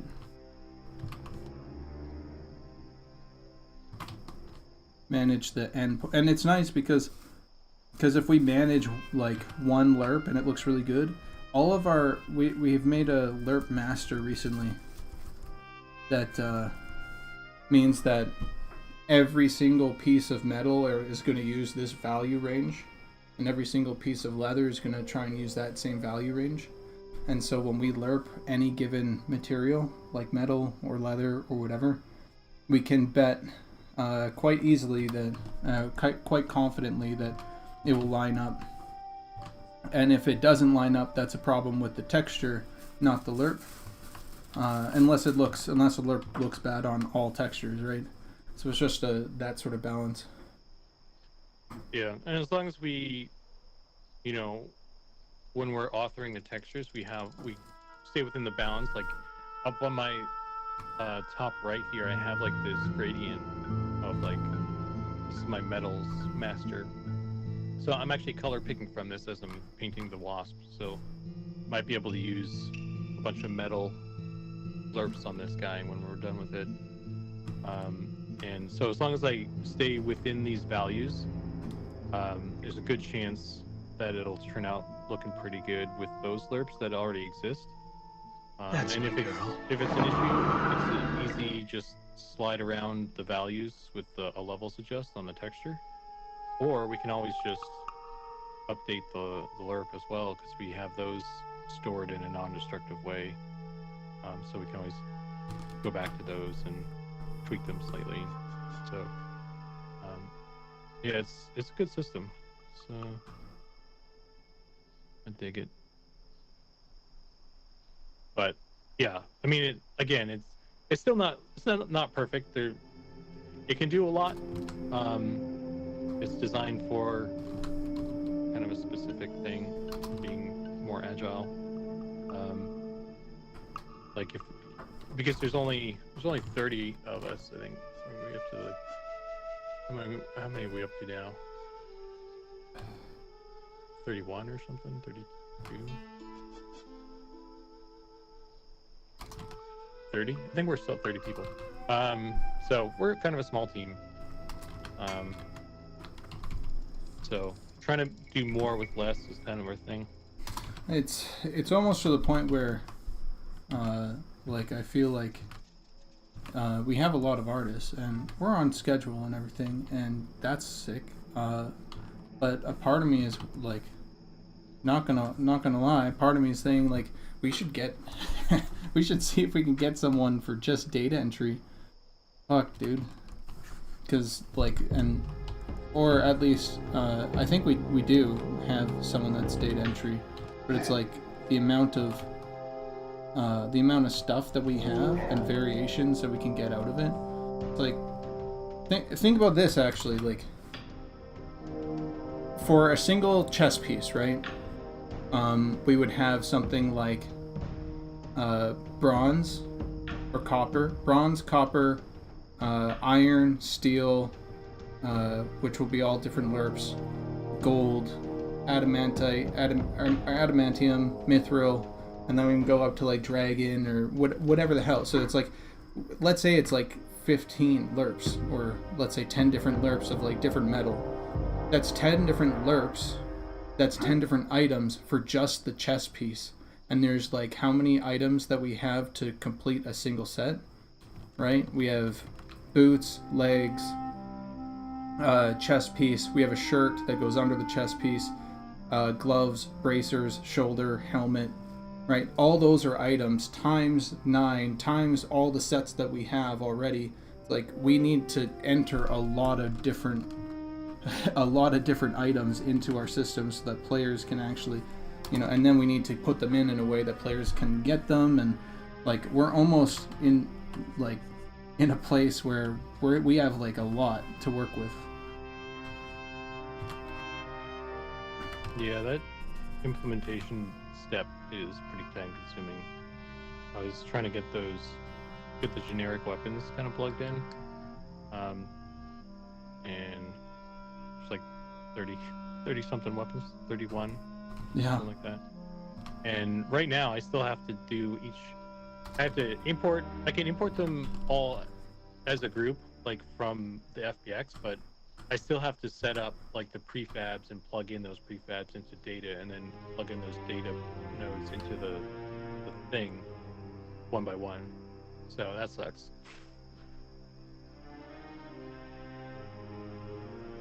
And then you got to create the textures and plug those into the prefab as well individually. Yeah. So I need to bug chip again on that. See if we can build something. And hey, Annoying Llama, thanks for the follow, man. How you doing? Yes, we are. I'm making a wasp. He's turning out pretty good. It's kind of coming together. I'm kind of digging it right now. Actually, Oh yeah, fuck yeah, it is coming together.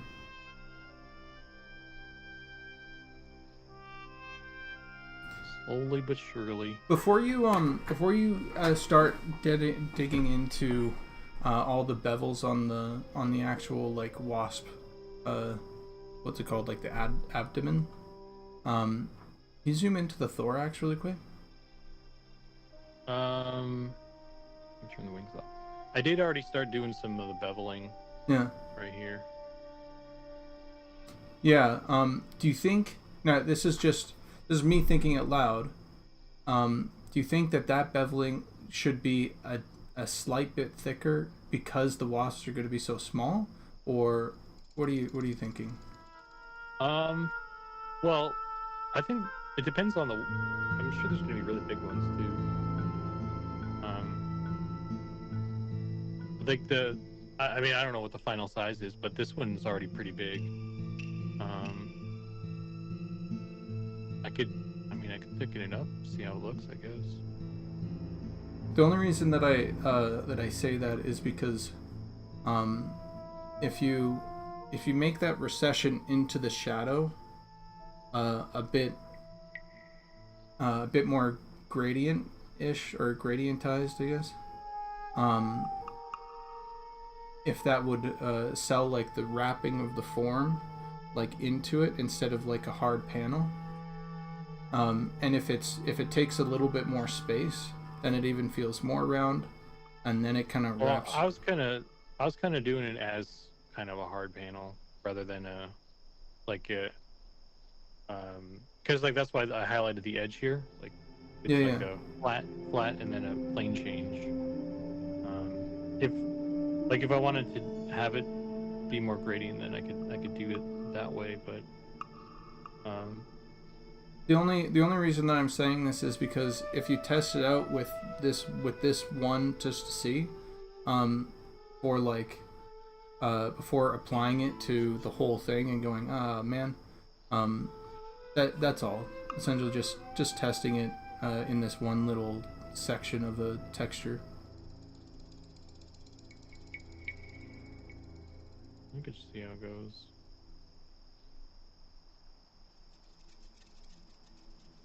It's gonna be a little bit harder to get like a nice looking transition though. Yeah, like that to me. Oh wait, hold on. Yeah. How you're taking in the shadow and bringing that, because right now there's like a that gradient into the shadow is I think where the big win will be. Because right now it's just sort of like a hard line.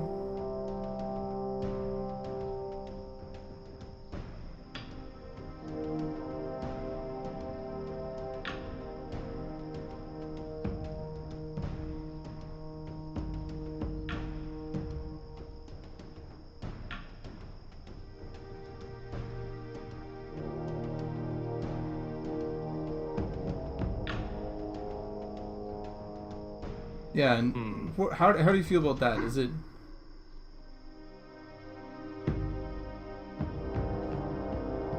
I don't know. It feels too soft. Kind of like like I kind of so one of the things I did after I posted the progress shot is I went back and I removed some edges to make him more angular. Because I was like, you know what, he's too round and he needs to be more angry. So I think kind of having harder panel edges also kind of leans into that. Now, can you? Maybe I'm just not painting these well enough to really sell it, but Can you like zoom out really quick? I feel like you could take in like a really like strong highlight into that, just a slight bit like inside the panel than you were. Oh, actually, hold on. right here. Do you want to screen share on live stream, or sorry, on Slack? Go for it. A Doodle on there. a highlight that's like really hot white, like here and here, might get that. And you can make that as, you know, smaller or like refined as you can or as you want.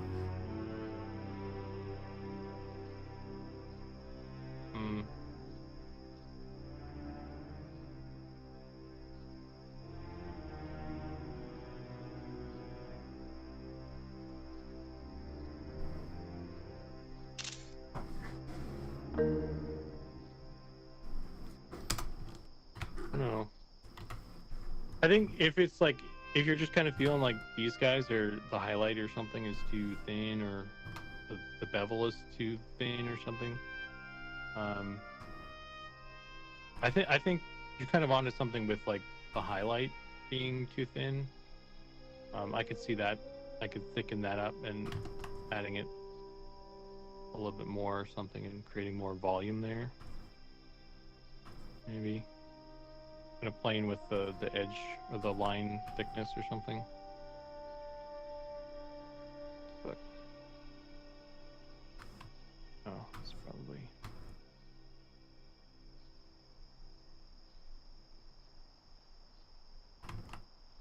What do you think about something like that? So, oops.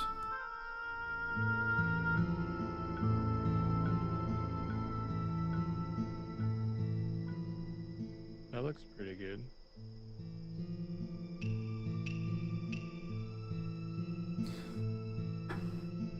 So there's like, yeah, the only thing is, or not the only thing, but the thing I'm like mostly thinking is this panel into this, like maybe the black is a little bit too thick, and it could have like this transition into the shadow could be just a little bit more with like rounded, and then you can hit that highlight with a nice like this highlight that you have that's really thin. You can still hit that thin highlight, I think. Yeah, these are very thick. I could reduce those. That might just be it. Is the highlights actually might be perfectly good as is. Just the thick. You're thinking the thickness of the dark. It's too dark or too thick. Yeah, and just like have a little more gradient, like as it goes from that black into those like bevels. Yeah, I think that's what it is. I think you're right. Just tighten these up more. Might just have to. I'm trying to keep them on a separate layer, but it might just be easier to merge those down, probably. Might be a good tool for the what's it called? For a soft brush. Actually, now that I'm thinking about it, like a soft round, and might be able to do something like a big soft round, lower opacity, and then do something like that.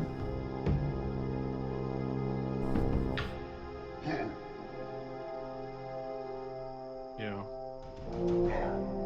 Yeah, I think I'm just gonna brush these down. Damn it. I'm gonna save this first.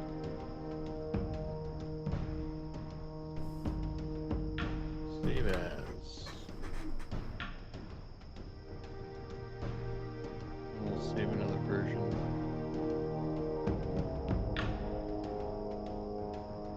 In case I need Yeah, a backtrack. Anyway, you don't have to keep streaming. Oh, while I'm here, though.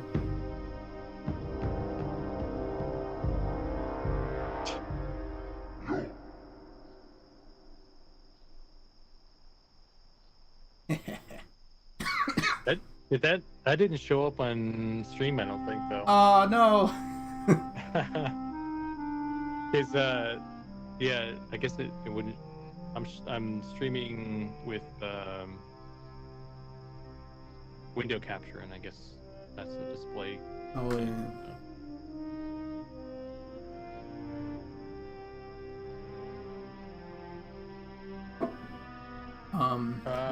Whiskey Hoarder from YouTube says, "Loving the art style of this game. You guys are doing great work." I think we're doing pretty good work. Guess I'll change this to detail layer. Ooh, fancy. Right on. What are you grinding on? Annoying llama. I think the Pantheon's down until 13th. Everyone's just kind of scattered. Inburst Drift. Gotcha. Is that on Steam yet? I was gonna kind of want to. Not that I have any damn time to, but I thought about kind of hopping on there for a bit. You know what game I saw? It was Red Cloud that was playing it last night. But the old Final Fantasy MMO, they still have like retail servers up. And I was asking a whole lot about it, and they were like, "Yeah, no, it's really really good, and it has a lot of the same stuff that I feel like we're even excited about in terms of like low APM, very high in terms of like player knowledge and making sure that you do the right thing or else you die, and very very large grinds, that sort of thing." Yeah, it's one of the inspirations, I think. one of the ones that we refer to certain things.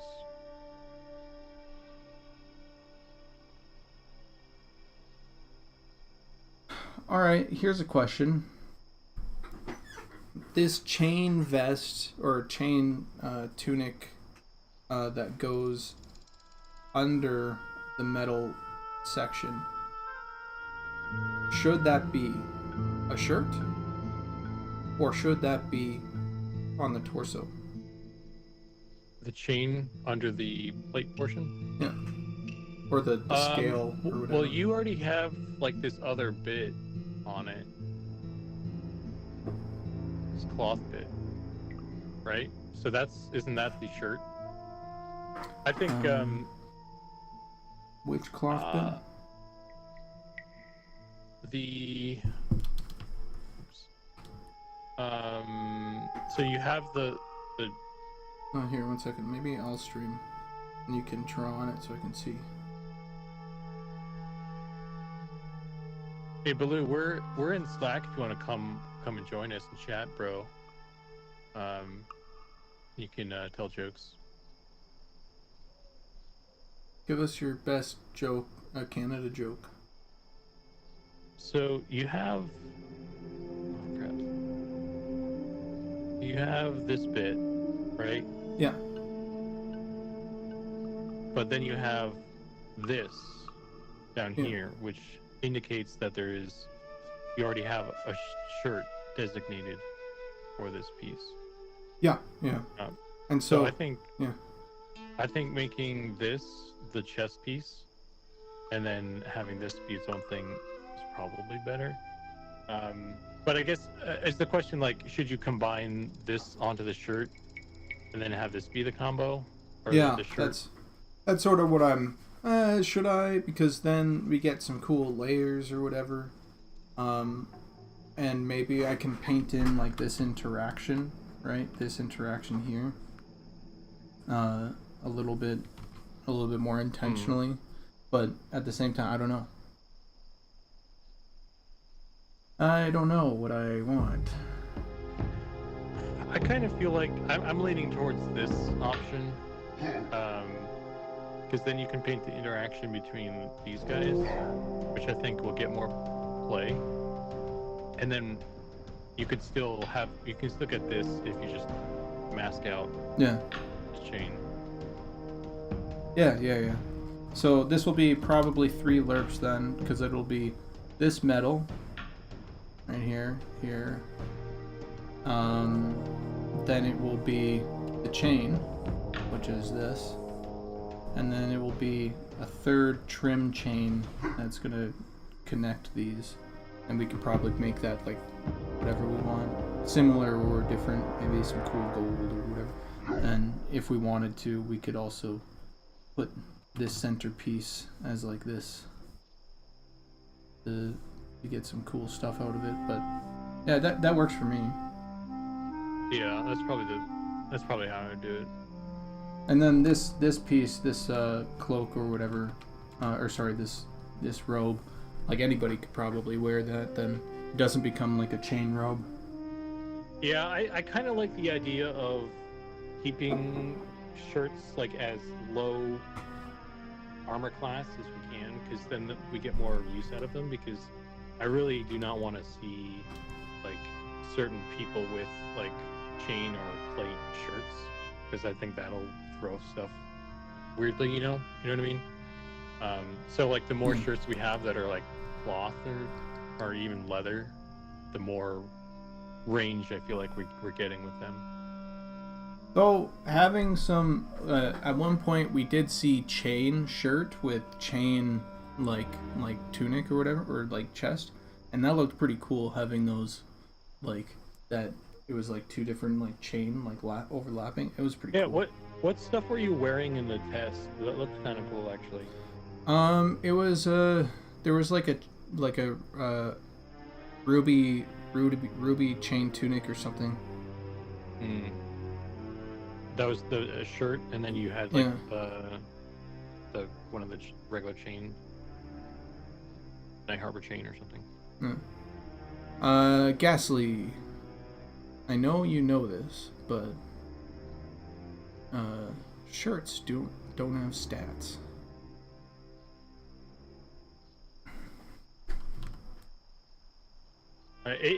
When I said AC, I was referring to like the class of armor, like chain, cloth, leather, etc. It gets confusing when I refer to like that, but whatever. You guys got it.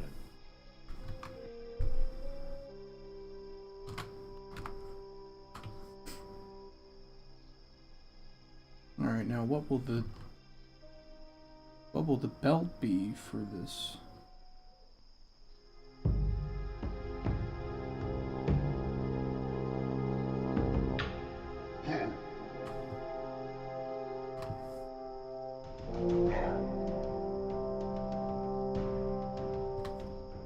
Yeah, we don't want jokes here. Take it to slack. But if they have rarity, then it still matters.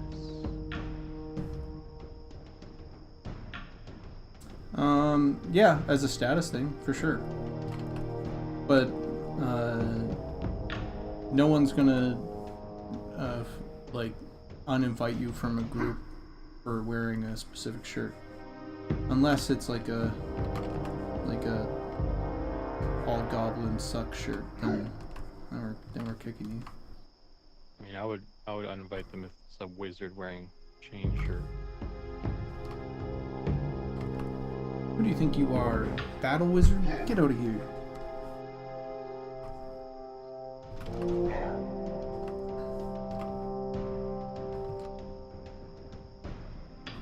Of course, they do run around with two-handed swords. Yeah.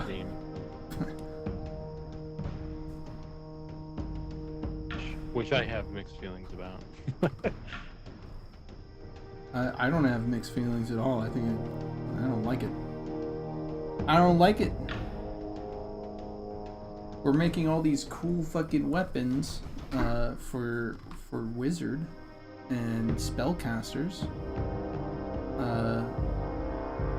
Like staves and wands and fucking scepters and rods, and you're sitting here being like, no, I'm gonna do a two-handed axe. Fuck you. One-handed sword makes sense. Two-handed sword wizard seems a bit off. That's what Yeah. I'm saying. Like I can get on board with the one-handed sword. Yeah, me too. That was what I thought the Gandalf fantasy was, but here we are. Hold on. What the? I need to check this now. You guys remember? All right, we're gonna go to YouTube together. YouTube. Lord of the Rings PS2 Gandalf. The Two Towers game. Alright. Look at that. Staff and sword. Stand, freaks. Squealing, Yeah, they sitting actually going had the on. clips from the movie. Just set it up. That's so cool. These I need to get that game, dude. men of Gondor, we must keep these creatures off. The squealing that is going to happen when the wizard outbowls a fighter or ranger or whatever.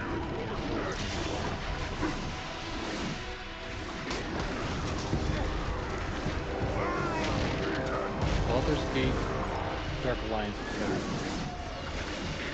I haven't played that one either. You know what is better though is Champions of the North. Remember the Lord of the... Oh shit. You see that finishing move? That was sick. Remember, was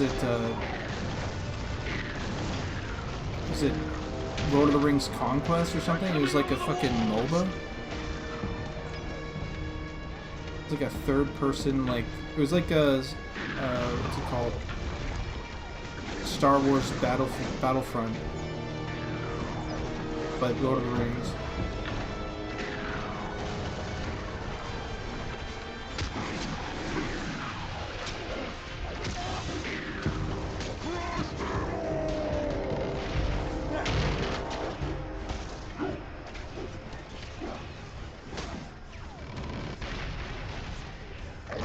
Strike down their ladders! They shall overrun us! Yeah, Gandalf doesn't use a two-handed sword.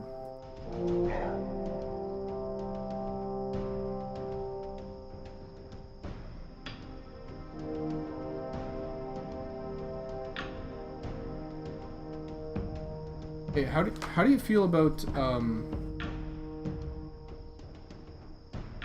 you know what is it, the mana thing that that wizards have, where like if they go hit something they get mana regen? Is that how it works? I thought it was just a straight mana regen.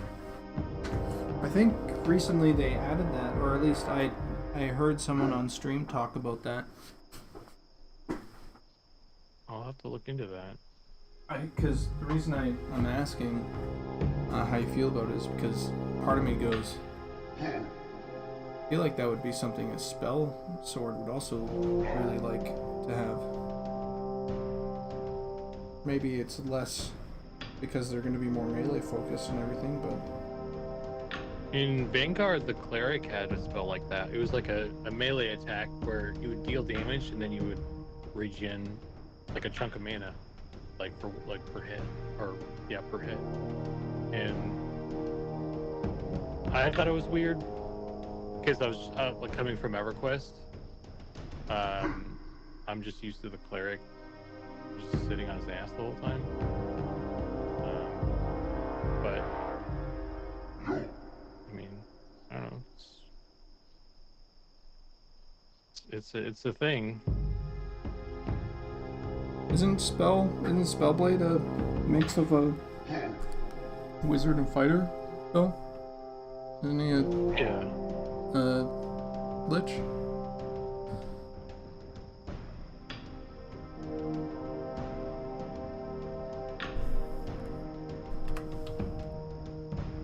Just thinking more of modifying their spells. I'm still waiting for troll wielding gnome spell sword. Get some proc bonus. Just classes be their own thing. A game with spell sword shouldn't let wizards do that much martial stuff. Yeah, I mean, like, it's kind of encroaching on Spellblade.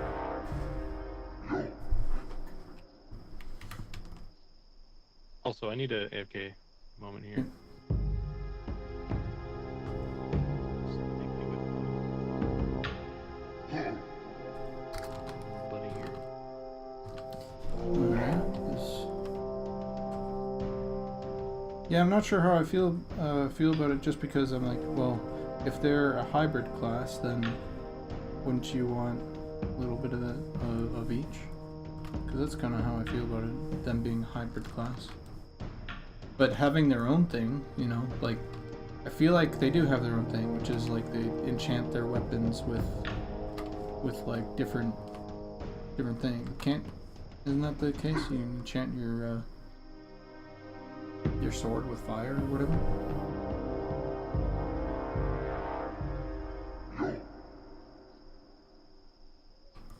I don't think wizards should be making their weapons or putting their weapons on fire or enchanting them with like ice or whatever.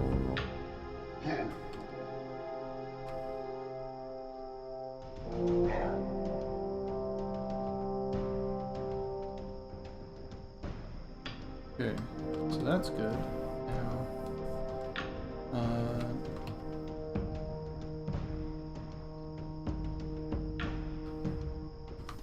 let's take this, copy that over, copy, paste.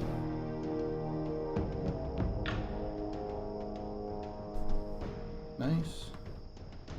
We're gonna go like this. Okay, we're gonna wrap this guy. Copy, paste. And flip it.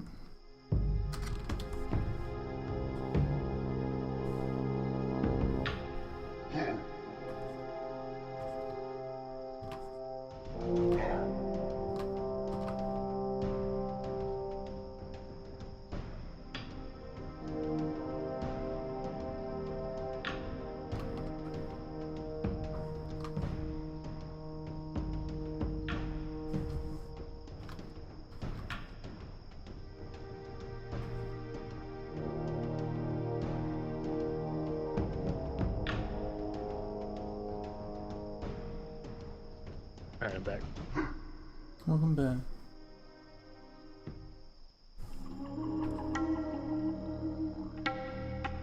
Can't believe Blue didn't come in and tell jokes.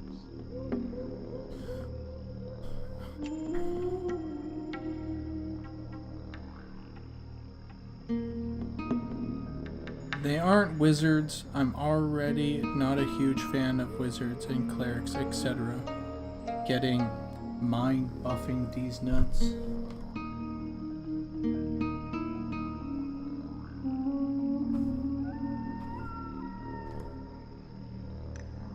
They aren't wizards. Are you talking about Spellblade? Yeah. I think White Bandit. I think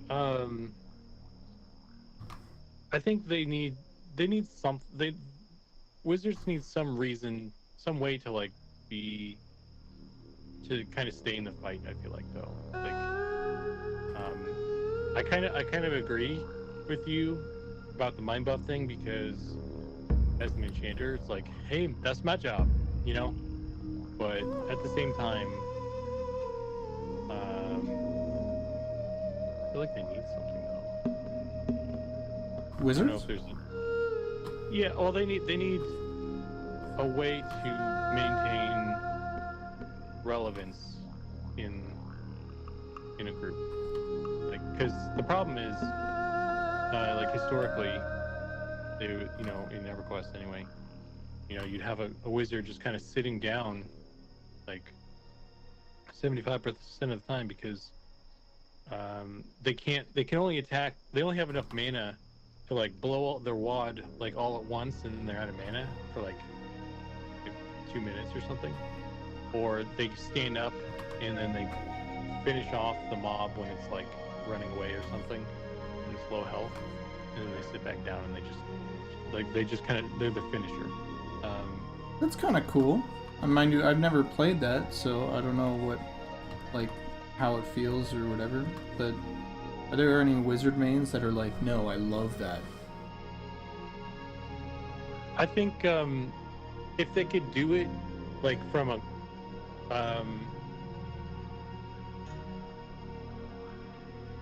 like a higher percentage, I guess, because it's like the last like 10% or something they usually do it. Oh yeah. So, like, yeah. Well, So like sure. like on every pull, they're they're just sitting there watching everybody like do all the work, and then they finish it and take kill credit, right? It's like I don't know. It's questionable. It's not great DPS, right? Like you'd rather have a rogue. You'd rather have two rogues than a rogue and a wizard or something usually. I wonder if there could be like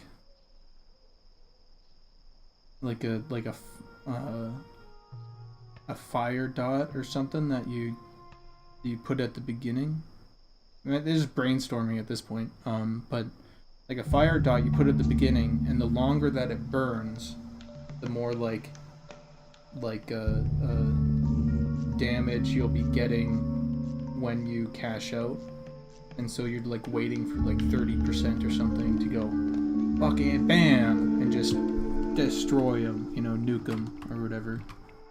So like you're there, and you're keeping watch on things and everybody's abilities and making sure that you cash out as much damage as you can. In Vanguard, they had like they could get like refunds on their damage or their mana, like using a certain spell or something. Or I think I never played a sorcerer in that game, so I don't fully understand the mechanics of it. But essentially like by them doing damage or doing it in a certain order or something like that, like they can get a certain amount of mana back. So like through using those abilities, so they're dealing damage and they're able to actively refund the mana, which allows them to continue going. Which I think something like that may be a better way to do it. Like some sort of like, because right now we're giving them a mana regen thing, but it's a passive mana regen thing, and I feel like a better way to do it would to create some sort of active mana regen thing. it doesn't involve melee. That would be that's yeah, that seems like a good idea to me, but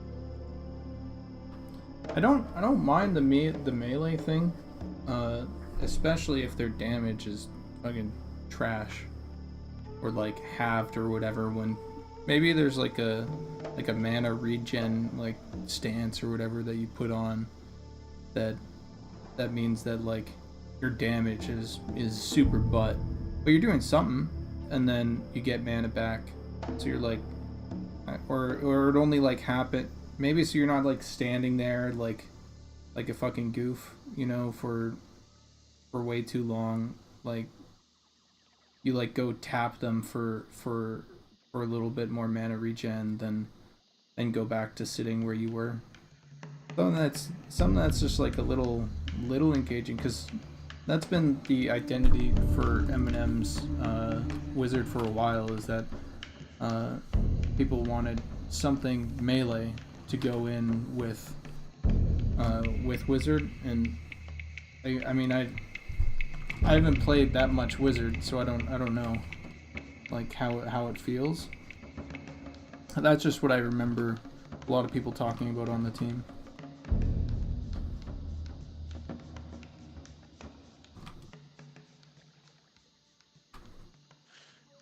maybe a buff from wizards that create a mana shield on tank, and the more damage the tank does, it restores some mana to the wizard. A wizard meleeing and cleric, for that matter, ain't a fan of.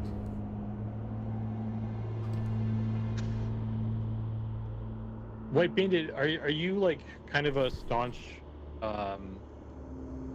supporter of the classic art like play styles? Like would you be happy if a cleric just always sat down all the time and a wizard always sat down all the time? It's like, is that kind of your... I'm not attacking that position, I'm just trying to clarify what your preference is, I guess, because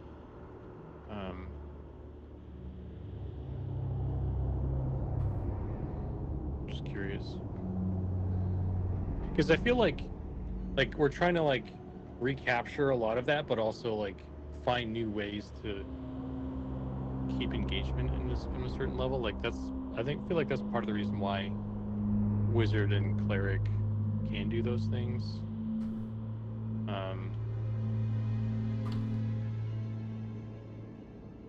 Riddle me this: why would a cleric need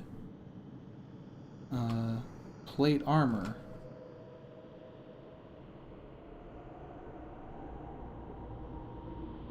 If he wasn't gonna be meleeing things.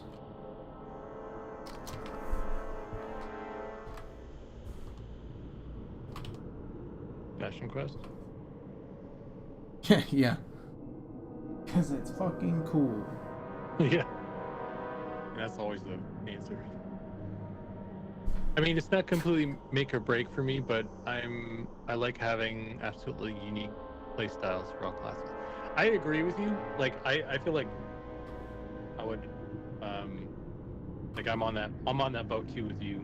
I prefer the certain play styles, like archetype of certain things. So I'm not attacking you at all for that.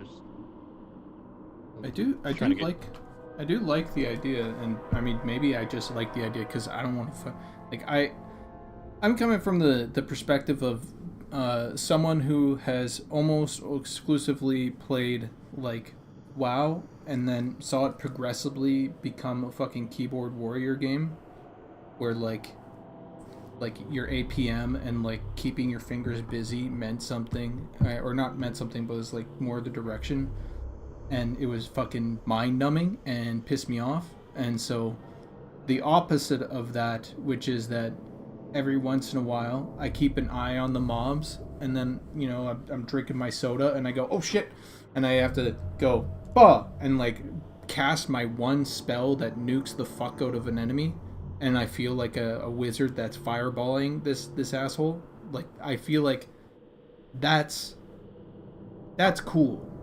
like, and I'm coming from one side going, I want that other side, you know. I kind of want to just hang back, look cool, and come in and fucking nuke things. That's cool to me. But at the same time, I don't know what that experience is like. So it might be like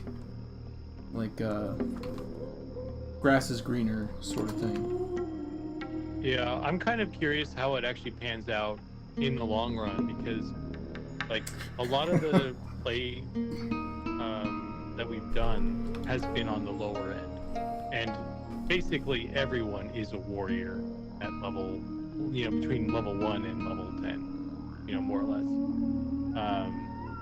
But it's like when you start hitting the 20s and 30s, mobs start like double attacking and offhand attack and quad hitting, and like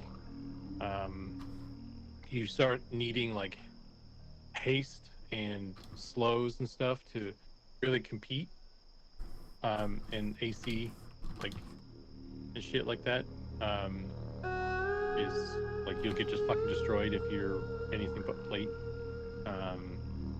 Like when we get to those levels, I kind of wonder how a cleric meleeing or a wizard meleeing really pans out, because there's like my expectation is that the martial skills of those caster classes won't keep up with like a standard like melee class. So does it then become a waste of time to stand up and punch stuff? Is it like a fun quirky thing to like help out in those lower levels and it kind of peters out? Or is there like interest in utilizing that stuff long term? Because if it's that one where it's like, oh, the melee of, you know, clerics and wizards aren't keeping up, we need to adjust stuff so that they can keep up, that's a problem in my, like, I don't think we should do that. What if but it's if like just like they get what they get and it's good for a while, but eventually it makes more sense to, you know, kind of gravitate towards the more norm of playstyles? what if it's like that's fine. what if it's like a trade-off, as in like say there's an enemy coming in and you're like, fuck, I don't have enough mana to finish this guy off in time before like this other spawn happens, and there's like a time thing where we need to kill this guy like fucking pronto, but I don't have enough mana. The guy goes, okay, and he runs in and he hits it and he gets like a decent amount of mana back, and then after that his mana regen like kind of slows, so then he can go, okay, now I'm gonna cast my nuke, kill the guy, even at the sacrifice of like mid-term mana regen or something. Like that feels like it could help in terms of like, hey, we do this every once in a while, but that's it. Yeah, I mean, like the like it still could be helpful in edge cases and stuff. Like, shit, there's times when you know, you would start auto attacking stuff in EverQuest as like clerics actually did not too terrible by comparison. I think shaman actually had some pretty you know, respectable damage with their, they could use spears and stuff. So it's not like unheard of, but typically at a certain level it's more of a novel thing than a strategy. Or like, you know, like you're mentioning, like a kind of an edge case, like battle to the struggle to the end kind of thing. Yeah, if it's edge cases and you're doing it and it saves your party or whatever, and like you do that maybe fucking like, I don't know, like once a session, or like you know, that feels pretty cool. A button that you don't have to press, but you have it, and when you do press it, it's fucking sick. That's cool. That's cool to me. The wizard class description makes it sound like the wizard only goes melee to regenerate mana. This is a new thing that I'm hearing about them regenerating mana with melee, and I need to look into it. That's been I think that's been there, or the idea of it has been there for a while. So I think it's even on the class page. Maybe it's always been the thing, and we just didn't have functionality until recently, or something. I don't know.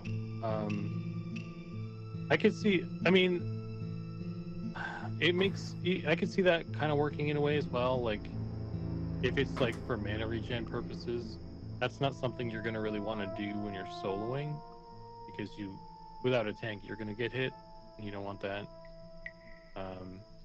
And then if you don't need to do it because you have an enchanter or bard or something, then you don't need to do it.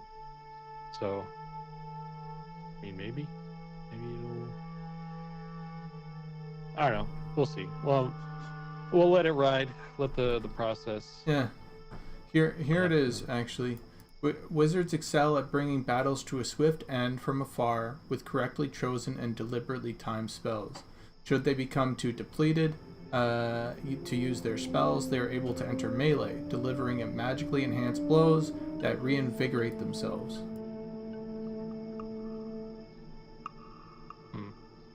So it's just recently we got the functionality of that in. Makes sense.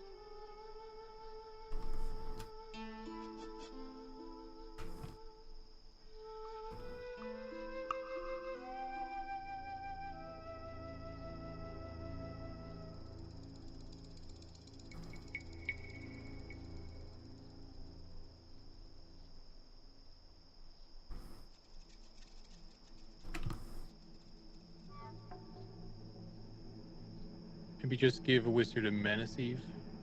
No.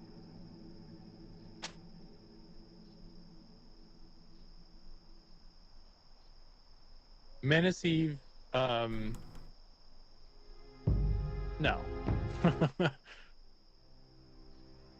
But I think the wizard is like master of like elemental and like physical. That we have a lot of like telekinesis type things like grab flux and like whatever the thing is called, that like the blink that we have.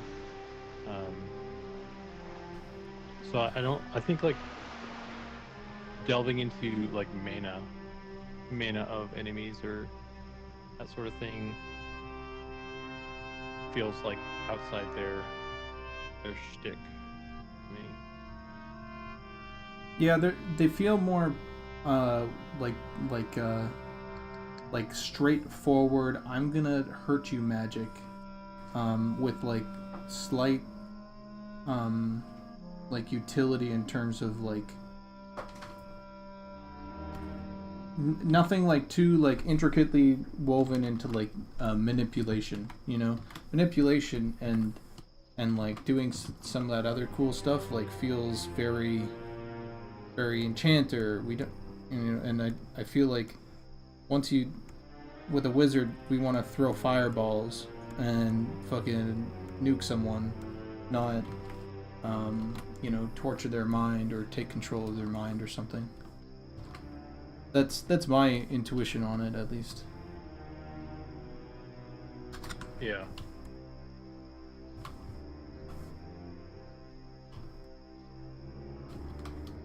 Leaving the office, catch you boys later. Bro, you gonna come in and tell jokes or not? Yeah, Blue. I need at Gracious. least one knock joke. Gracious with your Canadian knock joke. I don't know why I'm focusing on this Canada part. Knock, eh? God damn.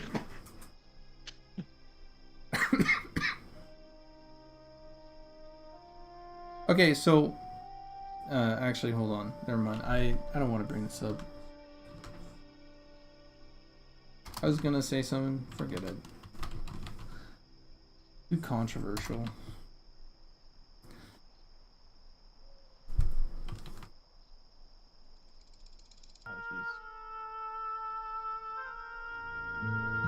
I love having this color picker from the master. Yeah, it's fucking amazing. sick. Alright. We have that. We have this.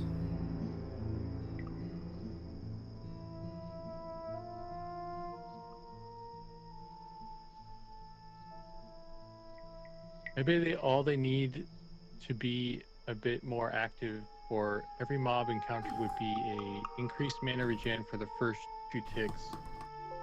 Enough to get 1 spell worth of mana, then mana regen back at normal.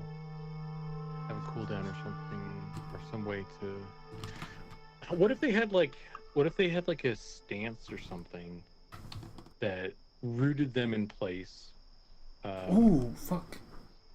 But That's- like they got like a percentage of mana return per spell cast, like or something, so they could so that it would allow them to, you know, be more useful per pull.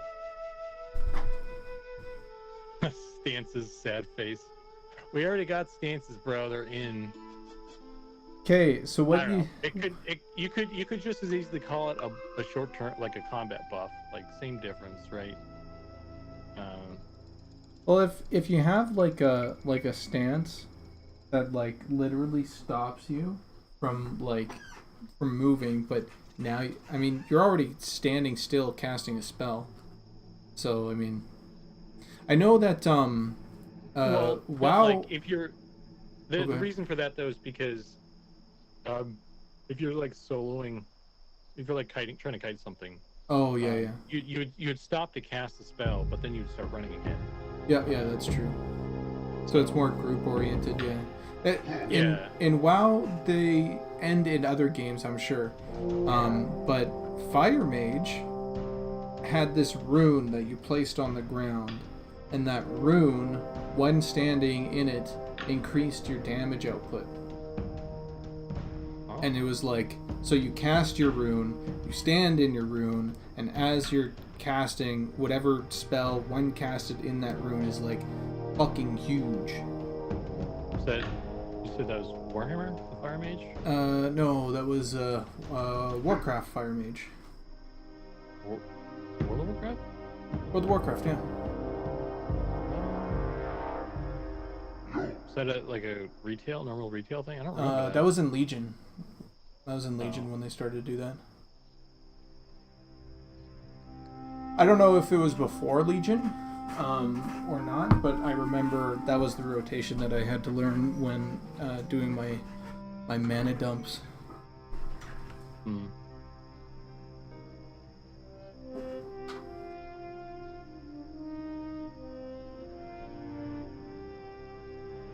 Red circle on ground, sleepy face. You can't please this guy. He just wants wizards to sit there and do nothing.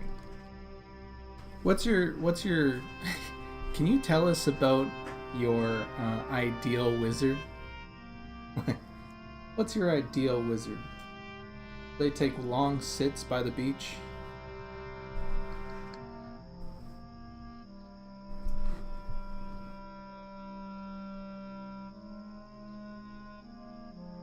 Wizards are burst DPS. I want wizards to have stats and explode things. At what frequency do you want the wizards to explode things? Last The ideal 30%. wizard is to Man. play Necro. Last 30%, or sorry, yeah, when the enemy gets to like 30%, right?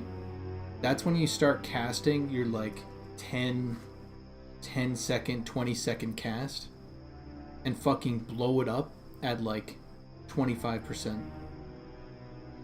Oh, that would be sick actually.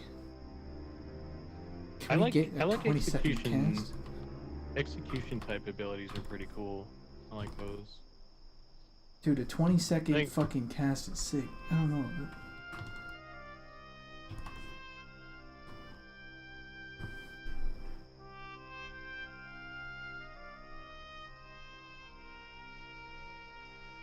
Wizards have no health, are immobile, and are capable of immense damage and moderate CC. Dark Age of Camelot had a good amount of ground target stuff. I'm all for it. They also had... Well, the Dark Age of Camelot was a PvP game as well, and I think a lot of those AoE things were just trying to nab at like a bunch of dudes all at once kind of thing. I'm a sucker for the for a fucking Rain of Fire spell. Not gonna lie.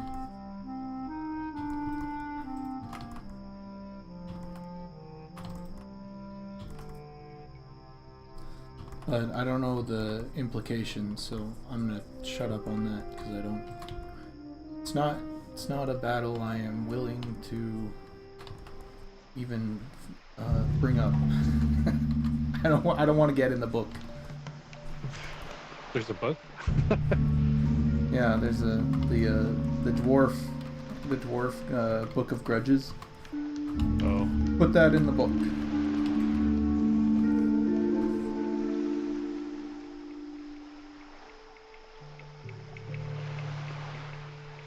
Yeah, Rain of Fire does mean AoE stuff.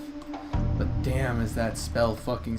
Take away everything else you like about AoE and all of its implications and all the crap that you're like, I hate AoE because of blank, you know, and you think about how cool it is to summon fire that fucking from the sky. That's fucking cool. I never really mastered how to do the Ice Mage AoE thing in WoW.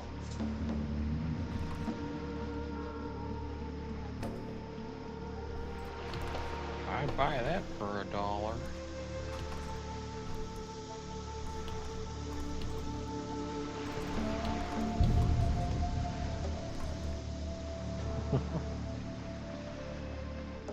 RoboCop fans, I see.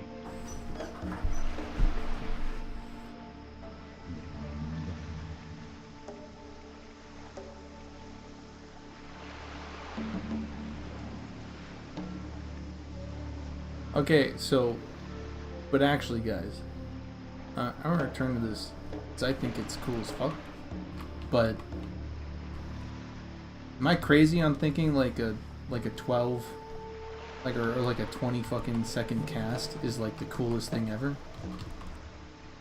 If it lands and it does Yeah. like a huge amount of damage, it's fun, but it feels hella bad when it's Can you imagine? I can't imagine, you know, it sucks. That's what I feel like in That's the kind of shit that makes you like re-roll. in Monster Hunter. It's like the exact same thing. You're sitting there, you have your like big especially if you're a long or not longsword. What's it called? I think it's just called greatsword. You're a greatsword player, and you're sitting there, and you're like charging up your fucking giant sword attack, and you're like waiting for it to like hop into the right position. You're like, I'm gonna fucking get you, and he's right in front of you, and you're like, I'm gonna get you, and you charge up, and it hits the thing, and then he like just does like a pivot walk out of the way as you like slam down, and you just whiff completely. Oh god, that fucking it. But it makes it when you land it so much better. It's like, yeah, I did like playing Fire Mage for the Pyro Blast. Is like because of that exact reason, right? Like it feels good to like just blammo somebody. But it's difficult. It's very situational, I guess. Retail WoW has for PvP, because they separated PvP stuff from like they have like PvP only abilities and shit. And one of the funnest abilities was very similar to a Chaos Bolt, but it was for Mage, and I think it might have been Pyroblast. I forget exactly what, but it was like this. You'd cast it, and there was this small or this giant fucking like sun like a ball that just slowly made its way and tracked the enemy, and like it was just a matter of time before it's just a matter of time once it's cast, once it's actually out in the world, like it will go through like geo and shit. So it was like it just felt so it did 30% of their health no matter what. Damn. And it was like, holy shit.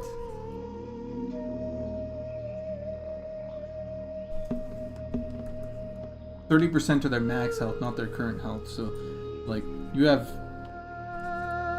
like, I don't know, 3 mages, or like a mage, and you have a destruction warlock or something. You could just eliminate people, as long as they didn't see you casting.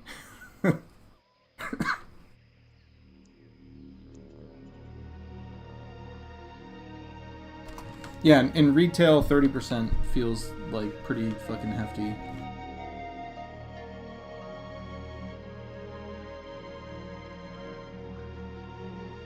It takes 30 seconds for me to load up M&M in editor sometimes.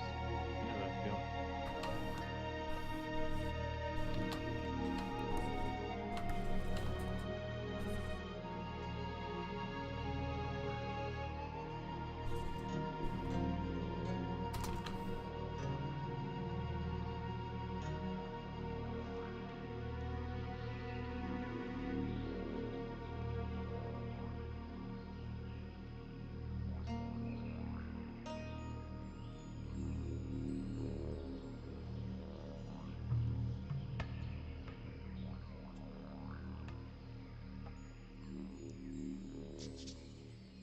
In terms of the wizard nuking and being immobile, Guardians and EverQuest 2 had abilities that absorb damage for other players. Just put intercept on a wizard and give him nuke away.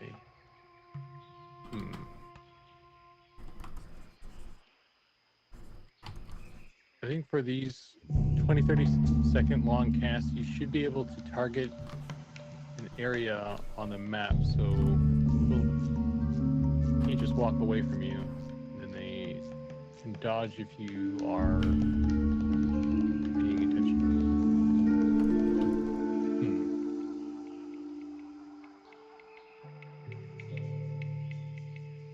It's one of the things that if you wanted to balance that for PvP, I feel like the target wouldn't have to be in front of you. Oh man, can you imagine a rogue? It's just like, I'm gonna fucking get you, and then like just walks behind you and cancels your 30-second cast. Oh, I think I'd fucking rage quit. If you can last 30 seconds against a rogue, Jesus. Probably not. Get the jump on you. But if that's in PvP, if you got that off, that's it's like an insta kill, I swear. There's no way anybody's living through that 30-second cast. If someone gets off a 30-second cast on you, like, you deserve it.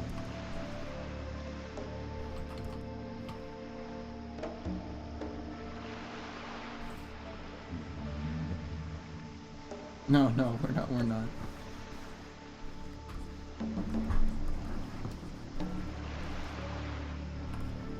Yeah, we're making a PvE game.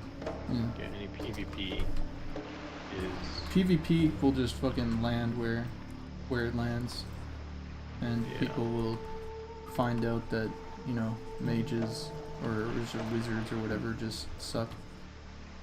And won't play them.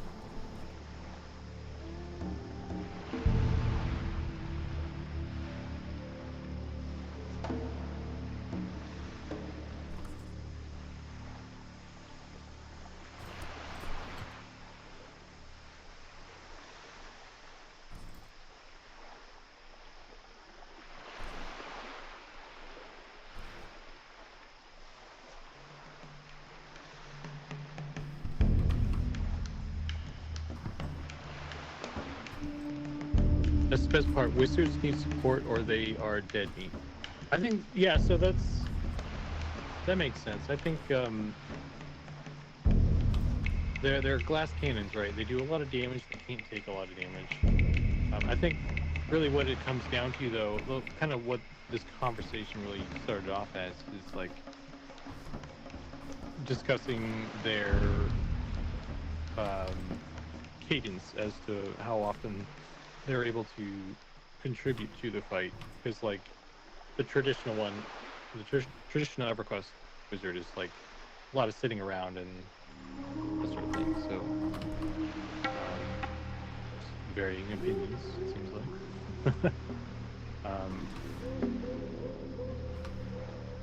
Actually, well, I mean, are there very? Because it sounded kind of. I mean, I don't know. It sort of feels like, and correct me if I'm wrong, but it kind of felt like a lot of agreement as to them being melee, like having a lot of melee in them or something. I'm not sure that like a lot of melee is probably not the way to look at it. It's like very like slightly what's it called? Complementary, where they can melee, help with a little bit of mana regen or something. Yeah. Yeah, we'll see. Well, yeah, I think seems like that's where we're going with it. Is I hope it's just complimentary, and we'll see how it peters off, if it peters off at all, or how that kind of goes through the levels. I feel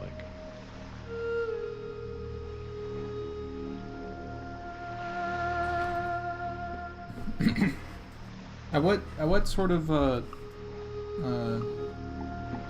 like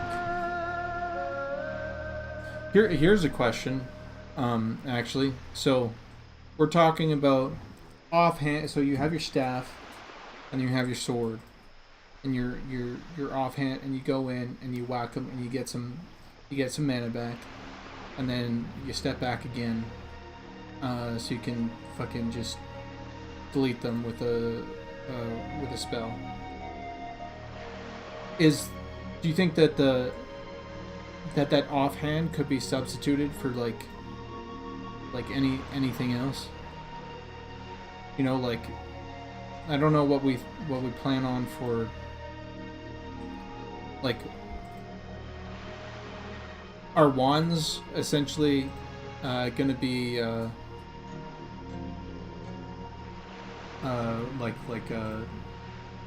like staves, in that you can't really melee with them.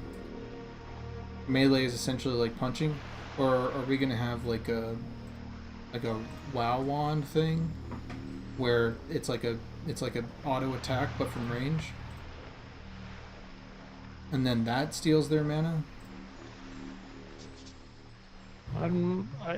I actually asked Nick about the wand situation, and he said he's undecided as to which way it goes. So I don't know where we'll land there, but my personal thing is, I guess I'm conflicted as well, because like I don't know if I like the WoW wand situation, but maybe it makes sense.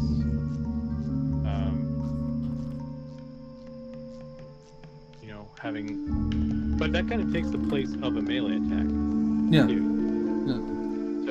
So I guess if wizards have some capacity in melee, then I feel like maybe we don't need the wands then.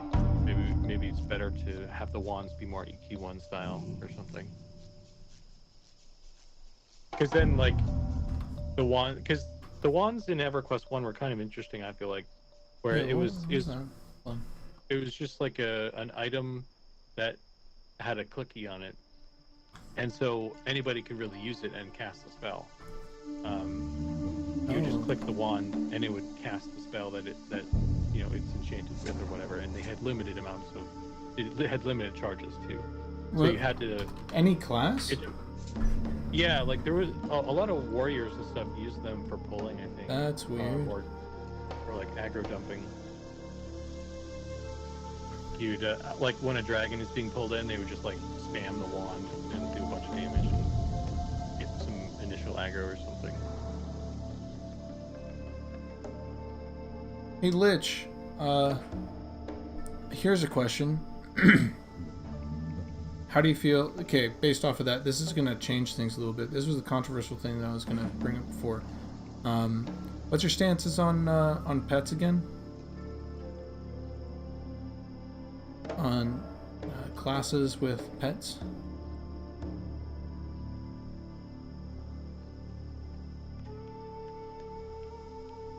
Yeah. And this is my personal opinion on this, and it does not reflect anybody else in the team. Especially doesn't reflect anybody else in the team, but I think we have too many pet classes already. Everybody and their dog is getting a pet to work with. I would agree with that. It's like Elementalist doesn't feel unique anymore because, except for the shape of their pet. Necros have pets. Shadow Knights, for some reason, have pets. And this is just from someone that never played EQ, so I don't have too much like connection. But it feels like when I'm a tank or whatever, I feel, especially with the sort of fantasy that we've like leaned into, a Shadow Knight being like this Witcher type guy that has like tapped into shadow magic, like him having a buddy feels a little weird. And then Beastmasters have pets, and then Wizards have familiars, and I think Enchanters, they have pet combat going on with their charms. And do they have a pet? Enchanters have pets, yeah. They have one that can summon, and then they have charm, and then they also have enchant ally. Yeah. But do our wizards have familiars? Is that a thing already? Or is that just something we talked about? I think I've seen a familiar around. I think Shaman was gonna get a pet as well. Like right now, I think you can get like a Ghost Wolf. Yeah, so I can make a list here. And I'm thinking like we have 6 people in a party, right? And each of those people have a pet. And so it's like now you have not each one, but a lot of them have a pet. You have like 10 bodies running around. It feels like a lot. And like I don't necessarily consider charming as pets though, necessarily. So like druid technically can charm, but it's more of like a thing they can do rather than a class defining thing, like elementalist having a class defining pet, or shaman or enchanter technically. Yeah, but it's always going to be like better to have that extra damage. Or not, it's not always going to be, but I feel like thinking about the bodies that are lining up in terms of like the noise, at your camp and how many people are there. If we have too many classes that it's best in slot to have a pet, and you're always going to want a pet, that's a lot of pets. Is this shaman, shadow knight, elementalist, enchanter, beast? Oh, necromancer. Necro.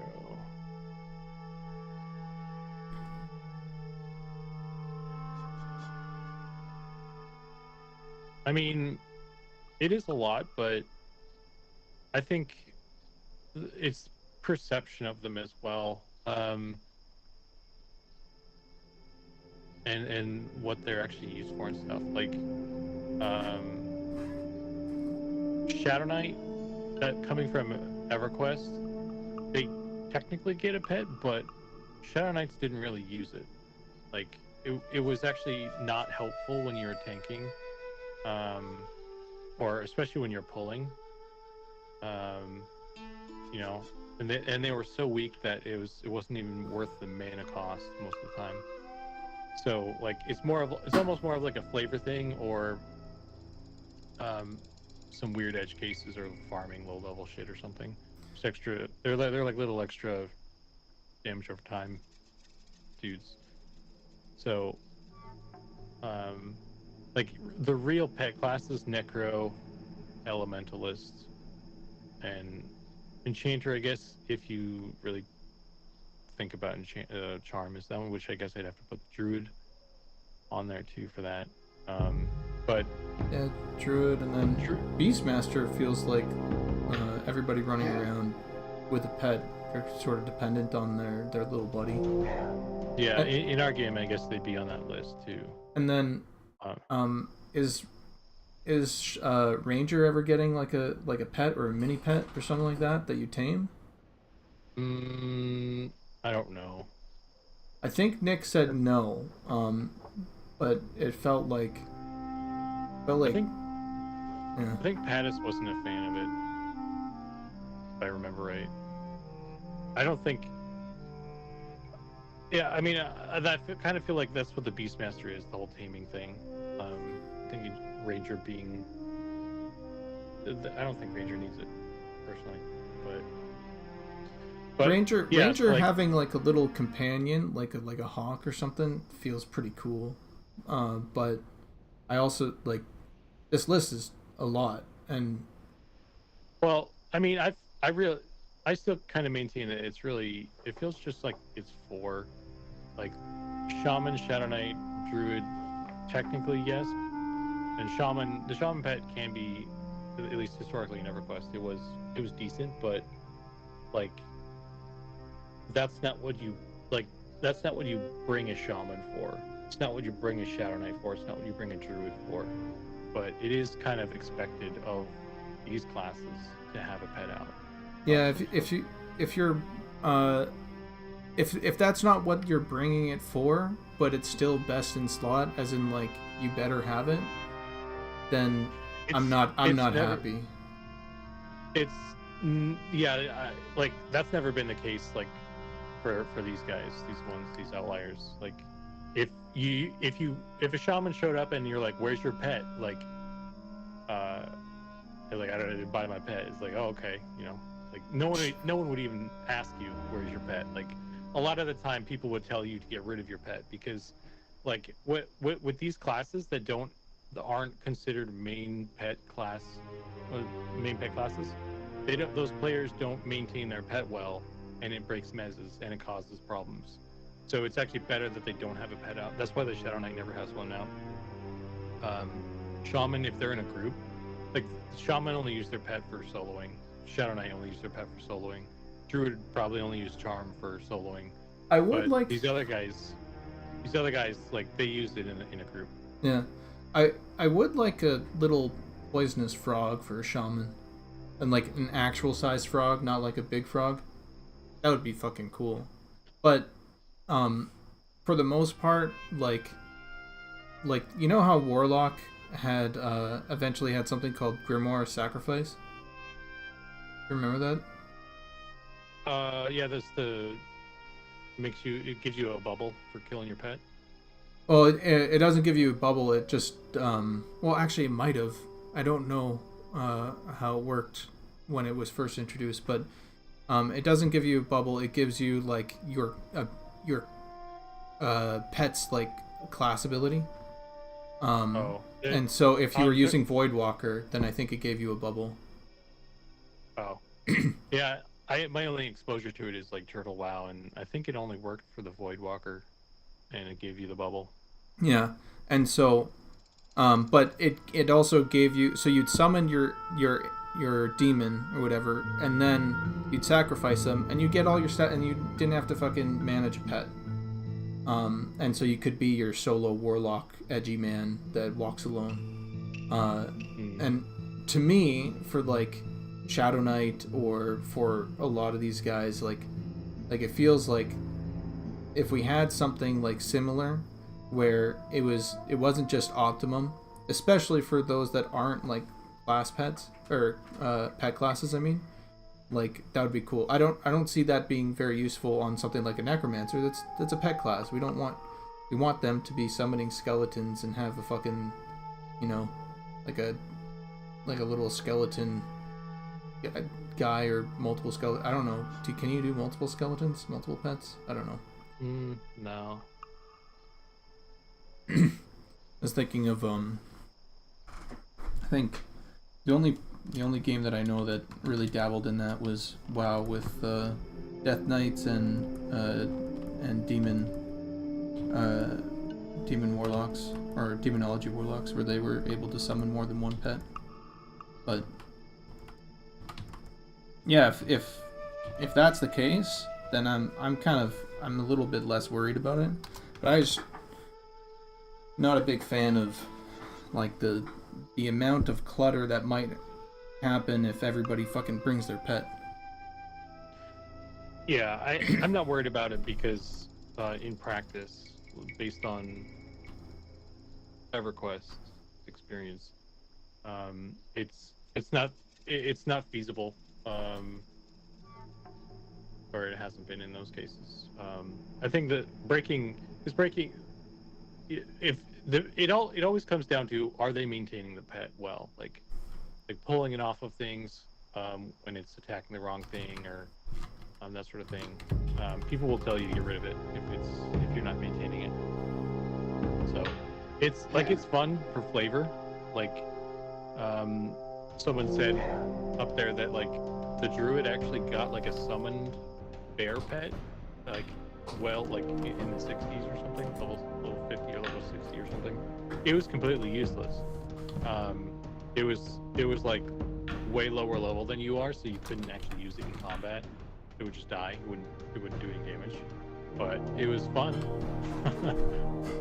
It was a cute little guy, but it had no real use in practice. So,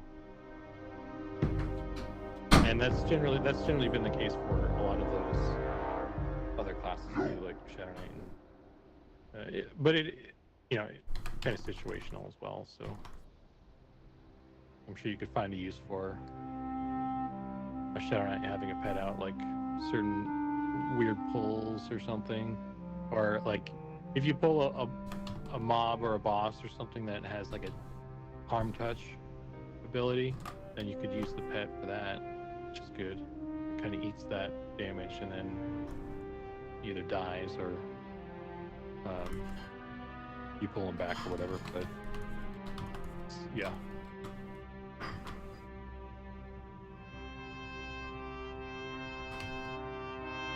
Chamois Ghost Wolf is pretty low DPS too, and didn't tank well.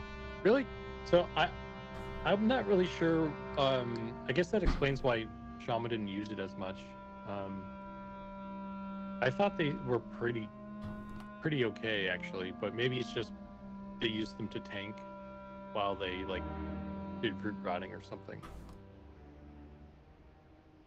I see a lot more Shaman using their wolf pet when they're like solo. Yeah, I didn't play Shaman, so I don't know. So I believe you.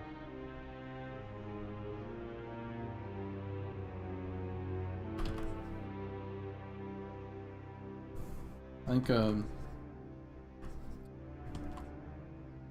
oh man, I know it's a lot of tech, but how cool would it be? How cool would it be if hold on one second. Be right back, actually. The suspense. Yeah. Meanwhile, paladins and warlocks got free mounts at 40.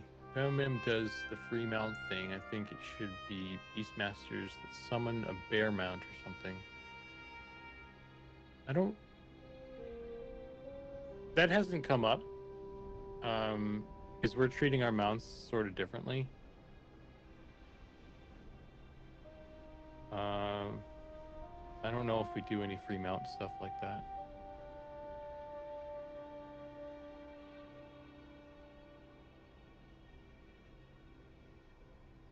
I think what was it? EverQuest 2, the Paladin and the Shadow Knight got a free mount as well.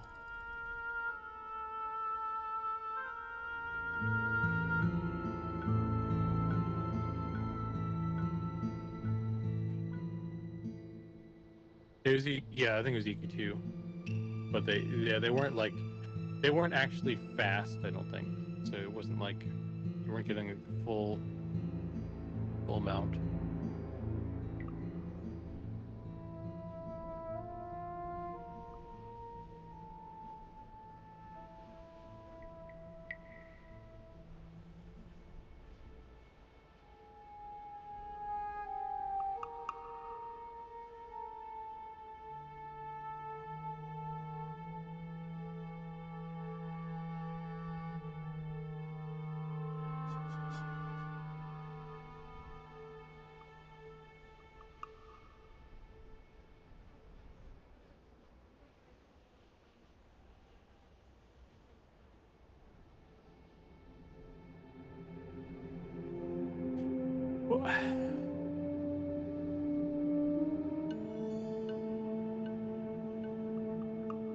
I'm excited to see what Eminem does for post 60 advancement, be it equipment sets or that adjust how your class plays or passive buffs that you can acquire. Just hope there's something past max level. We'll see. We'll see what happens there because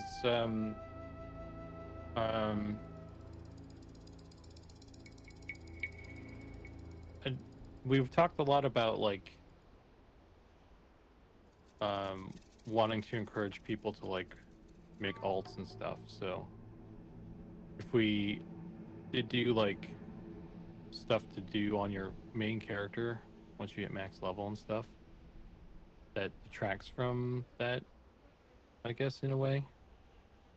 But kind of also feel like we can't just like. I feel like we need to do like. It makes sense to do something there as well.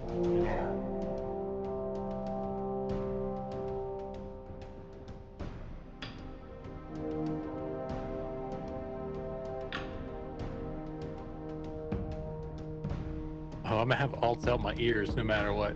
That's good. Talk about personas. Any talk about personas? I don't think so.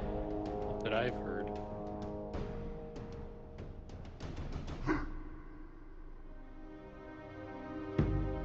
What about personas?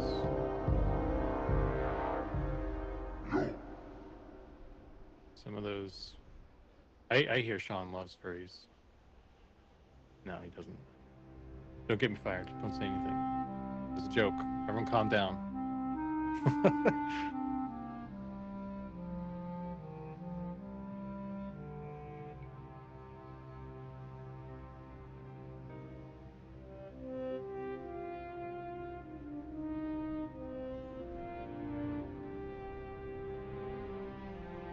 It's just jokes.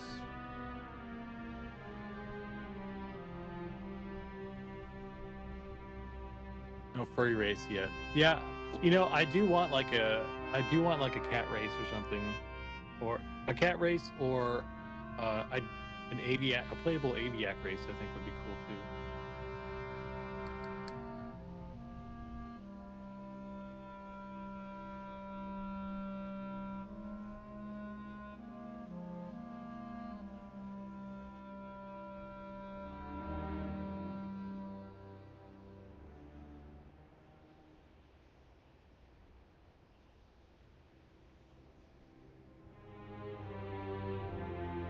The Birdman that Goblin has drawn is very cool. There's one of them that I really like, and then there's the other one that like I really don't like, but everyone else seems to really like, and I'm like, oh man. So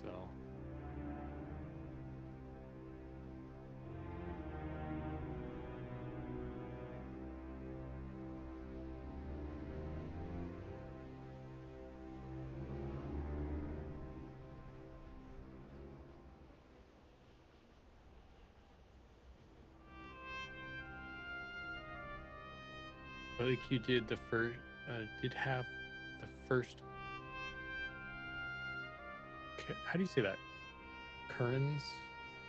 Karens? Why can't I not pronounce that?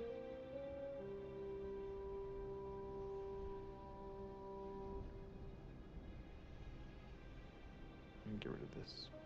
Yeah.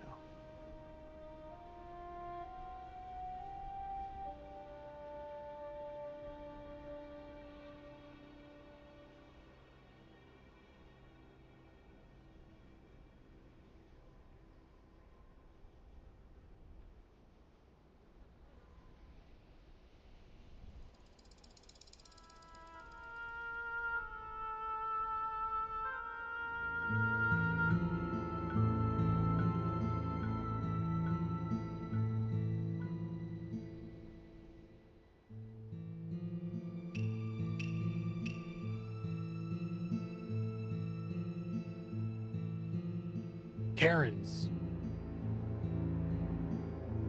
What if we did the cat people and we called them Karens, and then we gave them all like that one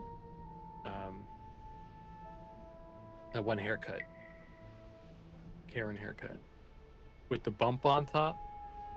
You know what I mean? You know what I'm talking about.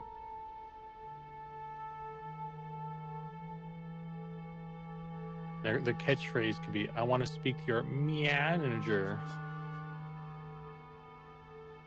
That would be great. 5 stars.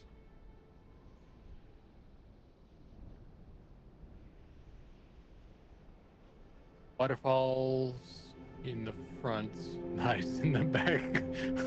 That's an interesting way of describing it. Yes. Never heard that one before. Good job.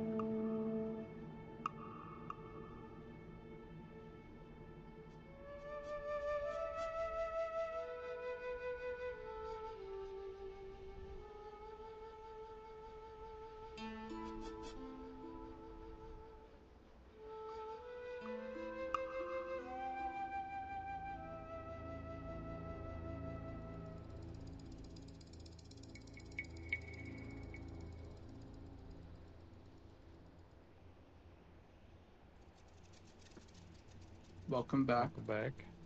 Oh.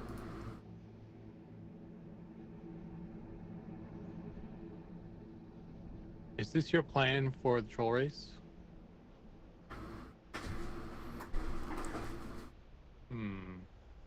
Yeah, the troll race is a troll on the player base. It would be, you guys think you're getting cool green dudes. Instead, we're just trolling you with some outlandish race option.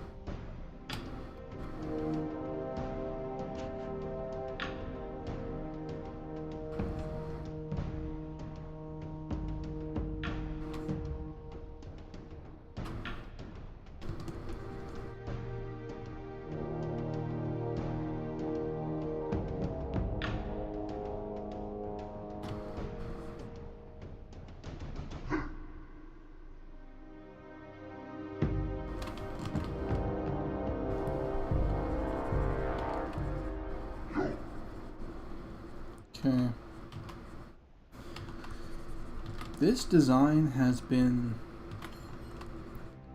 kind of bugging me because I don't know exactly how exactly I want to for the shirt, because we have some other shirts that are similar, and so I want to do something like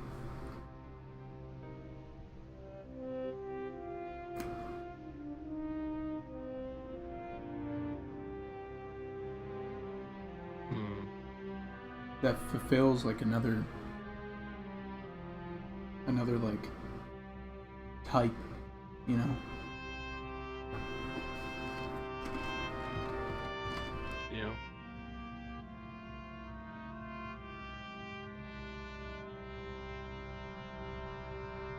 Chainmail is separate enough. That's different enough. It's would be cloth Night Harbor. I think that will be different enough.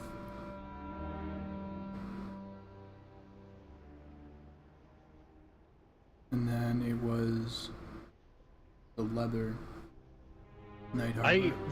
the thing that bugs me about doing the cloth as robes is I feel like it encroaches on robe like individual robe slots. Like I kind of wish we were doing more like you know, a different type of cloth outfit. You know, like a non-robe outfit for cloth wears for the outfits, and then we did robes, like the long robes and stuff in the robe category, because I think it's weird to get like a tattered cloth vest and then it be like a robe, you know. And then like it's not even like a complete design because you need the shirt as well to complete the design. It's just like that's the only like this thing you're doing looks good, but if I were to like be bothered with by anything, it would be just the way we're doing those ones. That's kind of why part of the reason why I shortened the cloth to one, to kind of make it more of like more of a coat kind of situation rather than a full thing. So there's that separation between those two categories. Trying to think, because okay, so there's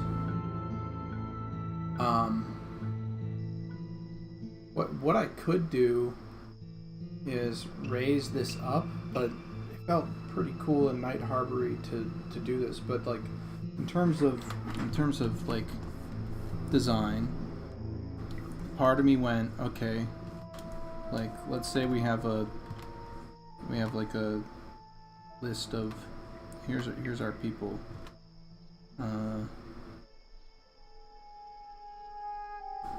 And then let me grab him. Zoom in. And you sort of see this with some of the classes. But when we look at something like a cloth wearer or something, like the silhouette kind of like goes like pretty far down, and then leather not as far down, chain not as far down, and then plate really not as far down. But this might be a little flawed, because you can get some cool stuff for plate that comes down here, and then like something like this. But then you can also get some really cool stuff like that on chain, and that's cool. But then Inquisitor has some stuff that kind of goes down like that, and that's pretty cool. And their plate, and then cloth, like you have what is our, I think, do we have like a melee cloth? I don't think so. I think the only thing is Monk's cloth not leather? Oh, they might be leather. You're right. So it makes sense for clothies to have stuff like There's this. spellblades, cloth or leather? I think spellblades are also leather because they're having it. They have a leather skull cap. And so cloth is the only one that's really getting torsos that are full going all the way down. I mean, other classes can wear that, but they're not really gonna wear that. It's not good for them. And that's the torso piece. And so if you want like a full robe, clothies are gonna wear those, and then all the other stuff. And you could have some of the enchanter stuff where it goes down like a decent amount, but we can put some cool like designs on it that allows it to show through whatever you're wearing underneath. But just this for the the idea of robes, they're probably gonna be wearing like a more coverage. But with monk, I think we could probably do like a cool like sash or something, where or like a like a where it goes across and then like they have like a full robe. That could work for monk as well, maybe. But yeah, so there's like a combination of a lot of that where I'm like, and part of me goes, well, maybe it's actually better for this piece to include the chainmail or the scale mail.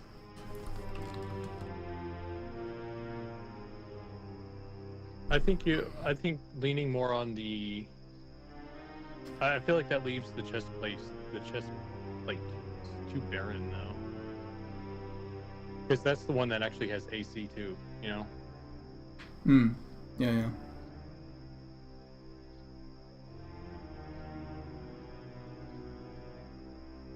I think it actually makes better sense to have it like this, like more basic, because like it's like your padding, your underlayer for just padding. It's like it's got no AC. It's just there to kind of pad those two layers, between the metal and the skin. That's probably something they would wear anyway, right? So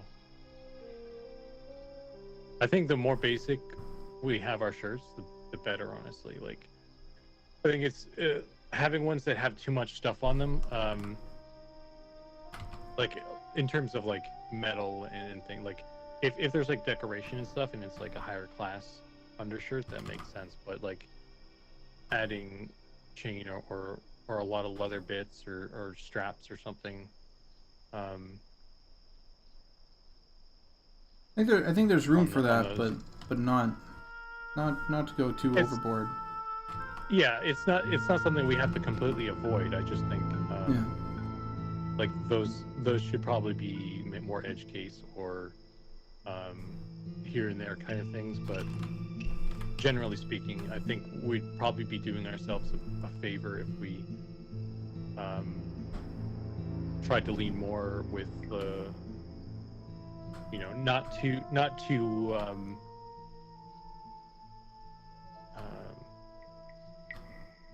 detailed, I guess, or I don't know, for the lack of a better word, just keeping it more basic, I guess, more plain. The keeping them and having them having these pieces like a little bit like longer or whatever, I feel like it's also a nice thing because we can always like relatively easily like go like this and cut it down, where we just go hold on, I need to get rid of these. Yeah, I guess so. I mean, I'm just like so we can do this pretty easily. Right. I guess my thing though is like if I want the long robe look, I want to seek out a thing that is called a robe and I know what I'm getting. But when I'm getting like a vest, I want it to be a vest. Like there's two different looks there for casters, and I feel like we're not giving it by making these outfits like have that more of a robe vibe there, right? If that makes sense, because there's like some really cool looks. Like if you pick tailoring and WoW or whatever, like there's some really cool looks that you get with like you make like a vest, the pants and the vest. Like it's more of like a low level adventurer, generic looking thing, and that's a cool vibe. I dig that. And there's like somewhere in between that and like kind of the enchanter level of thing where it's like a high level put together very wealthy guy who's got like a nice kind of jacket thing with like the coattails type thing, which is still very different from the robe look, which is the full on like Gandalf kind of wizard robe thing. Yeah. And I just want to like try and create a space for both of those to exist, for those that want one or the other. And yeah, So like, that's the, is it Go a ahead. problem on the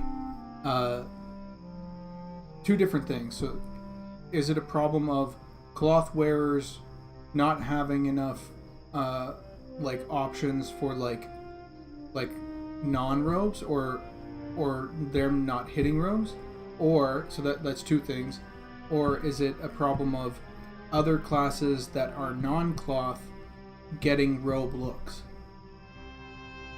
it's the first one. It's not having non-robe looks for casters. Oh, okay. Yeah, that seems to be relatively solvable. Yeah, and we could just go ahead and do the thing you're suggesting of shortening them and stuff, but I would I hesitate to. It's a cool kind of just tunic. Boom. Yeah, I hesitate to like thumbs up like going and making all the variants now, because what we really should be doing is still sticking to here's the thing, make the thing, move on to the next thing. Yeah. And then swing it back. So, I don't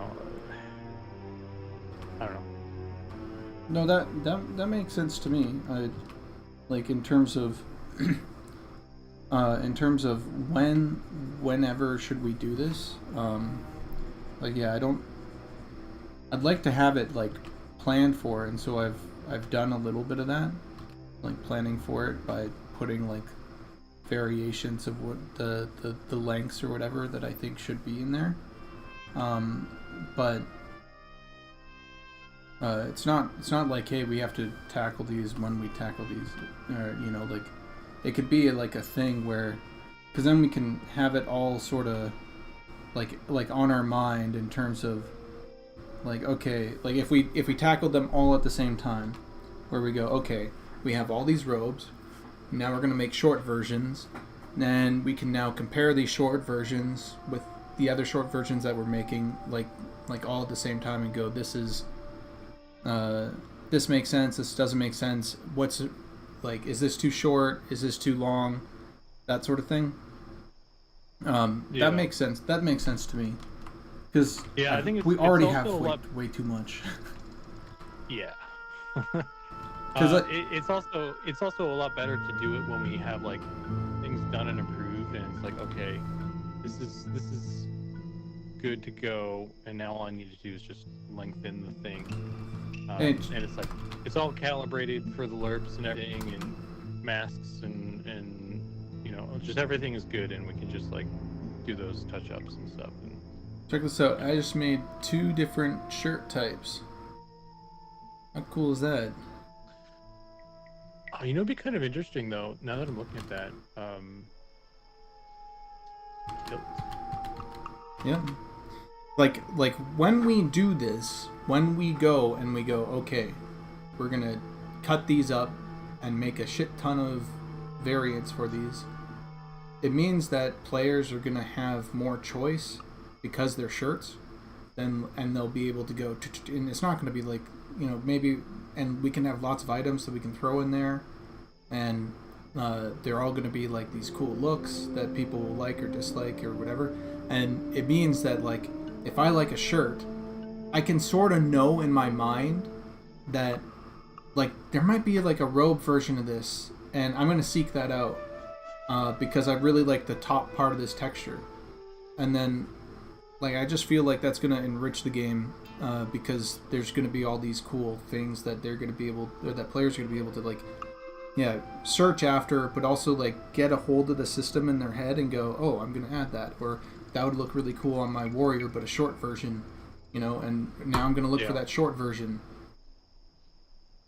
Yeah, I think it's definitely good to have the option and the variety and stuff.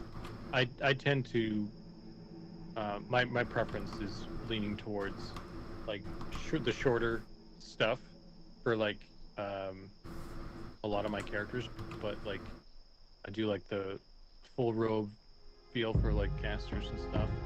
So having that variety is good. Yeah. Yeah, because there's some times where, like, there's the longest time, actually, in World of Warcraft, I fucking hated any robe. Because the way that they handled it. Eventually I was like, I came around to it. But just the way that they did robes, like, pissed me off, especially on Undead. There's so much, like, ugly stretching that even to this day I'm like, I don't know about this robe. But our robes are sick, so take that. Wow. Well, which ones? Are there any in particular that you stand out? Because I think they have some cool robes, and I actually want to do more. You know, when we get the space, you know, to go and run that stuff, I'd like to do some robes and some really like some nice like elaborate ones. Yeah. I think elaborate robes are going to be hype for us, but when I say I didn't like their robes, it was because their robes was very much one thing, which was like two legs like pieced together. Hang on.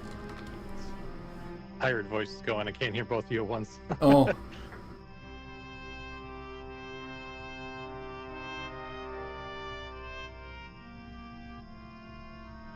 Oh, he stopped. Yeah. Sorry, could you repeat what you were saying? It's not about like the texture, but it was about how the texture, like, or the design of it, but it was about how it was applied to the characters, especially Undead.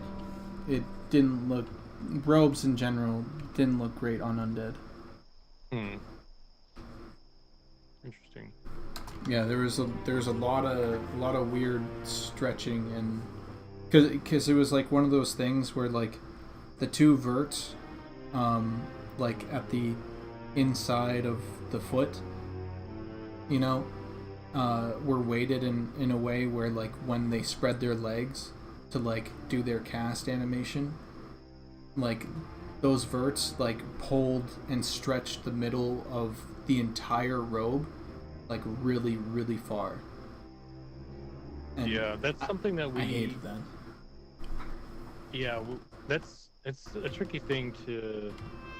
We kind of have a bit of a inverted problem, I feel like right now, where like when your legs are together, like down the center, the very center vertexes get pulled down, so it creates like this sort of pointed downward point on stuff, and maybe that's just something we can smooth out with weighting, but it's something that every time I see it, it bothers me. No, we should be able to fix that with weighting. Yeah, I think so. But yeah, just robes, that's inherently is one issue, is the squash and stretch of it all, you know.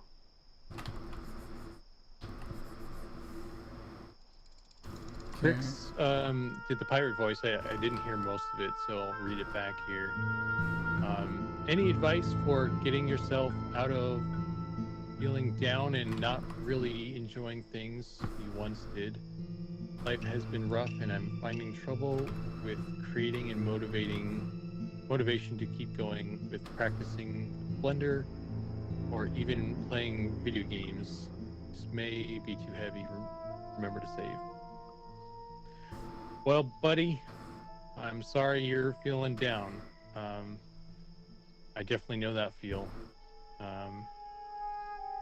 Maybe you just need some time to decompress, and that's okay. You know, you can take breaks. You know, you need to give yourself some grace, I think, there, and you know, when you're feeling a little bit better, or trying to find some kind of reason to do a little thing, or just doing something in smaller doses, like you know, doing some really small thing in Blender, or you know, finding a more casual game to just boink around in or something. But it's all also okay to just do nothing. You know, That's actually what I would suggest, to be honest, is do nothing. Like intentionally do nothing. Be lazy for a fucking day where you don't feel the pressure. Give that excuse for yourself to like not do anything. Not feel like you need to do anything. Not play a game because you're, oh, I have such a big backlog or whatever. Like, just fucking do nothing and see where your time sort of like lends out. And eventually, I feel like the call will sort of come back to you where you go, like, oh, that would be cool if they did it this way, or that, or whatever is in your head can start to has like a break away from all that shit, and then eventually that stuff will just kind of come back, and you'll be wanting and urging yourself to hop back on the production train a little bit. Forcing yourself to have stops is like it's helped me a lot, where like, no, I'm just gonna fucking decompress and sleep today, actually. And it means that I get that sort of reset. we in the Barrens. What? Oh, I'm playing the Barons music. Oh.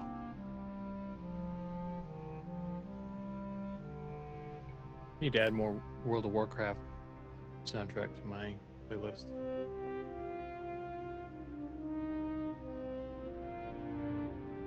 Yeah, if it's not a hike, like Fielder said as well,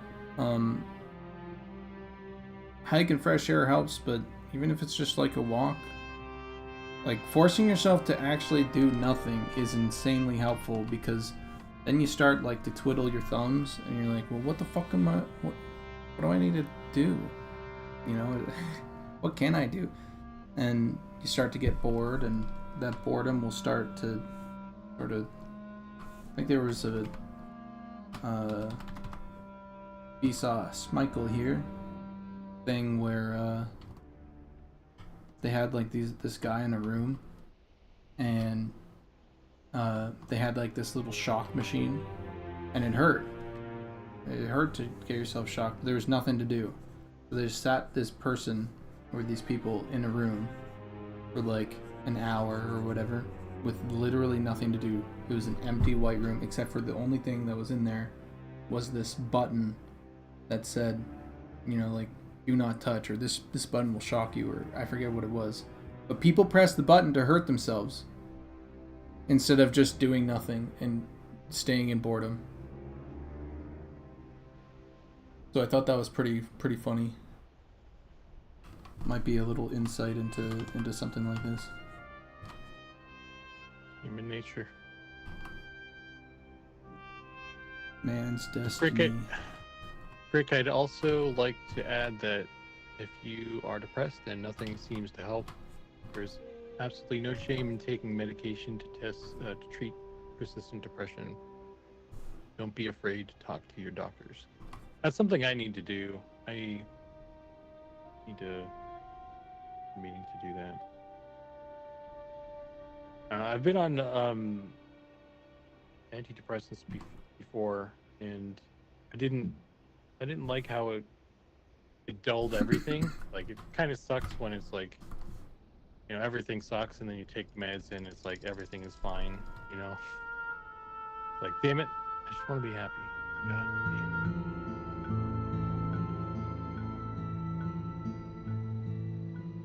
But unfortunately, it's not how that works.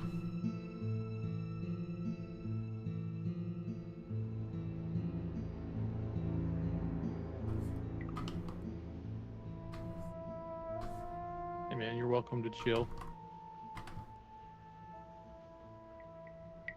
Just working on stuff. Trying to get through as much of this WASP as I can, so that I can get through as much of the other stuff that I need to do as I can.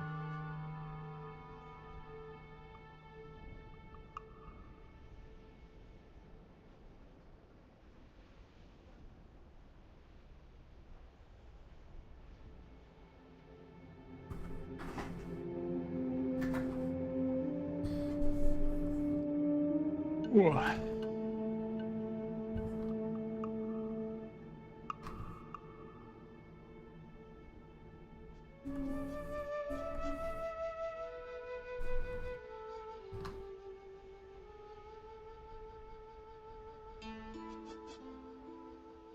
Okay, I think that's pretty good. I'm pretty happy with that. Couple of the That's unique little like lines here makes it like, oh, okay, this is a different tunic, you know, than everything else. It has its own identity. And I put it the little tie on the side. I mean, it could be either which side, but not that kind of helped, because then you could have like a little tie on the side instead. Though a part of me kind of wants to do this, which would be cool. You know, where it's like cut on the side.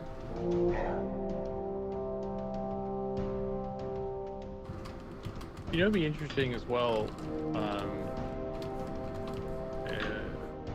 Like it's a super minor thing, and it would be covered up by everything by being a shirt, you know, inherently. But having like the buttons on down the back, down the center of the back, like you have to have someone else button you up, kind of thing. Oh yeah. There was one of the chain shirt things in EverQuest 2 had like, it was like, that's actually accurate, because you wouldn't want the thing down the front, because that's where people attack you from, right? And so one of the ones in EverQuest 2 had the ties on the back of the chain shirt, and I always really liked that design, actually, because it was just interesting. So like, it was interesting me as the player to look at that, I guess. I don't know, that was cool.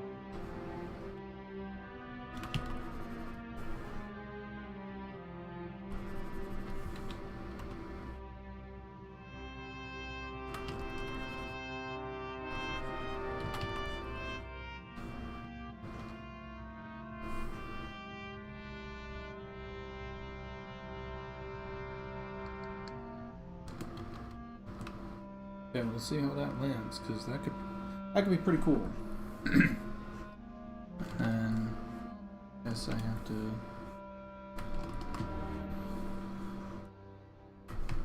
do this now.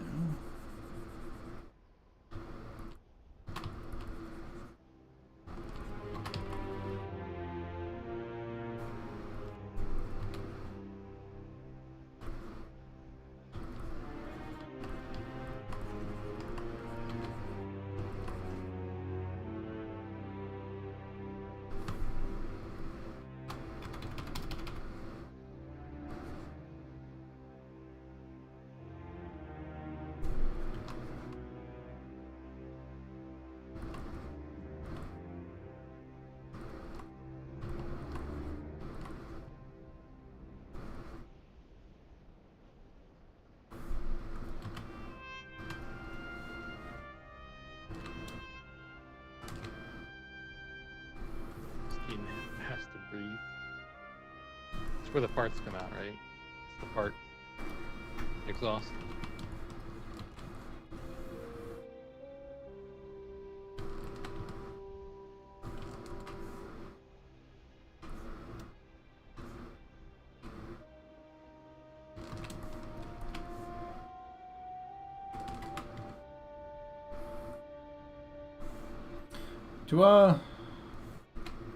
Sure. I was gonna say, do I need to really do like a back version of this? Not if there's nothing going on back there.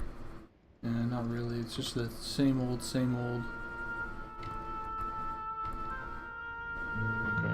you're good then. It's alright. We're fine. Could put a little Night Harbor back tattoo. You know, like a Night Harbor jacket. Nah, I don't think so.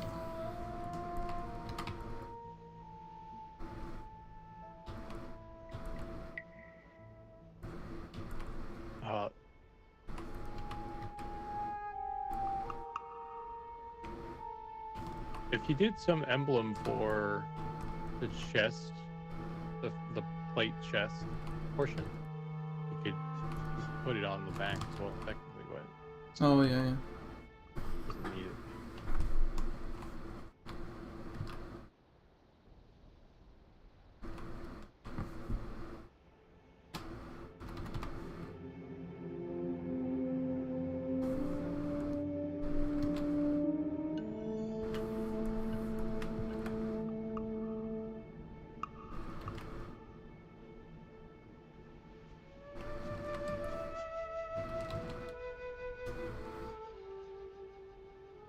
Okay,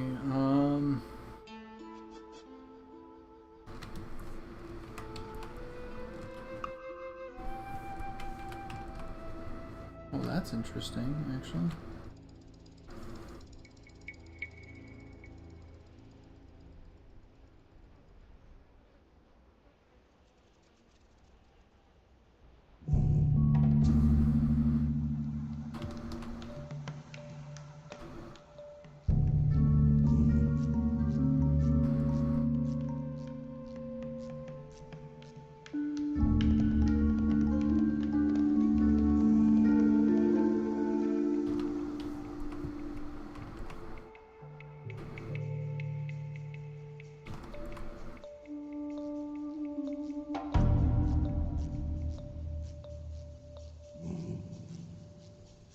Okay.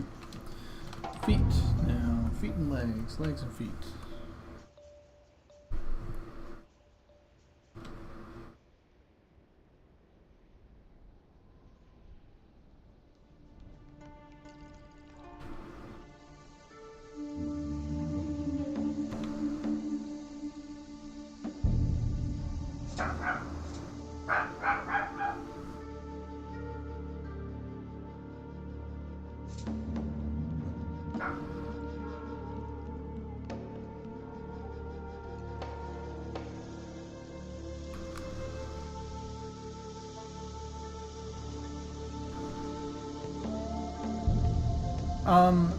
Question. Can legs have shit on the rope? On the robe? No. I mean, no. I mean, we could add it to the mask, but I need to check what the layering order is. I'm just gonna say no though, because I don't want to do it. What were you thinking? Well, okay, hold on. Whatever. This thing just. It won't go back to the fucking. Hello? No! It won't go back into the corner. Photoshop, what the fuck? Okay. Oh, there we go. No, I was thinking, that it might be cool to have like if you were wearing pants and there was something that transitioned from like above the belt above the belt line down into like that area. I'm just thinking like, could we do like skirts by putting on pants? You know what I mean? Instead of pants? skirts with shirts.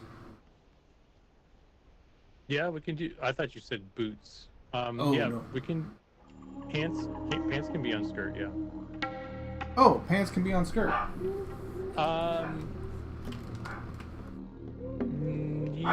We should. I think that should work. Okay, check it before I do anything. I think layer-wise it would work because the ants are always on the bottom. Everything else would stack on top. I think we would just need to add it to the mask, though. Yeah, I see. But I think that's probably something that we would want to do anyway for like guilds or something. Anyway. Yeah.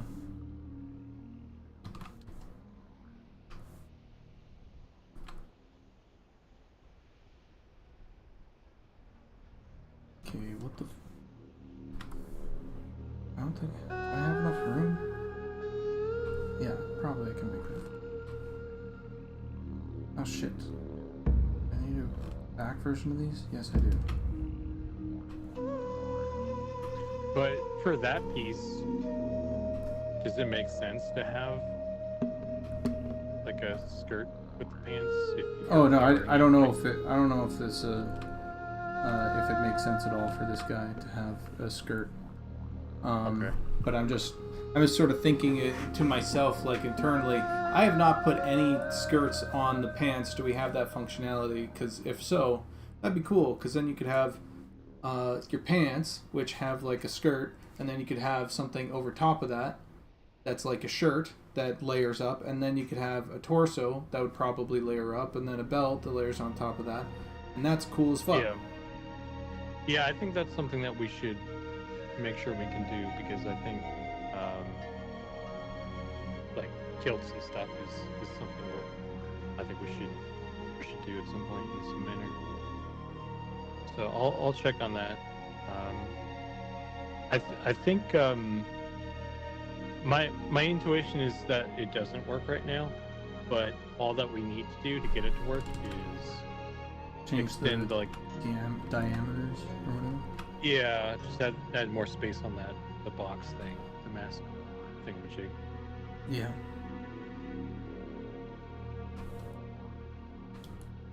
Which I still don't understand how to calculate that.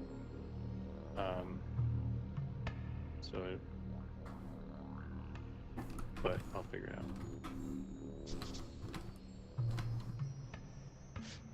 out. Okay. That's all of the abdomen, thorax, abdomen. I don't remember which is which. Oh, thorax, I guess.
Let's save this.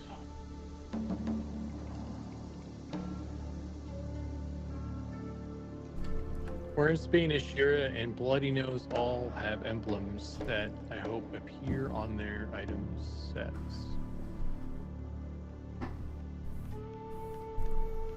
I want to do more Ashira outfits. I want to like expand out the Ashira aesthetic. I like the kind of like leaning toward like Native American with them.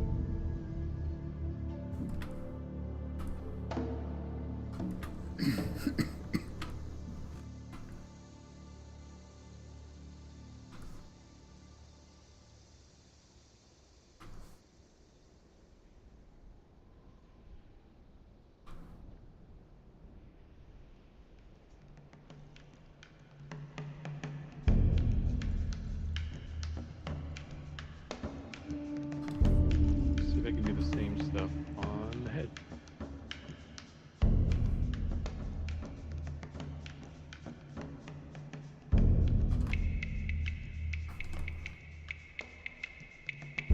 Knowing where people get stuff based on things like that is always nice. Yeah, that's the hope. That's why we're kind of building out all these different looks, so that you can identify where people have been just by looking at them.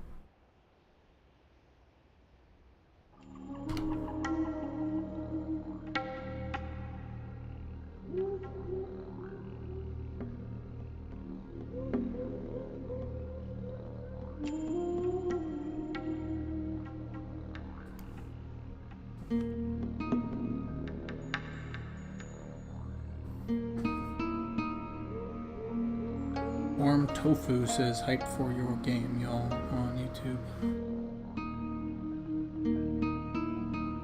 Keep on saying my automatic response to that is, dude, I'm hyped to play it too. Like,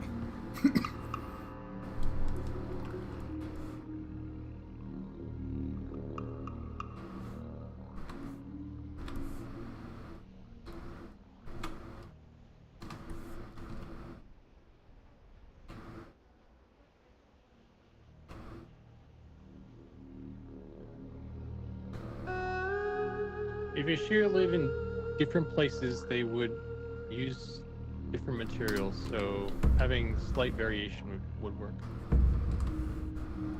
Yeah, I mean, it's... I don't know I don't know the full history of the Ashira, but I think realistically, we'll probably just have to have like the same outfits in different colors and stuff. there's actually some lore stuff about that.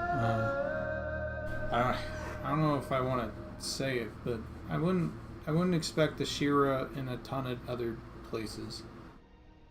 We can use the model for other things. Like I was thinking, like we could probably use the Ashira model for like fox people or something. Scale them down, make them orange, have their like, you know, they can do their thing. But that's been yeah, it's something that I like, or something about Ashira that's unique is that their location in the world.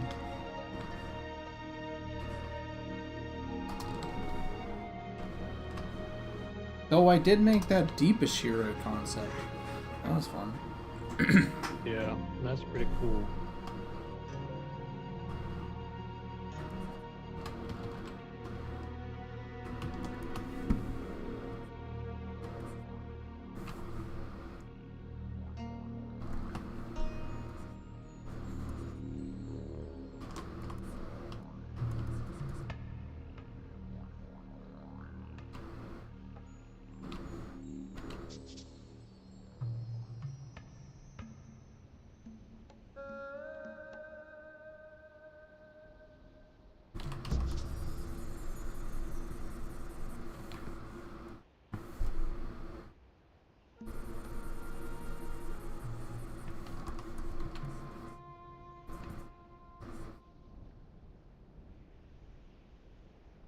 Hey Mac, just tuned in. I think maybe a bee. It is a bee-like construction, but of much more devastating nature.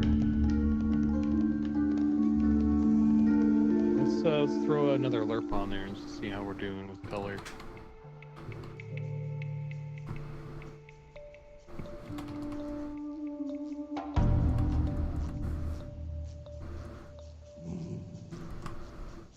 Make it yellow.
Oh dear.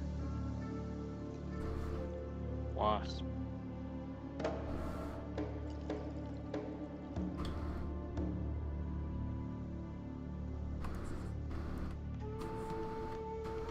And I don't have to keep changing it.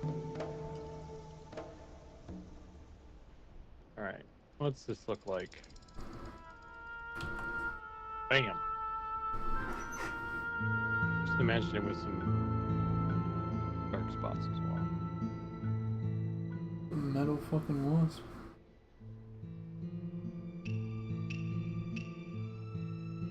It's coming along. It's coming along.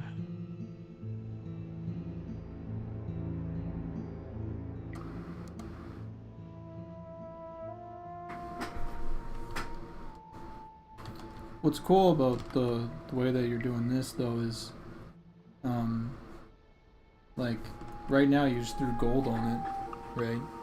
And it could be it can literally be like a golden wasp if we wanted it to be.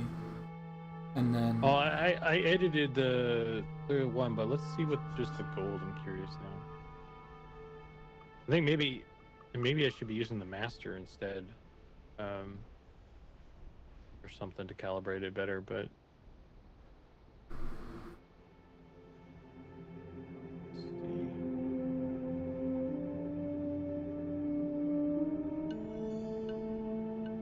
It's not bad.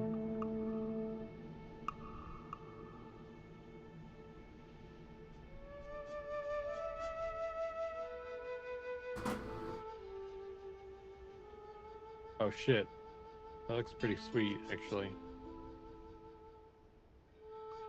I think I need to do a little bit of a levels adjust. But that looks really good. And then if you wanted to, like we could do like a more matte version. This is just if we wanted to. That takes that highlight and spreads it out a little bit or whatever. So we could do super metal, and we could do super not metal, but like a little bit more dull, if we wanted to, which is super cool. yeah, I was also going to try that thing. I think I was talking to you about it, but it might have been someone else.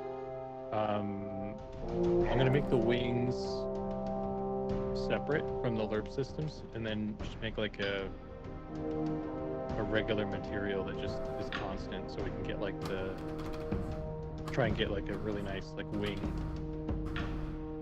thing on there. Kind of sort of a semi-transparent wingy or something.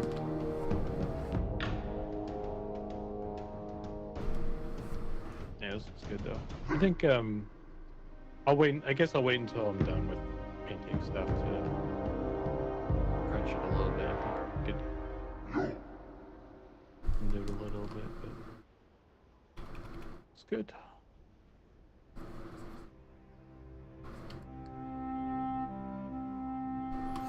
Gonna creep some people out for sure. Hopefully.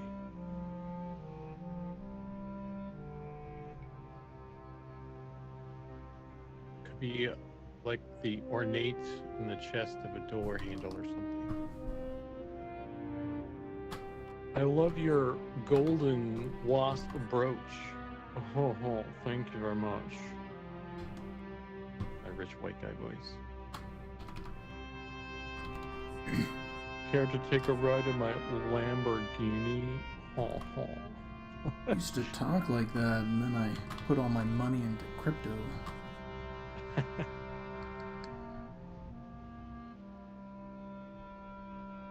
And then I decided to be an artist. All Not a money very gone. wise financial decision.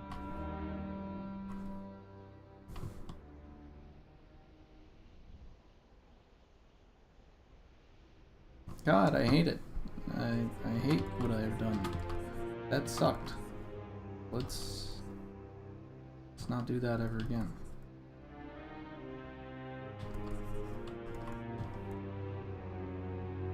Also, it doesn't help that this stance is like a little wide. Yeah. Use that old puppet warp. A what? Puppet warp. You know about that? You have that, right? In the latest version of Photoshop? You should have it, whatever version I assume you're ahead of me in versions, right? Or you're using an older one? I'm using 22 because it's the last version that allows 3D work. Yeah, I think I have the same one.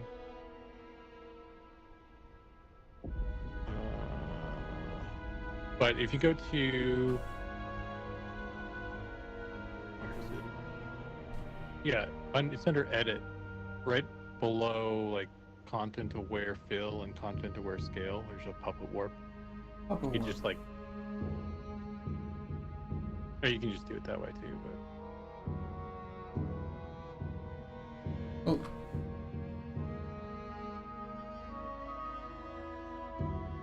Yeah, right there.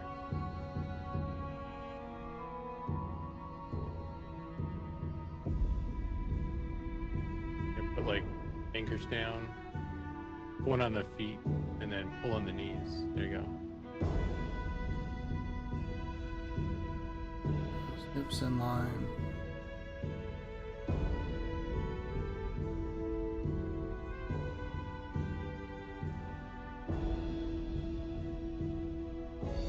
Puppet warp's kind of handy. It's a little wonky. You gotta put down anchors. It's not like something you could use on everything, but it's good for little corrections like that. Oh, that was a pretty big correction actually, so cool. Well, yeah. One thing that I was thinking about, and this falls down, in my opinion, as like what's it called? This goes down to like, okay, way fucking down the line, like expansion sort of thoughts, you know, like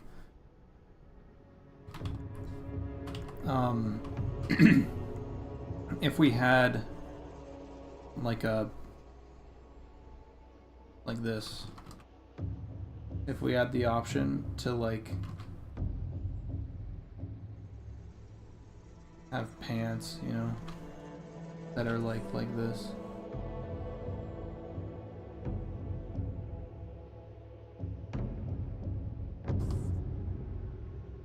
Parachute pants.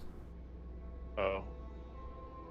And then you just have all the textures or whatever just apply to the new legs, the new legs that we do not call or whatever. Anyway, that's cool, but also no. You know what I mean? if we ever start doing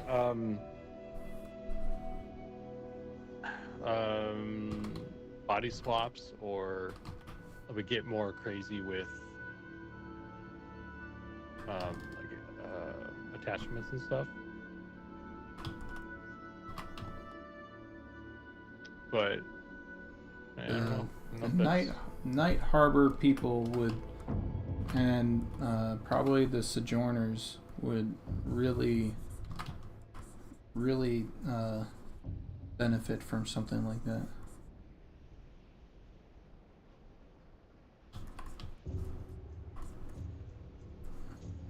Yeah, the if you open up like a classic WoW model, like, at least the one I cracked open, it came with all the attachments for all the bits and pieces. It was just like a ton of shit, like all the pairs of boots, all the pairs of gloves, all the robe bits, all the helmets, just like all there on one. Oh yeah. I assume it's just because that's how it came out. I kind of wonder. I don't think that they have them all on the character like that at all times. It might be the same way that we do like weapons, you know, where we have them all, or not weapons, like helmets, where you have them all sort of like aligned to the model. And then like that's just what you got was from the export. Maybe, yeah. I don't know enough about it.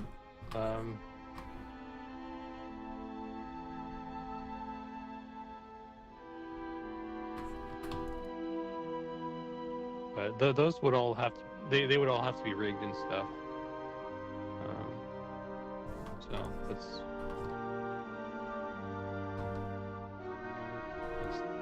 definitely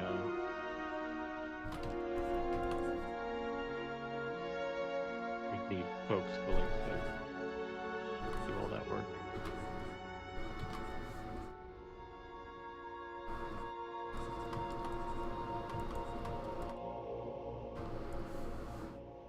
Yeah, once I'm finished this, I think probably take a decently long break and go back to get back to it. I'm gonna try and finish all the Night Harbor stuff today. So that means I just have cloth to do after this.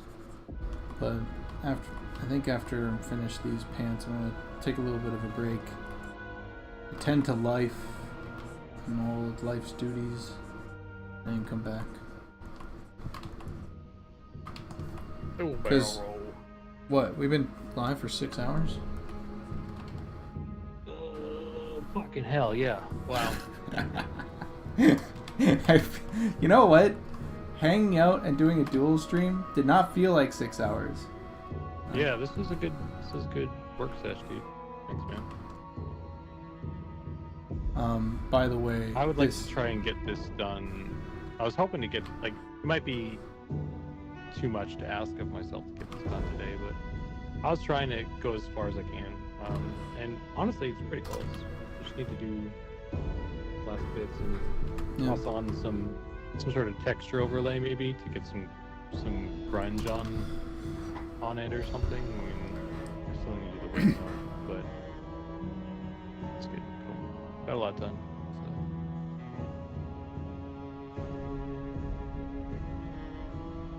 For curiosity on my part, if you took the abdomen, right? Or sorry, yeah, the abdomen. Can you copy that out and make like a radically different shape, utilizing the same textures?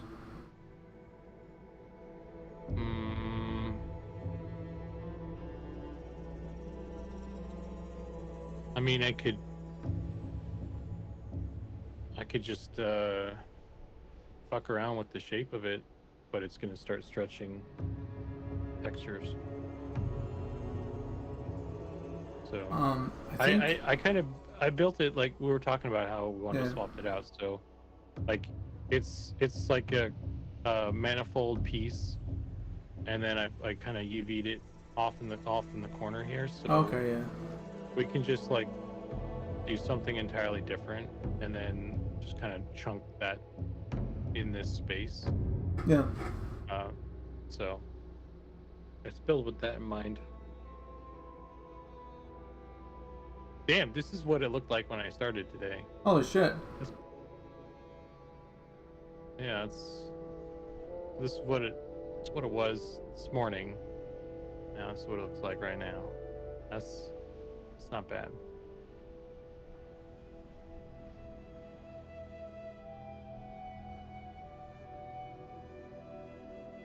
But yeah, whenever you bail, I'm gonna head off to and get some food. I think I'm starting to get the hungies.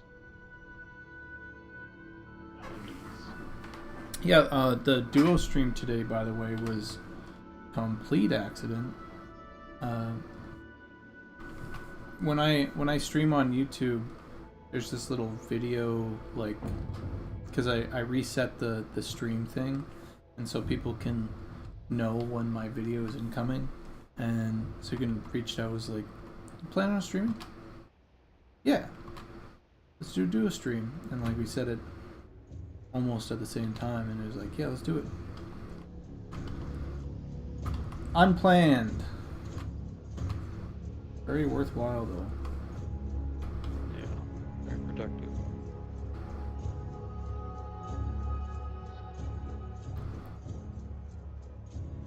Can't believe it's been 6 hours I've been sitting here.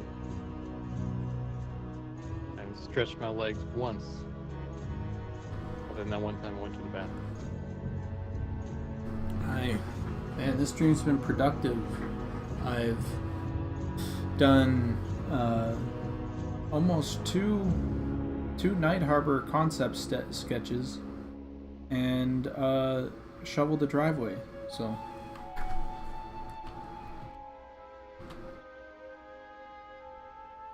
not bad. Yeah. By the way, this is kind of how it is, like with our was it Devon Chill channel in Slack, where except for everybody, you know, hops in and everybody has like knowledge about their expertise, so we can ask everybody about, oh, is this possible? Is, you know, and then it's pretty much this, but with other team members. Yeah, I was legit hoping Simon would pop in and tell a joke. Not even mine. Yeah. Simon, where are you? Simon, get back here. Hang on, I gotta do a Simon impression now. How's it going, boys? Whoa! That was insane. That's all I can do. That's the extent of my Simon impression now. Can you say, "Hey, Gabby"? Hey, Gabby. That's pretty close. That's pretty close.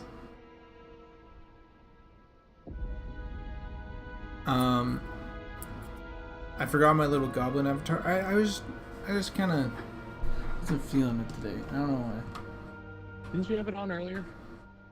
Or was it got off this entire time? I think it's been off all stream. I know, right, Chinny? I wish, man. Oh, and Chinny, no one's stopping you from joining.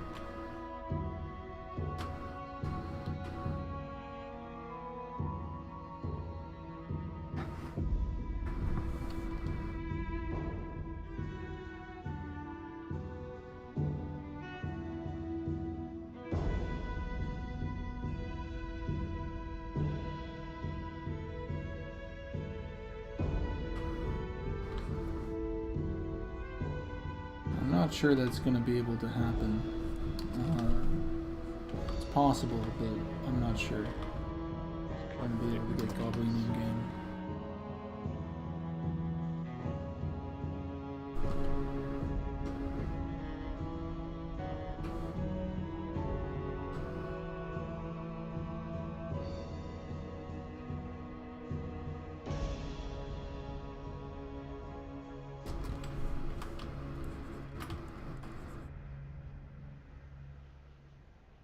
Dude, I'm lucky that we have goblins in game right now, okay? I want to push my luck. Bro, there's so many goblins, like everywhere. Dude! Okay, I have a theory, actually. I have a theory, and no one's gonna like it, but I think that goblins would be more popular than humans if they had access to every class.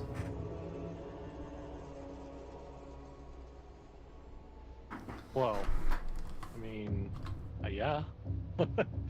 You could just play one. Well, okay. If there was like one class that you could add to the goblin lineup that you think would like make them more popular than humans, what do you think it would be? One class? Fuck. Yeah. And they're already Shadow Knights, so I mean. Well, I mean, they're technically already Shadow Knights, but we're removing that. Has it already been removed? I think so, yeah. You're good.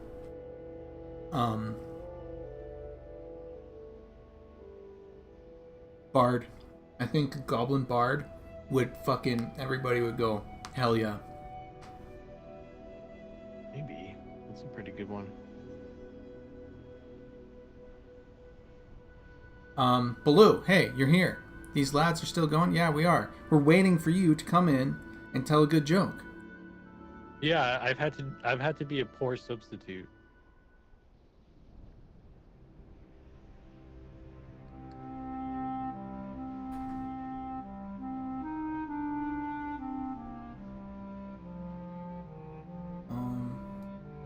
It doesn't have to be a good joke. Yes, come in. Hop in the call. Don't type it there. Hop in the call. Say hi.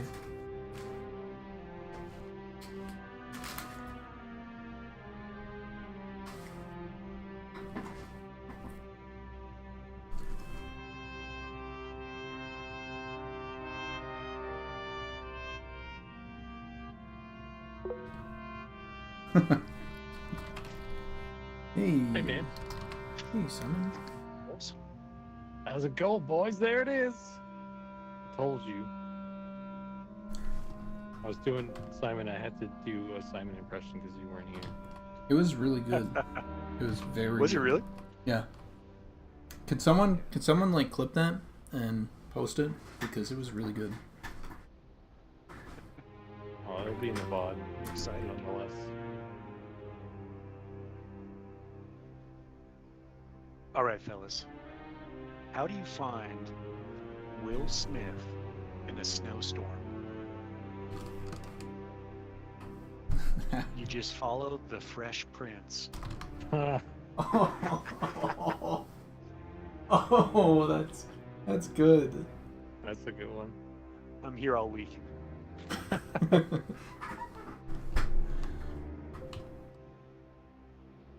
How was your day? It's good, man. Yeah, can't complain. Went to the office and did some things. Tried to make some money. That's good. That's better than the alternative. Yeah. Yeah, man. I've grown accustomed to eating. Unfortunately, yeah, me too. Yeah, even the cheap food's expensive now. Dude, I've seen like shit on the social medias where like some chicken wings at Costco is like $200 or something. Is that bullshit? Or what's going on with that? Is that or Canadian dollars just like inflated or something? Chicken wings are what is it? They're like $6.50 or something like that. Or not chicken wings, the chicken strips with fries. I know that because I get them because they're really good. But I don't know what kind of chicken wings they were buying, to be honest. I don't know. Still got the $1.50 hot dog though.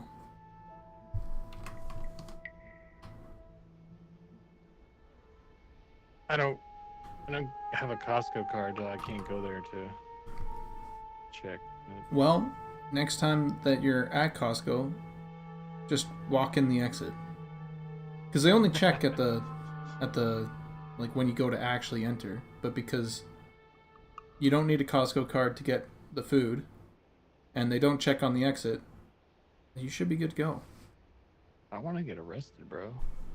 Have you done this? Is this like? Yes, yes, I have. I forgot my Costco card. Zukin, here's a workaround. You can get Costco gift cards off Amazon, and that allows you to shop there without having a membership. Oh, really? Yeah, Interesting. that's a little Simon's secret for the night. Holy shit. So when you walk in and they scan your stuff, what do? You just go, I got a gift card. Right. Every time? Yeah, show them the gift card.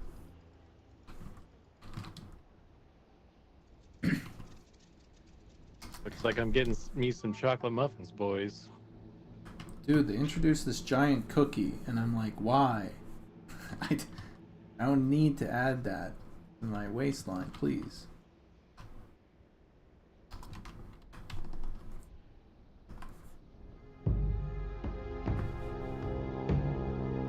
Yeah, those muffins, I dream about those. It's like the same way.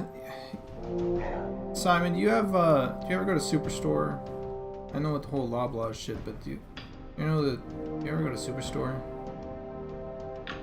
Honestly, dude, I think the last time I was there was probably like over a decade ago. Okay, they have these donuts there, right? And they're like a pack of donuts, a pack of like, I don't know, like 30 fucking donuts or something. And they're like mini donuts. Yeah, that pack is like $4. It is. Are those the powdered ones? Yeah, it is unreasonable how inexpensive these I'm not buying this because it's not a great deal. It's too good a deal, and I will keep eating these. Like, I'm not buying this for my own health.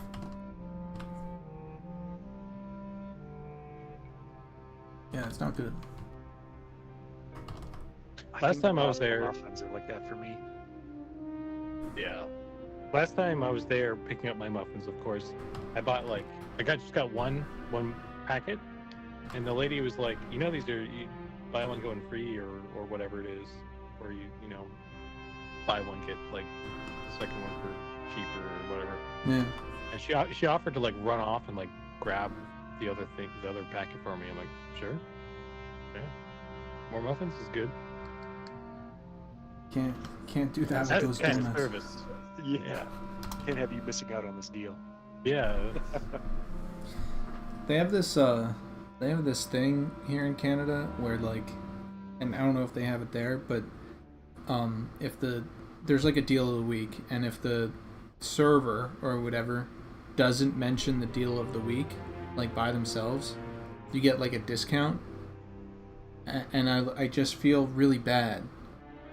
Like I don't want to mention it, that they didn't mention the deal of the week, because then they're probably penalized, and they're already working a really shitty retail job, and their boss is going to yell at them for not mentioning the deal of the week because they got a 30% off. But then another part of me goes, that's just like a fucking retail trick to get people to get this thing that they weren't going to get, because now they get the deal, quote unquote, whether or not someone mentions this thing. I don't know. It's all fucked up.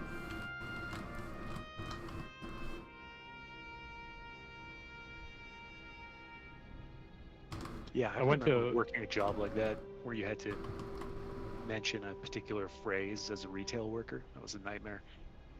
I hate that. I went to Walmart today, and I just wanted soap, and they had it locked in like the glass case. I had to push the button, and the guy showed up, and so he opened the case, and then I grabbed the thing I needed, And then he's like, hang on, I need to put this in a plastic container thing. I'm like, all right. Like, this is the only thing, like, I'm buying this soap and then this soap. That's all I've come to this store for, but, like, yeah, okay, you do your job, man. It's weird. A weird world we live in when I can't go to this checkout without this soap being placed into a safety box. Did he dystopian. put it in a briefcase with handcuff attached to his wrist and a briefcase? No, I've actually been. A similar situation is where I wanted to buy batteries, and the guy was like, "Hang on, I gotta take it to the checkout for you and like scan it." I'm like, "All right." It's like, bro, Is it's it- just a battery. Is it because soap might be like the most stolen thing? Because the people that need it are the ones that can't afford it. I mean, I don't know. I assume that the stuff that they put in there is like their most, taken items or something. And why would, I don't know. I don't know the metrics, but there's like a whole soap aisle. There's like 2 whole aisles of like face wash and soap and things. For real. Well, at least you got a presidential escort to the front.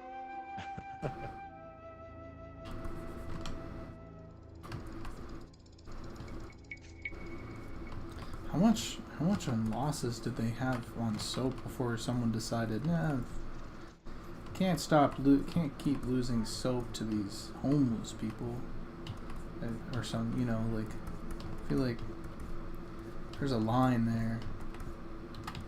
I mean, I kind of doubt that the thing I was buying specifically was the item. They have to justify installing all those things, I'm sure, as well, right? They probably just say like, well, this one item is, or these couple items are, getting jacked a bunch, so we'll just kind of put everything in that section in this case. Yeah, That's you're how gonna make like a small little 5 by 5 inch box for this one item, Yeah.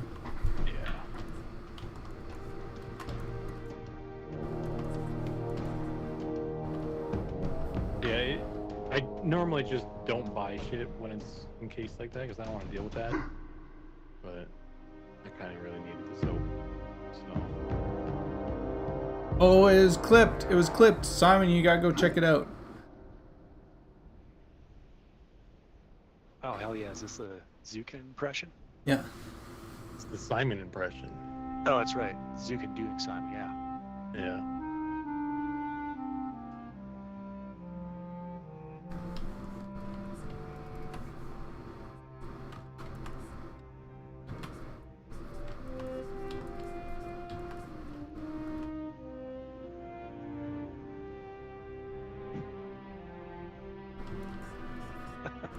That's really good, Zukin.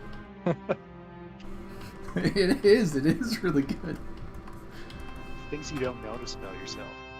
Other people pick it up, though. Okay, hold on. I have noticed. Okay, you can tell me whether or not this is conscious or not, Simon. But in one of my streams, I was like, dude, Simon's the only one that can call me Gobby. I say, hop in a call. He's like, hey, Gobby, and I go, and then I said that to you, that you called me Gobby. Did you stop calling me Gobby because I said that? Because you haven't been called me Gobby recently, so something changed? Oh, I don't think so. You guys fighting? This is a Canadian fight you're witnessing. No, I think, I don't know, my family has this, like, term of endearment where we add Y to people's names. That makes sense. So yeah, that's probably an unconscious thing for sure. What did I do to unconsciously get you, get on your bad side? I think it was that graffiti you drew of me in Night Harbor? That wasn't me. It was the other. Are you the capsule graffiti? Is that you? Do we have capsule graffiti? Do we actually? did. Oh. We did. I don't know if it's still in there though. I don't remember exactly where it is either though. To double check. That was our test for whether or not we could use those projection things. Yeah, the decals. Yeah, and then we ended up using that on for some of the actual goblin graffiti in Telekir.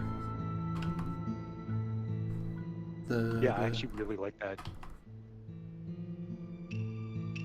It's a cool way to add like a bunch of character and storytelling to a scene without like doing a ton of art. Yeah, and those are super simple to make too. Obviously, goblin drawings are garbage. Speaking from experience.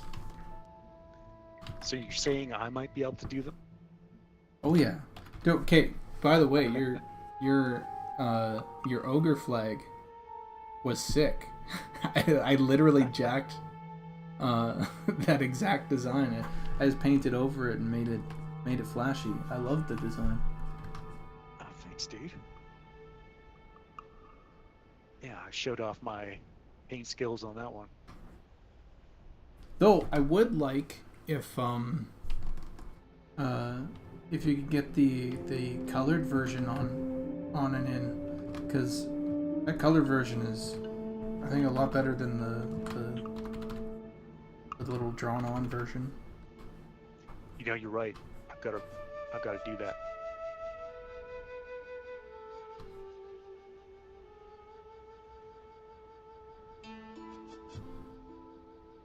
And maybe there's a nice place where you can utilize that actually. I was thinking it might work for the main ogre fort in Sungreat Strand. Oh no, I mean it'd be really cool, like, cause there's the two versions, right?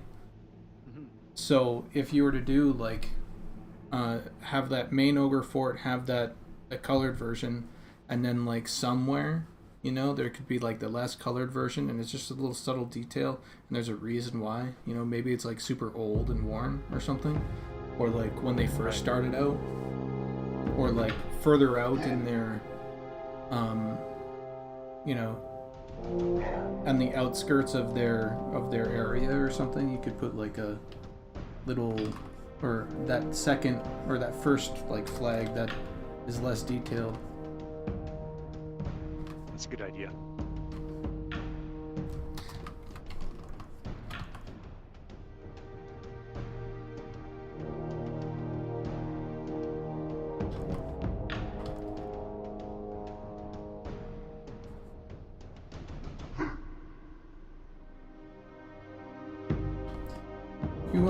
Simon, you playing anything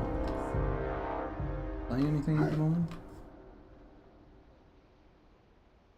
I picked up Deadlock. I've been playing a little of that. I used to be a Dota 2 fan like 10 years ago. So I've been doing a little Deadlock, which is a lot of fun. But other than that, not much, man. Most of my free time is spent on M&M these days. Yeah. I can relate. And honestly, dude, I feel guilty when I play games. Yeah. I don't know if you guys experience this, but like I could be working on Monsters and Memories right now. Yeah, that's like. It's. Go ahead. I think it's good to get a break here and there, but I definitely can relate to that feeling as well. I feel like that was my entire life.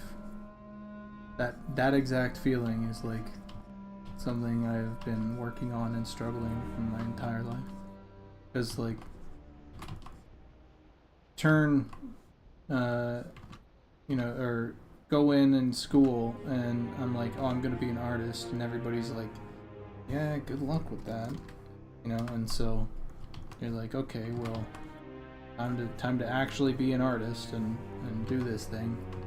And it feels like if you're not working on that and that skill, it was just like, yeah, it was rough. To always feel like you're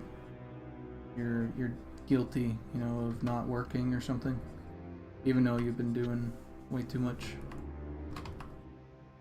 I feel like that's one thing that you have to contend with as an adolescent, is like, especially if you're a guy, is you really have to devote yourself wholly to one particular pursuit if you want to be good at it. It's true. What was your pursuit? I was a nerd, so I went to law school.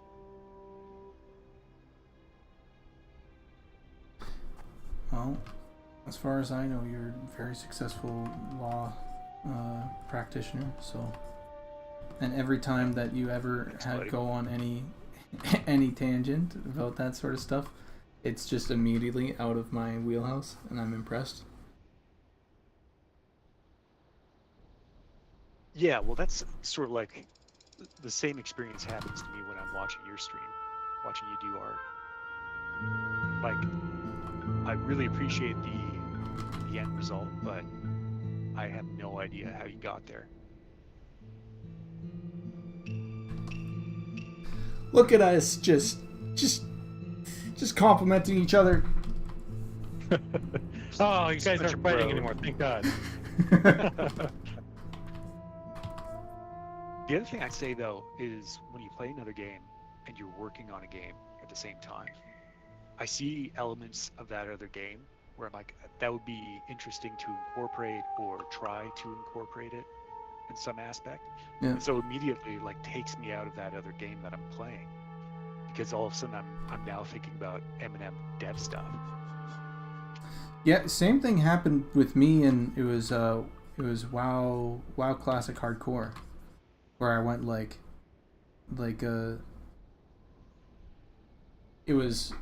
there was like some camps that or not camps, but like areas where you're supposed to hang out for like a little bit, you know, and do your quest and kill like the super amount or whatever, and or these like cool boars, get the quest item, leave, and I went like in M&M, like you'd go there and you just hang out there, and that would be it, and that would be sick.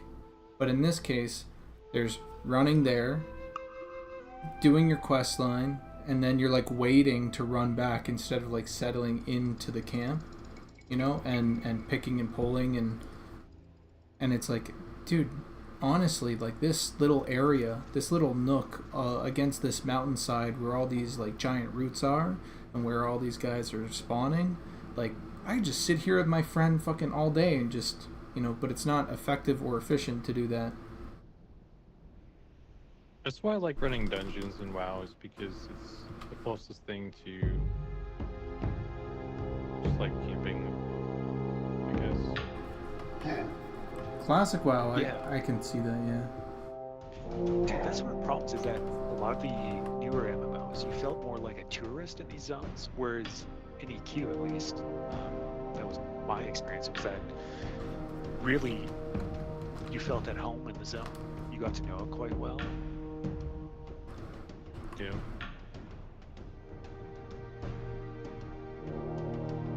That's why people, and there's no map yet to like learn it to get around too, so Yeah. there's like a mastery of the area as well.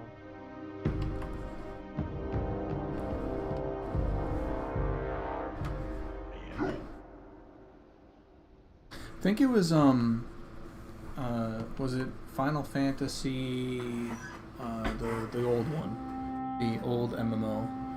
I told you guys I joined that Red Cloud's stream for a bit, and Red Cloud was talking about it, and something that was pretty cool that came up was they did have maps, but you had to buy them, and so like for you to have mastery over this thing, it was like in this in-game thing where you can access it really easily and quickly, and that's the benefit. It's not, I don't have to tab out, but you have to like buy them and like then look at them. And a part of me goes, that's pretty cool, especially if we got like I know at one point we had talked about having like a little paints, and this is something that we talked about and then quickly not talked about, by the way, but like a paint system in game where like you could draw on your own maps and like sell them and shit. And then eventually that was like, yeah, that's a little out of scope, and I don't even know if we want that. Yeah, you can imagine what we'll see on those. you're like, here's my map, and it's just like some crude like drawing of it. Someone's It's a term for that I learned from Sean. It was that the TTD, TTP, time to penis. Yeah. You know, how long does it take for someone to make a penis in your game?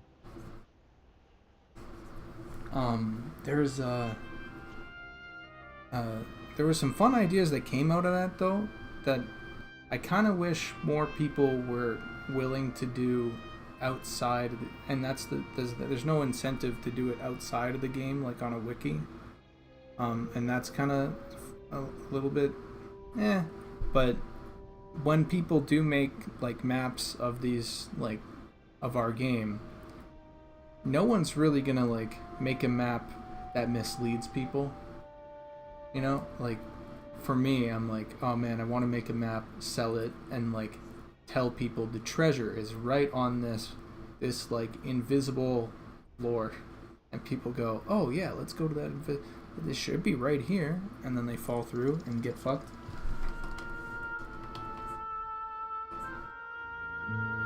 But I don't think any of that's gonna happen in like in a wiki.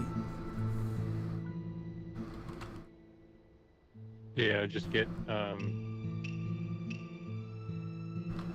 deleted from the wiki pretty much. Yeah.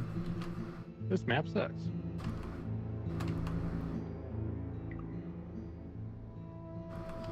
I think the wiki would have it if we provided them. Was it? Provided them with false information. I mean, anyone can just add stuff to the wiki. That's true. But yeah, eventually it would change, right? Yeah. Especially right now, because like we're so early that like the stuff that is on there is going to change anyway. So they just be like, oh, this is no longer correct, so I'll just change it. Yeah.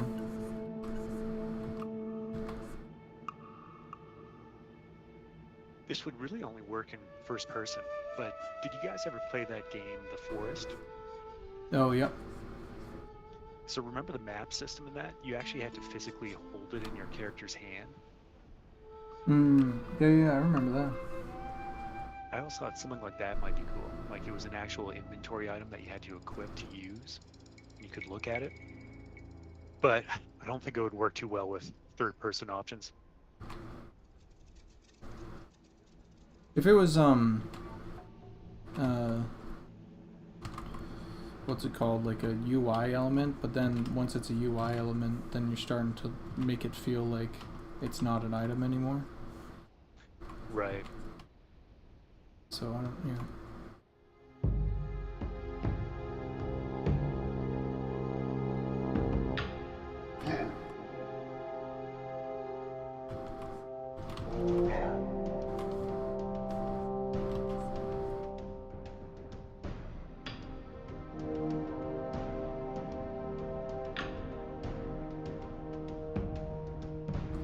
Okay, I think I'm pretty set on this. Is there anything I'm missing? I guess I could do the butt on the pants, but it's not necessary. I assume it's just going to be the same as the front. Yeah. What's going on with the shoulder shawls? stuff Yeah, there. yeah. So, I think it might be worth it to do something like this to showcase it instead.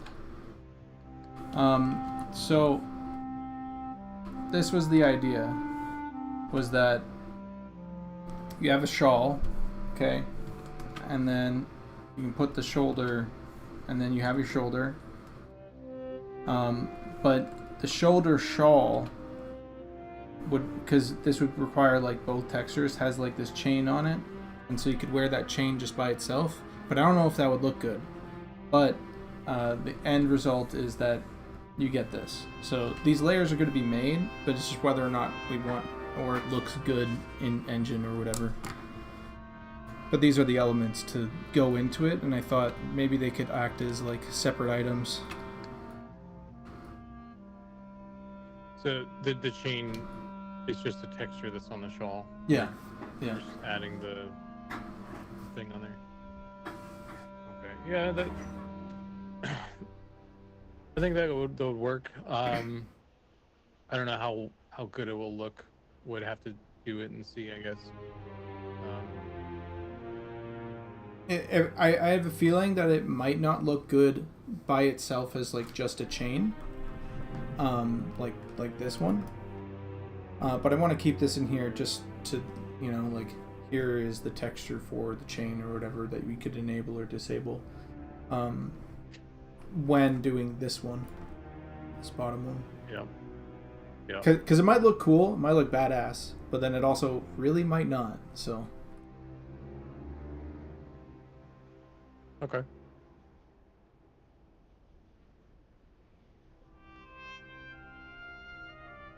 I guess I could do this as well, but it's just going to be the front and back are going to be the same.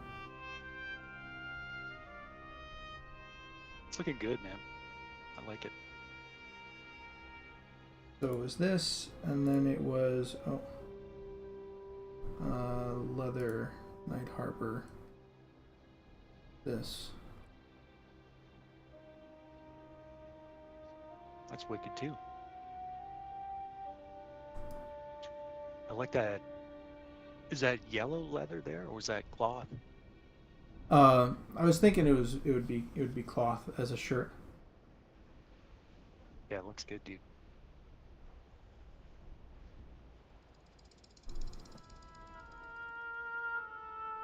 All right, fellas.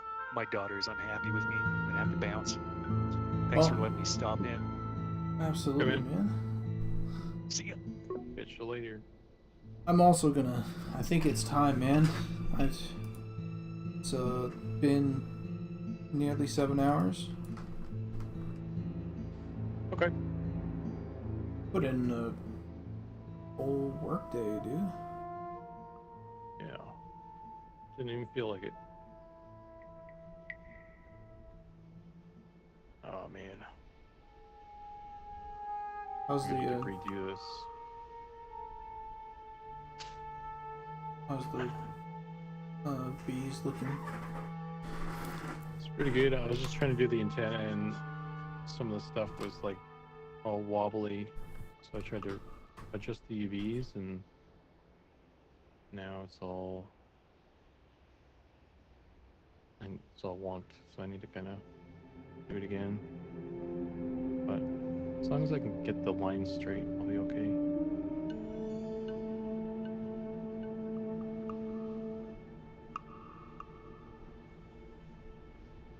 Okay. That's unfortunate, though.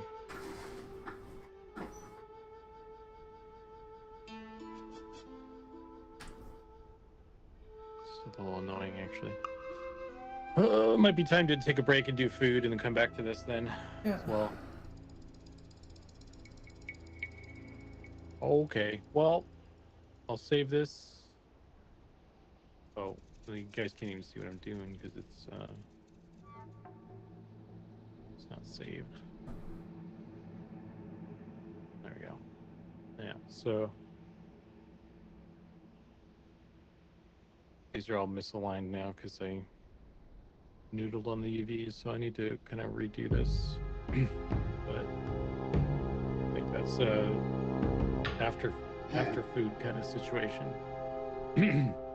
I might just like ditch the whole horizontal lines to begin with and just have it be a solid color. I don't know. Just come back to it. But Those horizontal lines do look pretty good if you can get them working though. yeah, well, I should have kept them on a different layer or something. Minimum to save myself some time. Oh well. It's too late now. I do have an earlier save goal. Actually.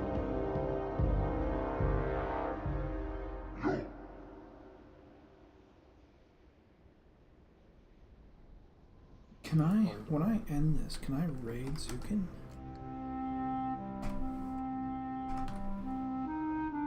What if we like double rated somebody? Oh shit, yeah. Who should that be?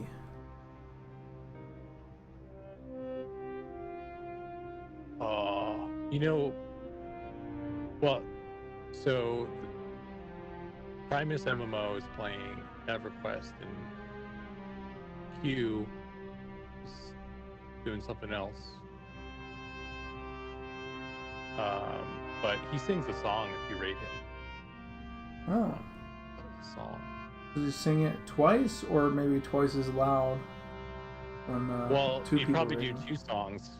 You'd do one for each of us.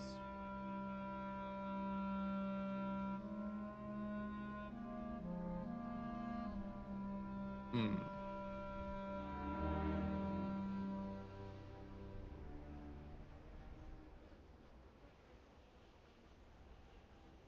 Two seconds.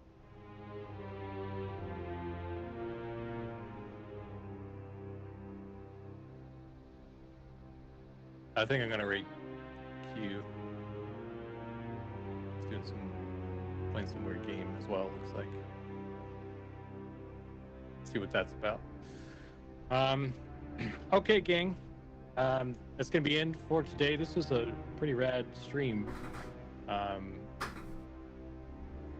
Probably since it was so long, I doubt a lot of the folks that started it with us are still here. But if you are one of those folks, thanks for hanging, man. Yeah.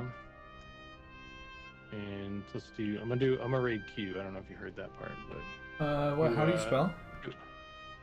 Quatos. Quatos.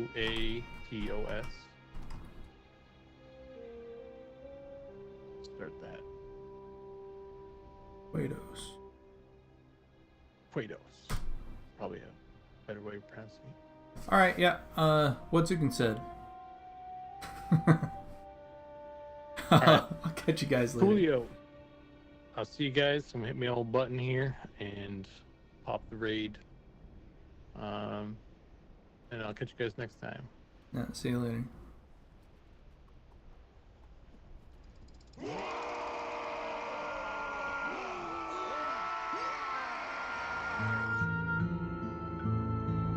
Primus MMO has begun their raid upon us. Yo, Primus, we're just about to raid someone. Of all 28 of them.